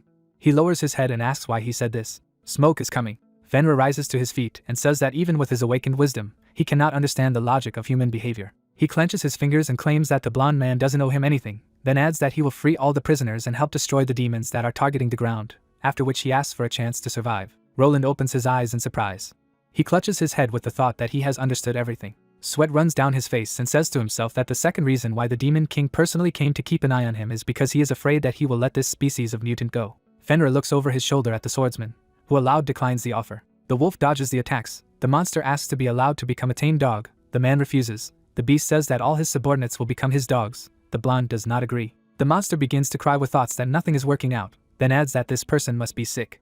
Roland stands in front of the wolf, who reveals that he is just trying to find a way out for the mutants. The monster makes a furious look and declares to himself that then it makes no sense for him to be so kind. It opens its mouth ominously. The Fenrir will consume 50 layers of gluttony and have risen 30 levels. The creature's eyes shine brightly. He states that he has already spoken. The priest looks at him and states that he said that mutants have a low level of intelligence. The deity replies that the Demon King is stronger than expected, and under the influence of his power, the monsters have become stronger, which is sentient.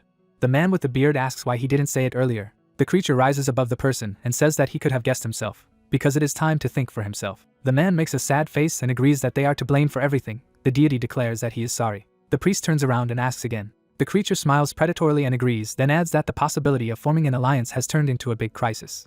A huge Fenrir stands in front of Roland and claims that he can defeat him. Lightning comes from the wolf's eyes. The blonde looks up tensely and states that this is a ranged attack that will kill everyone. He turns to Zhao and asks her to use all defensive skills. Hooded men create an ice wall.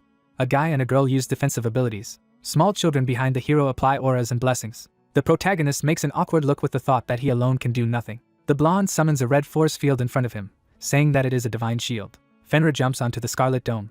The hooded guy covers himself with his hands and says that Mr. Roland's protection protects them. 3 people are sitting under the red barrier. A young man with a purse makes a sickly face. The children scream. Zhao makes a blank look and declares that it doesn't hurt him at all. Roland spreads his hands tensely and reveals that the difference in levels is too great, and soon the shield will be destroyed. The wolf hits the blonde man and tells him to die. The beast flaps its claws furiously. The blonde reveals that it has no ability to use artifacts, and its powers are limited only by level. Roland looks back tensely, thinking that he has already refused to work with Fenrir, then mentally wonders if the Demon King wants to help him. Xiao looks around excitedly. The blonde notes to himself that the character's acting skills are very bad, as if he deliberately avoids his gaze. The beast opens its mouth in front of the swordsman. The protagonist looks around and calls out to Roland. The blonde man stands in a defensive stance, and says to himself that he sold absolutely everything for the Demon King, but he does not want to help him. The girl throws a flask of green liquid and shouts that she will help her older brother. The bottle flies past the blonde man, who asks what it is. The bottle breaks. The wolf freezes before the bite. He falls to the ground. The hooded young men cover themselves from the dust and call out to Roland. The wind blows away the smoke. Xiao makes an excited face and addresses the blonde. Light pierces the dust. Fenrir holds a golden ball in his mouth. He asks what is going on. The blonde man stands in the center of the divine shield. The beast tries to bite through the barrier and says to itself that it has previously broken exactly the same one.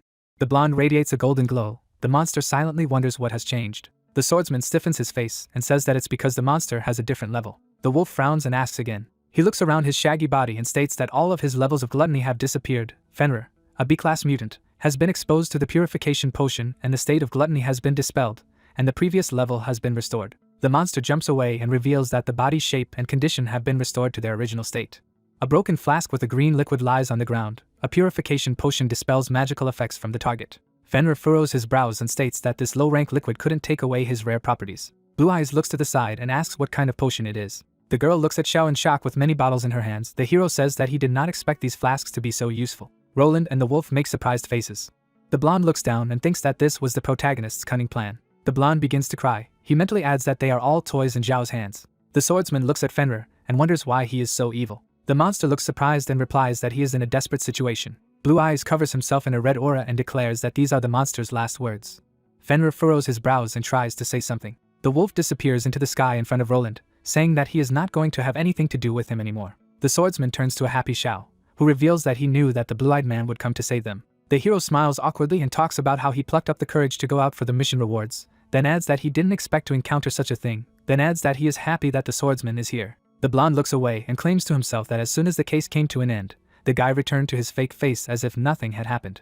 The blonde closes his eyes and sighs. He raises his hand and solemnly declares that Xiao can be sure that as long as he is here, the hero is not afraid of mutants, to which he calls him cool. Roland smiles wryly and offers to return to the city. The protagonist makes a happy face and asks if the problem has been resolved. The blonde looks at the guy in surprise and asks what he is talking about, to which he asks if the mutant has left.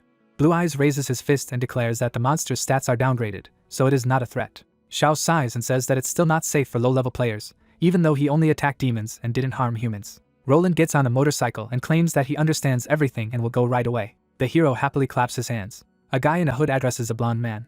The blonde looks at the young man and tells him that he has destroyed all the mutants in the area and orders the children and random players to be sent back to the safe zone. The swordsman closes his eyes. The hooded man asks about the Demon King, to which Roland orders him to be taken home in comfort. Xiao waves to the departing blonde and says goodbye to him. People get off the yellow bus. The hero turns to the hooded young man, who offers to take the car.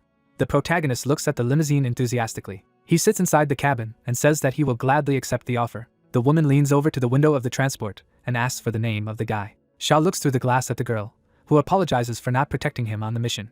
3 people stand in front of a limousine. A woman calls out to the hero. She smiles and states that she didn't expect him to know Roland. A guy with lilac hair raises his palm with a yellow light. He says that he is returning 2 gold coins and adds that they are all friends and it is not worth talking about debts, after which he offers to form a team together if possible. The driver of the car looks out and asks the young man and girl if they are Zhao's friends. They make awkward faces at the chauffeur's suggestion to get into the limousine. The hero looks at the trio and says that this is not entirely true. The protagonist looks strangely at his former escorts and reveals that he hired them to complete the task, so calling them friends is not entirely correct, then adds that when they were in danger, he felt like he was pushed hard. The driver smiles brightly and claims that he understands everything. He ties up the trio and invites them to get into a police car. The faces of the escorts express shock. A huge white building is shown. A man with papers in his hands looks straight and says that his interlocutor said that he made a mistake. The trio are behind bars. A man in formal clothes wondering if this is extortion. He looks down at the documents. The man holds sheets of paper that say the detainees pushed MS. Xiao and deserve 3 years in prison. A man in a jacket puts a stamp on documents in front of a shocked escort and declares that it is also possible to change it to extortion. As the sun shines on the modern city, a voice tells the morning news that the Guardians of the Sky City have accidentally uncovered a brutal cheating incident that illegally harmed low-level players and charged a defense fee, after which she encourages all players to improve their combat abilities through official channels as well as keep the peace. A white-haired girl with a microphone smiles at the camera and adds that news has come from the front line that the missing children have been found, and Fenrir is the suspect. The red wolf's face is hidden by a black stripe.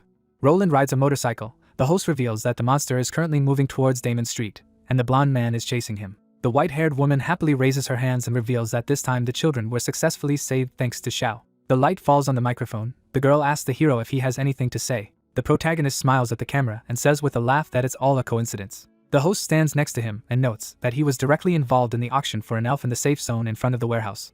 A hooded man appears in the frame. The girl says that there are legends about the guy as if he is a god-level boss. A man's hand covers the lens. A frightened presenter in front of the limousine driver asks what Zhao's true identity is. An unknown person declares that this is enough and no more questions. Little Delilah and Babylon sit on the back of the couch in front of the TV with the news, where a news worker asks questions about the character's personality. Longhaired eats a huge cookie for herself. She shifts her gaze to the white-haired woman and says that Damon Street may be the wolf's target. Fenrir is running. The speed is 140 kilometers per hour. The beast moves quickly and declares that he cannot lose here, although he still cannot understand how it happened. The monster kicks up dust along the way, revealing that while he has high stats and the ability to devise the perfect cooperation plan, he didn't even get the chance to become a dog to a human. The monster's eyes glow red. He claims that it doesn't matter, because he will definitely survive and become stronger, and then Roland will become his subordinate. Fenrir moves towards a huge skyscraper. He says that while the great demon is gone, the base is empty, then adds that he planned to leave it as a supply of food, and now it will be useful to him. A large ruined high-rise levitates in the sky. A woman looks after the children. A red beast flies outside the window in front of the little demons. He declares that in order to become stronger again, he will need to sacrifice them. The children turn around in fright. The wolf shouts that they will become his food. Shards of glass are flying. The guardian demon covers the kids with his body and says that some level 76 mutant dared to break into their territory. Fenrir swings his paw and demands that she get out of the way. The red lion tears the maid's clothes. The actual level is 36, a direct hit. The girl is thrown into the wall in front of the frightened children. The beast opens its mouth in front of the kids and declares that it's time for gluttony. A pillar of magic hit the red giant's back. Gritting her teeth, the woman said that this was not the end, adding that as long as she was alive, he would not be able to harm the children. Fenrir flies straight towards his rival. The striker hit the brunette in the chest. A dent formed in the wall. Brown-eyed was lying unconscious. Turning around, the mutant asked who had come. The wind fluttered the girl's hair. There were 3 people standing in the room. The ladies had their hands on their waists, and the red giant said that it was Belial and Babylon. Opening his mouth, Fenrir said that how the great demons ended up here. Didn't they die? Adding that his research could not be wrong.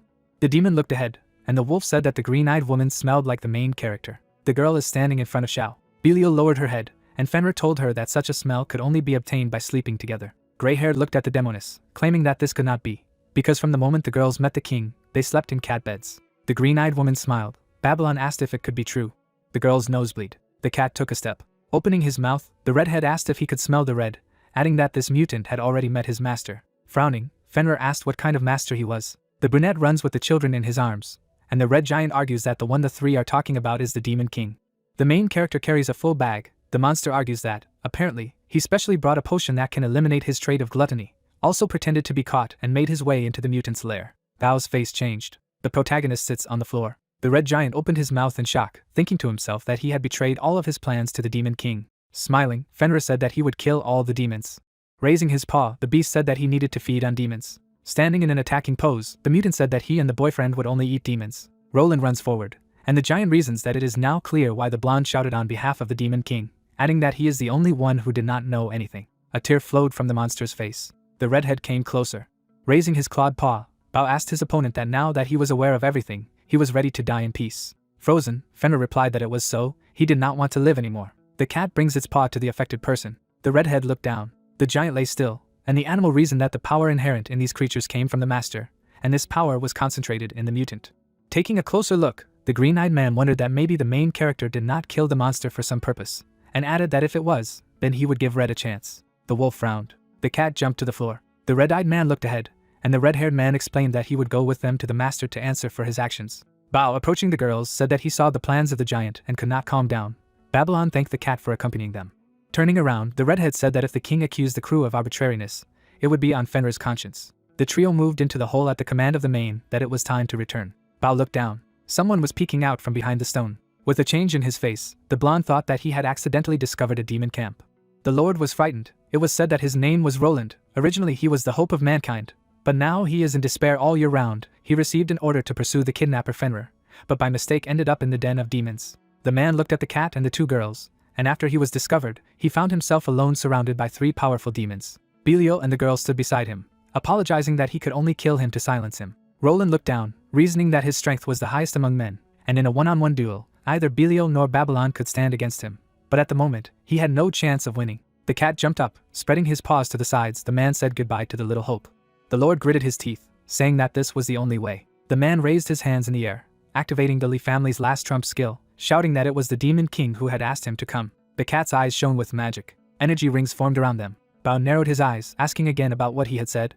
The city was in ruins. Roland jumped to his feet in front of the girls. He put his hands in his pockets, saying that it seemed that they, the minions, weren't that smart. None of them knew anything about the demon king's plan. The queen was angry, asking that he knew his master's plan better than they did. The second shouted that it was arrogant. The cat looked up, asking to be allowed to speak.